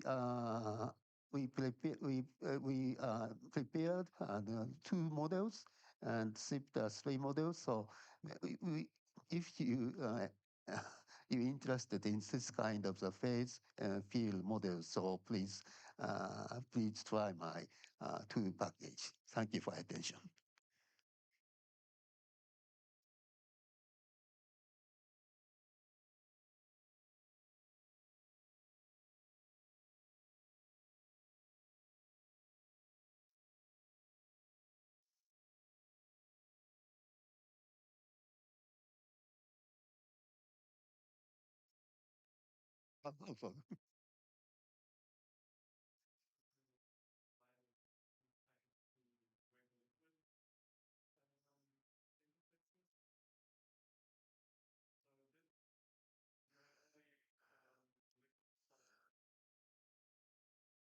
Just first movie or second movie? This one. This one. Oh, this is a different model. Yeah. This is the one component. Yeah. This is a two component case. Yeah.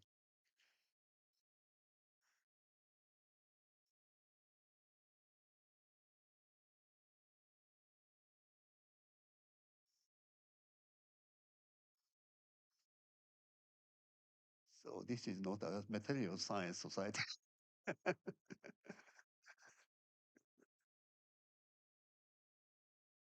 So I will advertise Julia into the material science society.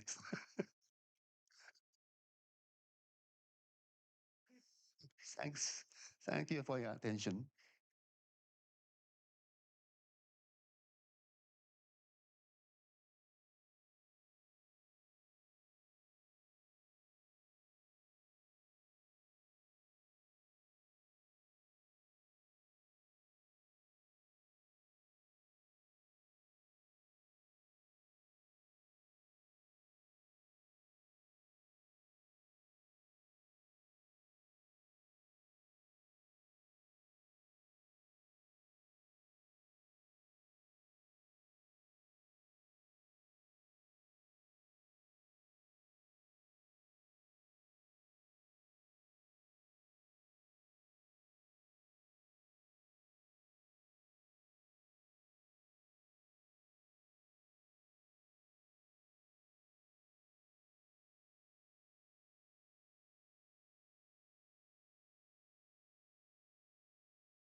Testing.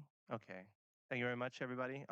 Today, I'm going to be talking about my package, KA pseudospectra.jl. This is a cross-platform GPU package that computes pseudospectra of matrices and matrix pencils. Oh, maybe I should say, this is the Git link to the repository. I haven't quite registered the package yet, but I hope to do that in the coming weeks. But until then, here's a QR code, and one can go through the README if they're interested. So I guess first question here, why exactly does one care about, something other than eigenvalues, let's say? So for example, let's consider two different types of flows here. A Muschel flow here, which is just the flow, a pressure difference caused by a flow in from one direction, pushing this way. Another one is a flow that is caused by a moving surface, right, at the top, like a top level surface here. And for the top flow first, one might look at, say, eigenvalues, right, and see what they would say about the situation. And it turns out that if one does an eigenvalue analysis for a certain Reynolds number, which is just how hard it is to push the flow, one could think, then one would get a Reynolds number of about 5,700 over here. But if one does an experiment and they actually see that the flow becomes unstable, becomes turbulent around Reynolds number 1,000 instead. And it's even worse for this Couette flow because it is stable in the eigenvalue analysis for every single choice of Reynolds number. Stable in the sense that in this original paper from 1993 from Trefethen, Reddy, and Driscoll, that eigenvalues don't go below the real axis. But in this case, one might say stability is if eigenvalues stay to the left of the imaginary axis. And in this case, experiment actually shows that you experience turbulence at a Reynolds number of 350, right? So eigenvalues are in some sense not very descriptive of this model and how it will behave, right? And here is a plot of the pseudospectra for this Ohr-Sommerfeld model at this Reynolds number 1,000. The white dots here are the eigenvalues themselves, and they're all stable. But these contours indicate if we perturb our operator just a bit, where do the eigenvalues go under a worst case perturbation? And we see that these eigenvalues can be sensitive to these type of perturbations. And these are exactly the kind of perturbations that one finds in reality, because you're not measuring a perfect model in reality. There's usually measurement noise, process noise, right? So the pseudospectra can actually be descriptive, perhaps, of why eigenvalue analysis might fail for these kinds of models. So for these flows, eigenvalues are not descriptive of when the transition to turbulence happens. So stepping a little bit back, what exactly is a pseudospectrum? Well, if we take a matrix M, the epsilon pseudospectrum is just the set of eigenvalues of M plus E, where E is any little perturbation that has two norm less than epsilon. And basically what we can think about that is it's just the spectrum of our original matrix M plus the set of points that satisfy this inequality. The resolvent, this term in the middle, is greater than 1 over epsilon. And we can do this as well for two matrices, right, which come up quite a bit in applications, a matrix pencil. And we can also compute the pseudospectra of this. Though, in this formulation, what's nice about it is we can actually vary the perturbations in each of our terms of our matrix pencil, which can be important. And the way that these pseudospectrum are computed, maybe I should take a detour over here. This is another pseudospectrum of a Gertscher matrix here. Has this very, very nice structure here and very sensitive spectrum, right, to perturbations.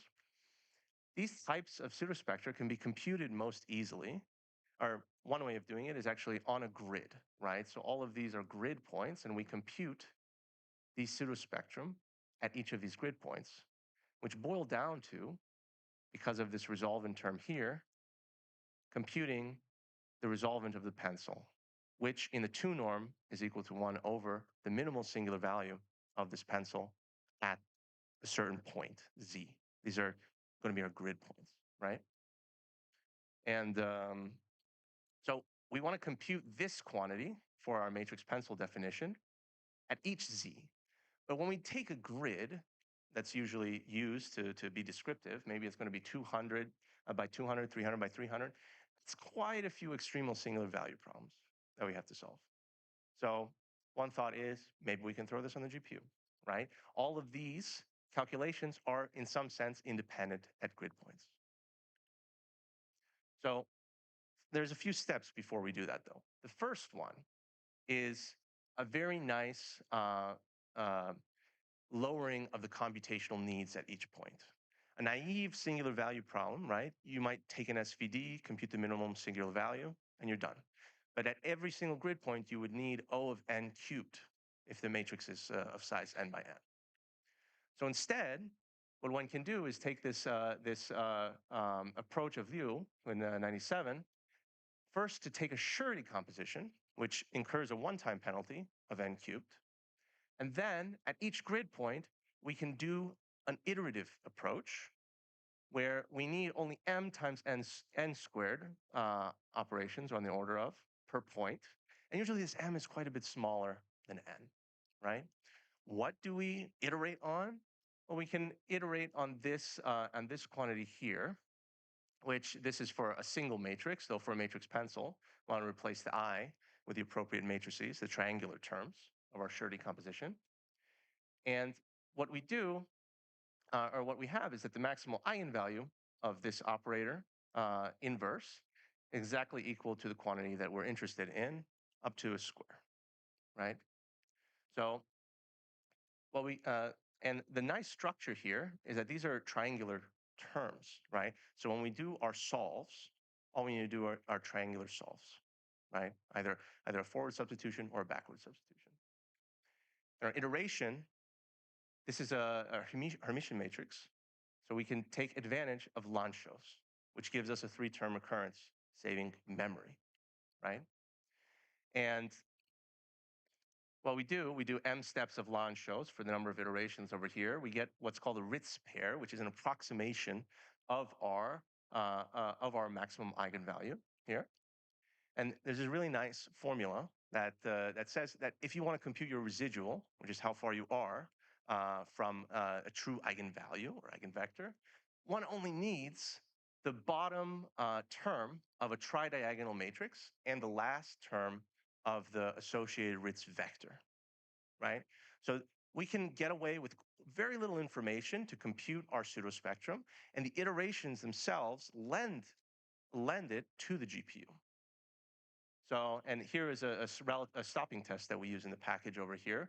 Not quite foolproof, not quite a full bound, but it is effective.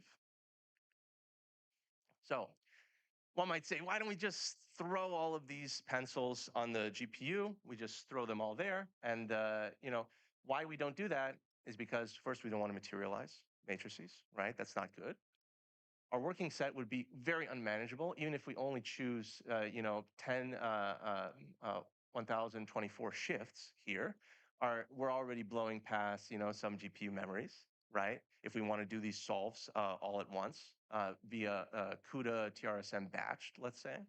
If we want to do even a modest grid over here, yeah, that's not happening, right? So what we can do all these computations in registers on the device. We move over the triangular factors, and then in the kernel, we compute our shifted matrices, and we do the solves directly there. And we get a speed up over here. So we reduce our reliance on this DRAM bandwidth. We use a lot less memory, and we get a faster result. What's not to love? How do we do that? Well, this is the KA-TRSM. So kernel abstractions, triangular solve. One kernel that we have is a more naive approach. We have a pivot element here. This is a backward substitution. We have a pivot element here. We divide by its magnitude, and then we update this, going up in a column. Each thread gets its own set of rows, and this is one way that we can do it. A different way that's more efficient, actually, is to do the same kind of panel solve here for this little chunk, and then we can load into shared memory tiles here that we can reuse over our batching dimension, over our shifts, right?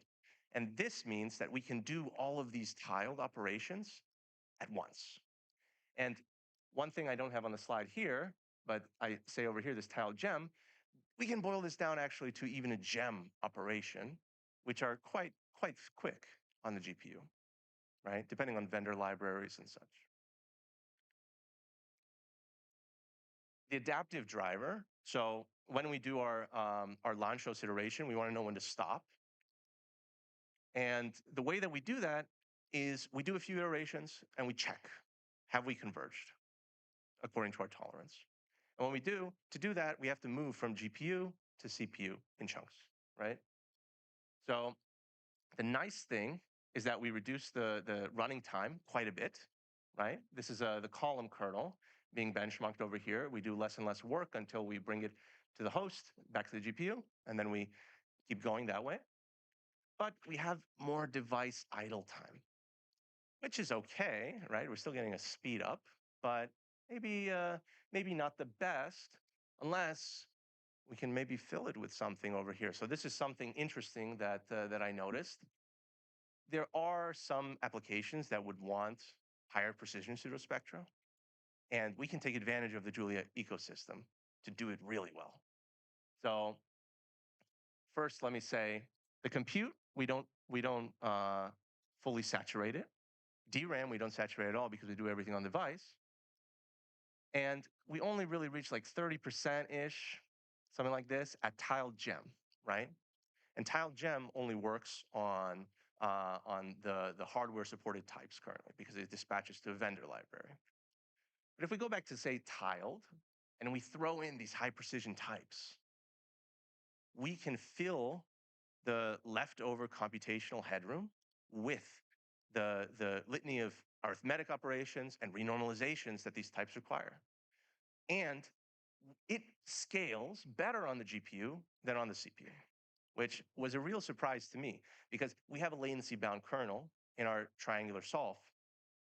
But scaling really good on the GPU, that's very interesting. That's very interesting. And I mean, this has been noticed in a lot of computational science before, but I think it's a really cool application here because some people need this. And as we can see, we have a lot bigger the compute clusters utilization here. DRAM bandwidth is a little bit more because we have more data, and this affects our occupancy. So we don't have as many kernels per SM, but a lot better throughput. Now, what is it about Julia that makes it so special? I'm sorry, I'm going a little bit over time, but what is it about Julia that makes it so special? I can just take multi-floats, GPU supported, drop it in. That's incredible. There are these amazing packages like generic sure. So linear algebra.jl, it maps against LAPACK for a lot of its computational routines. But generic sure, we have these implementations that accept generic types. They make it so nice to work, so aesthetic. And then kernel abstraction itself, I mean, I can use kernel abstractions on this Intel laptop. I've used it. I have a Framework 13. I use it on the AMD one. I use it on CUDA devices. I can use it everywhere, and that's just beautiful. Where is it not? Where does this cost you? So there's not really a nice interface. I think that this is kernel interfaces. I think I heard about this from kernel abstractions that might help with this. So how much memory is left over, what device, this kind of thing. Warp semantics, I had to use this package kernel intrinsics to get these warp semantics, which is a little bit of I guess, a hack, but I think that there is some work to get warp semantics into kernel abstractions itself. And also, kernels can't be cached for the GPU, but I think that this is changing in 1.13. So amazing developments so far. And yeah, that's kind of what I got. Many thanks, Valentin Chirave, Tim Bissard. All of these packages, incredible. For kernel intrinsics, Emmanuel Filiat. For kernel intrinsics, multi-floats, David K. Zhang. I mean, just being able to do that is just legendary. generic sure from Ralph Smith, I think. And then also I must, of course, thank for computational resources, Tim Warburton let me use his multi-GPU 1080 Ti server, so I could test the scaling. Thomas Wright, very good graphical user interface for eigenvalue computations, released in, I think, 2002. That was kind of the impetus for this exploration, to try to put these same algorithms on the GPU and see how they scale. And finally, of course, my advisor, Mark Embry, for the really great advice on this package, making it better, making it cross-platform, making it amazing. And for the nice feedback on this project and across the board. And I leave you here with a nice picture of the zoomed in pseudo spectrum for a 16,000 by 16,000 2 to the 14 matrix, a Golub matrix. This is real, so you have complex conjugate pairs here. Yeah, 600 by 600 grid, 2 to the 14 points on an A100 in like 8 hours, something like this. I'm happy. And that's all I got.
Hello, welcome everyone. I'm Philip Suskin from the Institute for Biomedical Imaging in Hamburg, and I welcome you all to my talk on optimal control of a field generator using Julia for mathematical programming and IPOP.jl.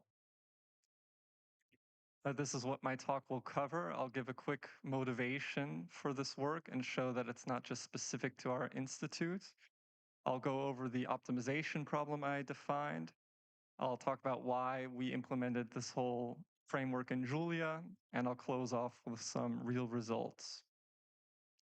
So first, at my institute, we do magnetic particle imaging. I just want to make clear that the results from this talk, they apply to magnetic field generators of any kind in any domain, but just to sort of set the scene for my work, I'll quickly get into what we do at my institute. So we do magnetic particle imaging. That's a fairly new tomographic imaging modality. It images magnetic nanoparticles with high temporal and spatial resolution. The way it achieves this is it generates a field-free point, in some cases also a field-free line, but we'll talk about a field-free point for this work. And that's exactly how it sounds. It's a space, a position in our field of view that has essentially zero field, or at least below some tolerance value that we set. And the reason we need a field-free point in magnetic particle imaging is because that is the one position across our gradient field where the particles are not saturated. And so those are the only ones that can signal to our scanner. And so how do you generate a field-free point? Well, you can use permanent magnets. As long as they oppose each other, you'll get a field-free point someplace in the middle. But the problem with this is that is constant. And to image some phantom, some space, we need to be able to shift the field-free point around in our field of view over time. So we can't just have a constant field generated by permanent magnets. What we can instead do is use air coils. So air coils allow us to flow current through the coils and shift them around, or allow different currents to go through our coils, and that can shift the field-free point. But as we try to scale up our field generator so that we can generate bigger scanners and eventually get to human-sized scanners, this becomes really, really resource intensive, specifically power. And so we need some solution that sort of caps this power consumption. And the way we can do that is with soft iron coils. These allow us to sort of keep a cap on the power consumption, but they have the result that we now have a nonlinear relationship between our currents and our field. So to define our sort of problem at hand, a nonlinear relationship between current and field isn't a problem in of itself. This can be modeled by some sort of surrogate model. In our case, we just use a typical neural network. But this is not so much what we care about. I'm trying to control field characteristics. And so what we care about is the opposite direction. We have some desired trajectory for our field-free point. We know the field characteristics that we need to create this trajectory, and we are trying to get to currents into our coils with that nonlinear relationship that generates the field-free point trajectory that we want.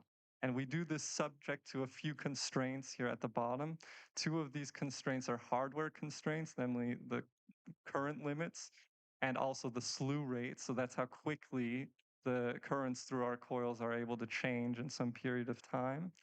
And we also have some constraints on sort of our field characteristics. So the tolerance for our field and the position where we want the field-free point to be, and also the minimal gradient strength that we have there.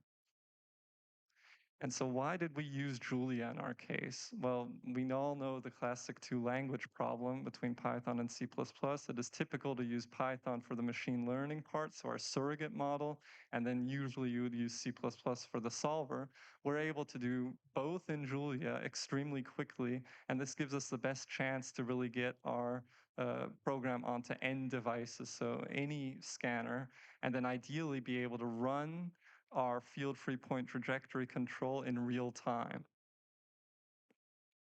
So quickly into our Julia stack. So as per the title of this talk, we use Julia for mathematical programming and ipop.jl for the actual optimization problem. We use flux.jl for our surrogate model, and a really important package generated at our institute by my great colleague Maria is spherical harmonic expansions.jl.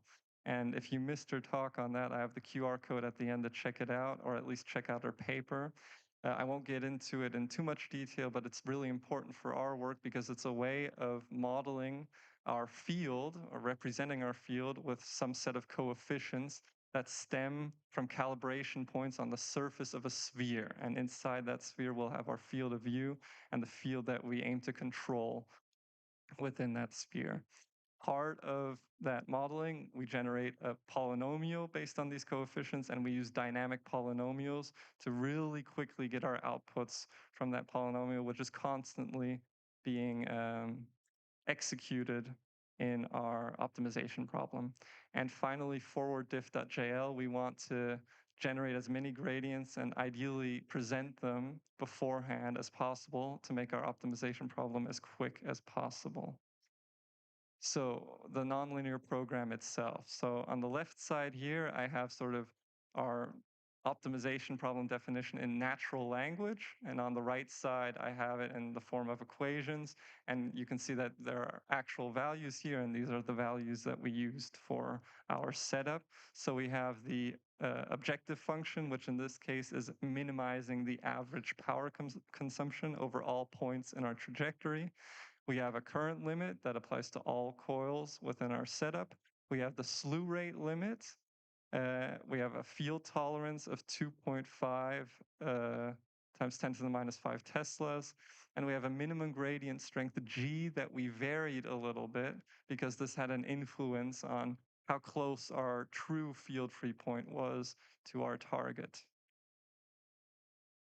So to get to some results, I guess the numbers you see here aren't in relation to anything, so you can't really say for certain how good they are, but these are really, really good values, and I can at least go through this graph and tell you what we did here. So we ran a trajectory solely along the x-axis, starting in the very center of the sphere at 0 and going all the way out to minus 40 millimeters. And we did this in a series of 10 points where we wanted our field free point to be exactly on 10 equidistant points along the x-axis. And for each of these points, we allowed our control problem to optimize over them and produce a field where we can now analyze, okay, how high was the power consumption to generate this field, and how far were our actual field free points when you look at the field away from where we wanted them to be. And you can see that the field free point deviation, I call it, is just under 0.3 millimeters per point, which is pretty good when you think about a 4 millimeter jump between each point. And you can see that the power consumption varies by point, but we have an average of 0.142 watts, which is great. Being under 1 watt is fantastic.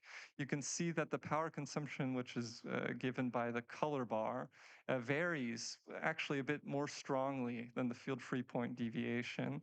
And the reason it does this is because the coils have a center-to-center distance of 50 millimeters, and this trajectory ranges across 40 millimeters. So those middle points, more or less, those are the points that have the largest distance or the largest minimum distance to any of the coils. So the coils have to do the most work, so to speak, to ensure that the field free point is generated where you see it.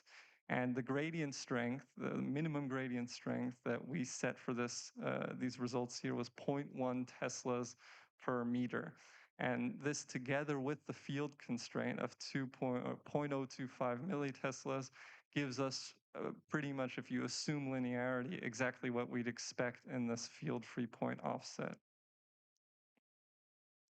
Okay, and one more thing we did, sort of the initial approach was purely numerical, so define only what we need to define in Julia for mathematical programming, and then use forwarddiff.jl, which is the default to allow the gradients to be computed. But we had a bachelor student, a good friend of mine, work on producing analytical gradients and passing these straight to the optimization problem.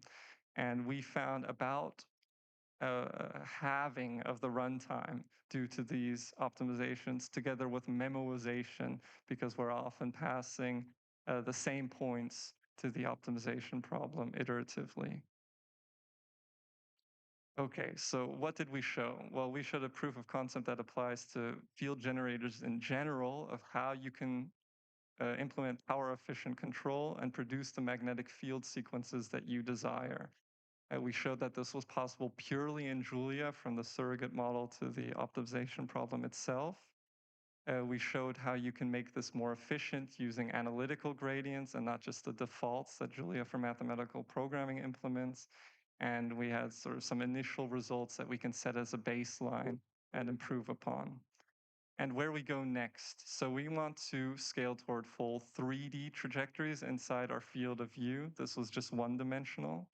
And we want to push toward real-time control. So instead of sort of setting our field constraints beforehand and saying, optimize over these constraints, we want to sort of be able to move the field free point around our field of view dynamically and decide where we go dynamically. And the final thing we'd like to do is to bring this on actual end devices in sort of a clinical setting. Just one quick thanks to the members of my institute, most of whom are with me today. Without them, this wouldn't be possible. And quickly to our institute GitHub and my paper on this work. And also, again, Maria's QR code for her presentation that involves spherical harmonic coefficients. Come to me anytime if you have any questions beyond the session. But aside from that, thank you so much for your time.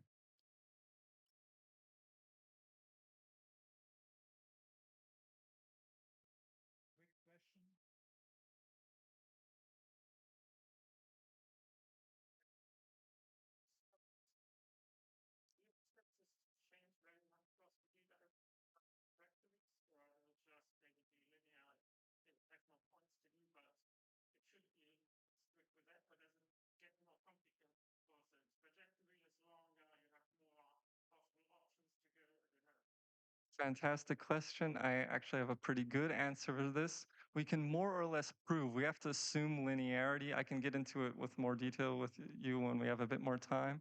But if you assume linearity, which is okay in this small space, you can more or less prove that based on the constraints you pass, the field free point offset will be below some value. And that also holds for 3D trajectories. It's no problem.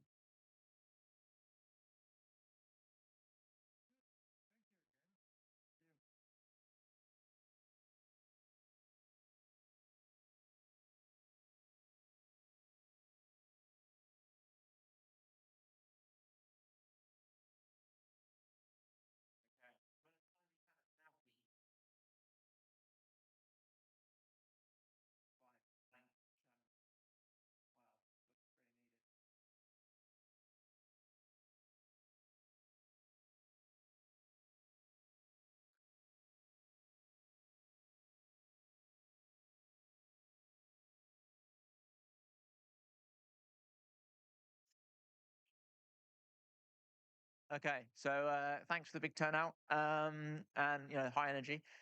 This is kind of related to the two talks I gave in the last session about an hour ago.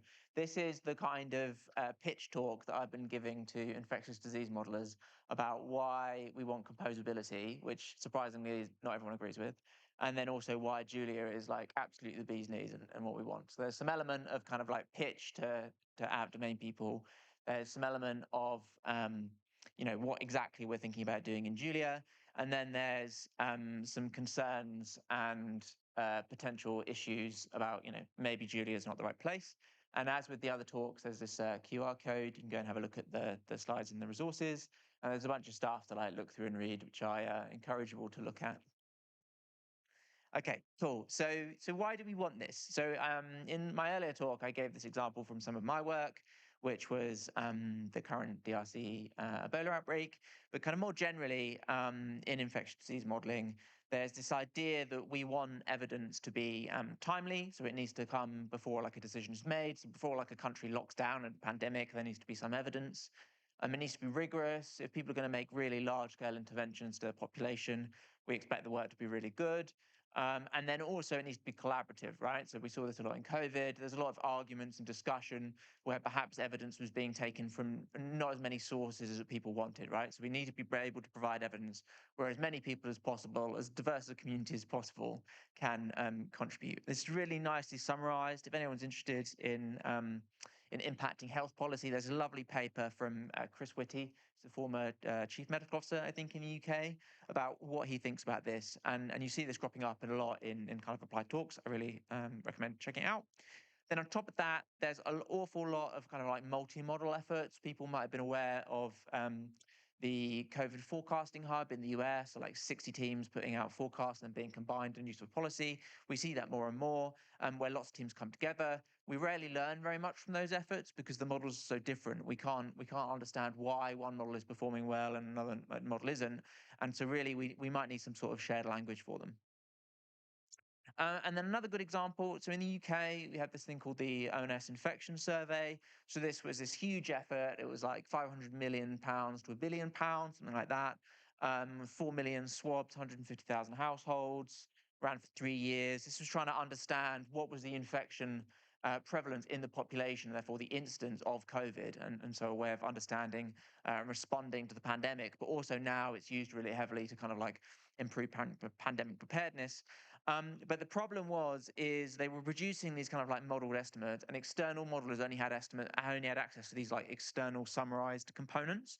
And so we were building models on top of already modeled things, right? And so you have this like chain of modeling steps where each one is compounding assumptions and compounding errors. So you take this data source that costs like 500 million to a billion, and you kind of aggregate through and compound these assumptions together, and you end up not making the best use of it, right? So even though it's cost loads, it's been a huge amount of effort, we're not making the best use of the modeling. So how do we do that? And there's a lot of work in the pandemic that basically dunked on other people's work during the pandemic. So a really great example is this lovely paper from Adrian Leeson. So this looked at some also nice work, but some flawed work from a guy called Felix Gunther in Bavaria, which was basically, if we're trying to understand what's happening and we need to reconstruct from missing data, we need to account for the fact that we don't observe infections directly, and then we need to understand what's happening in the transmission of a population. If we do each one of those as steps, we end up being biased about what will ultimately happen. And what was happening in that model from Felix Gunther is it was pushing us towards an assumption that transmission was flattening out. So regardless of what was actually happening, it would always be saying that it was basically about to end. And that then feeds through into the sort of interventions you have, right? And that's all a modeling problem. And the solution is to do everything as a joint modeling process. So to put it all in one big model and do inference on it all at once. And this is very related to the kind of ideas of like Andrew Gelman, Akvitari, these sort of like big Bayesian joint models. Like that is the like a solution for this. So a bunch of us got together and we thought about like what would an approach look like that kind of solves this. And we wrote a paper. It's currently stuck in CDC clearance, but there's various little online resources. What would a set of tools look like that allowed us to kind of attack this problem as a community and each collaborate together and be timeless, rigorous, and collaborative? And so what we came up with is this idea that we need to be able to do kind of like joint and staged inference that cascades to all these biases, so we avoid this problem with the ONS infection survey. We need to be able to have a model structure where the components are clearly separated. They're separated by type. They're separated by expertise.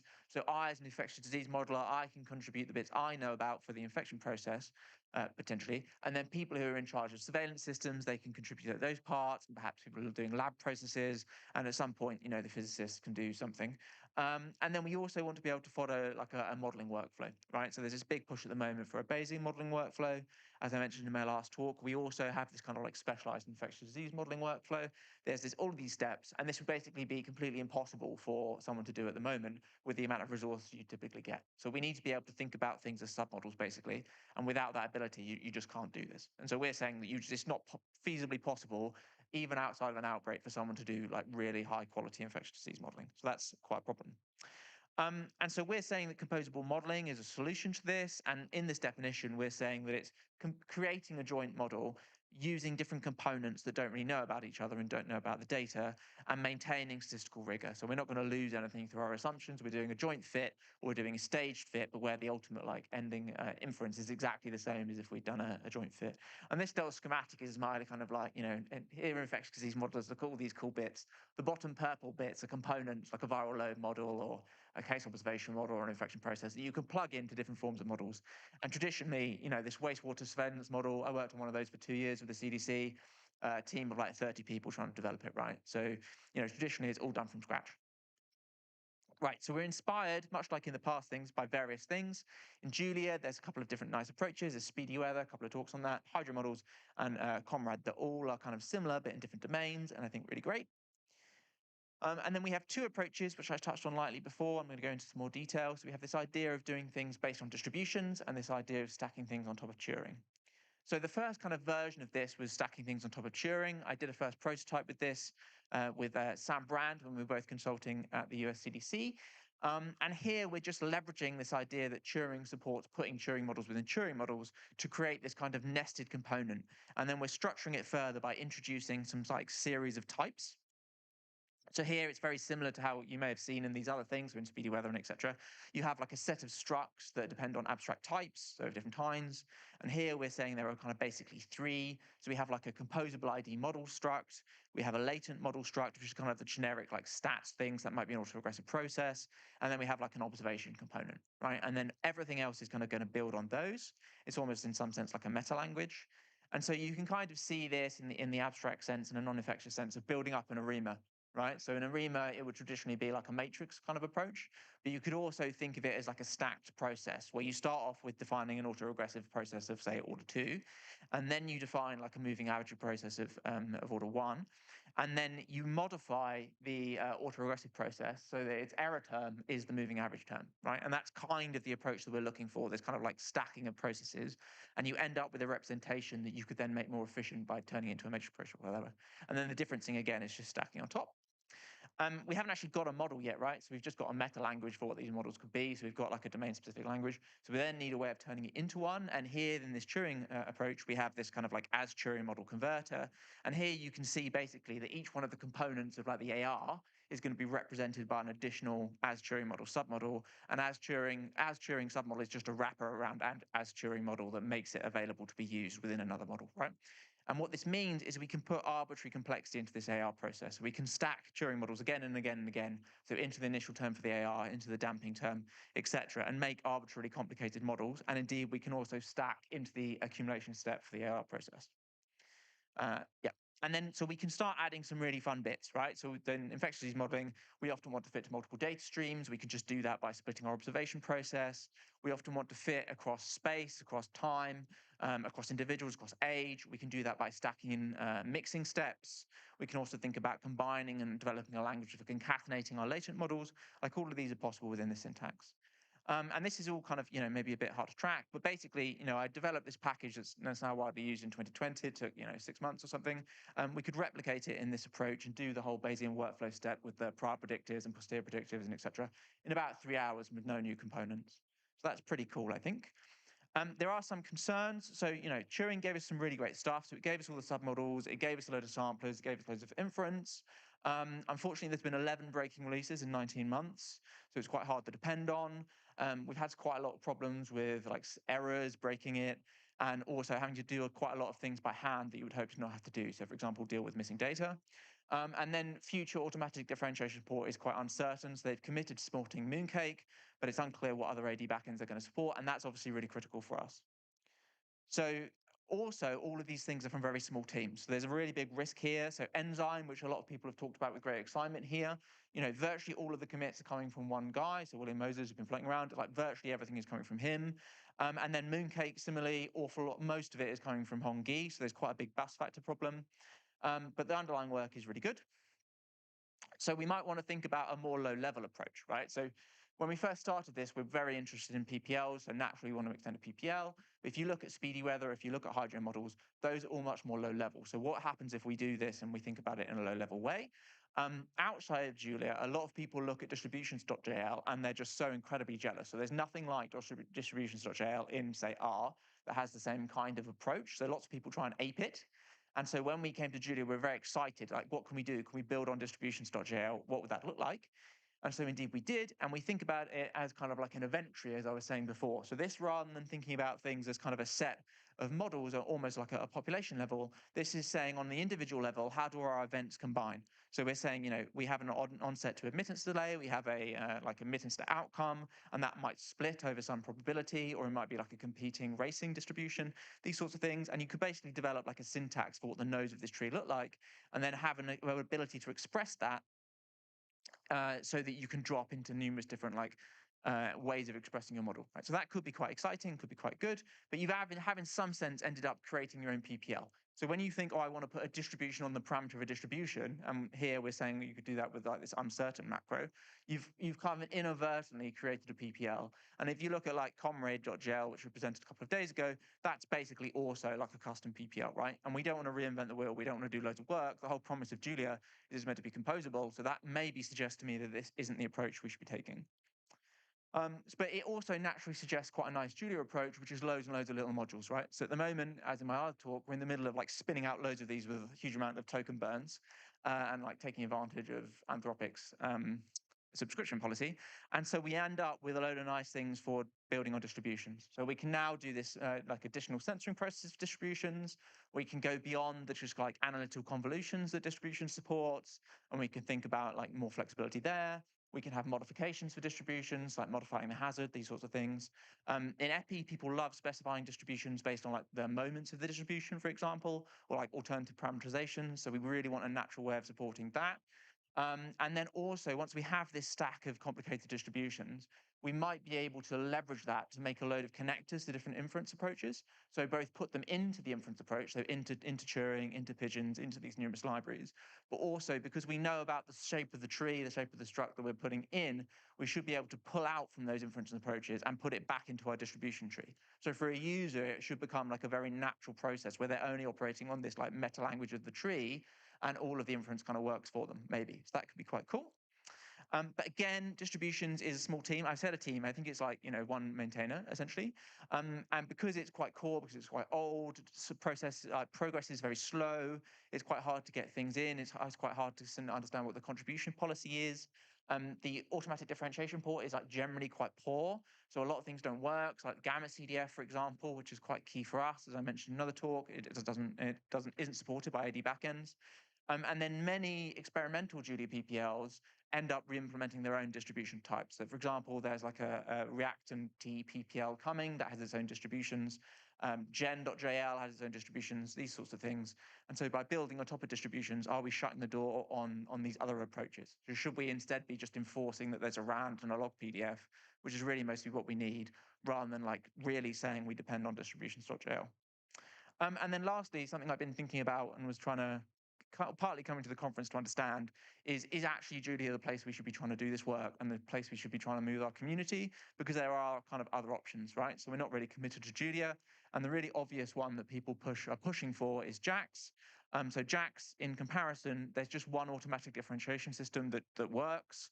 NumPyro, in comparison to Julia PPLs, it also has a very small team, but it has this ability to support submodels. It can support nesting submodels. It's interoperative with all JAX code, so that's quite appealing. But on the other hand, Julia's general obsession with composability, I mean, there's so many talks like talking about composability, right? Maybe that indicates that it is the way forward. I don't know. But people talk about it, but does it actually work? I'm not sure. Yeah, so thanks very much. And as I said, I think I'd really like to go to the next talk. But the only other thing is I haven't met or spoken to anyone who's involved in the algebraic Julia community, but like very naturally, composability, it comes out of algebraic Julia. And there's a strong argument we should be doing it within those approaches, but they're really complicated and I don't get them. So I'd like to know about that. And then also, I'm really struggling to convince people that Julia is cool and good. So any arguments that have worked for people, I'm really keen to hear. And yeah, cool, I'll let you go.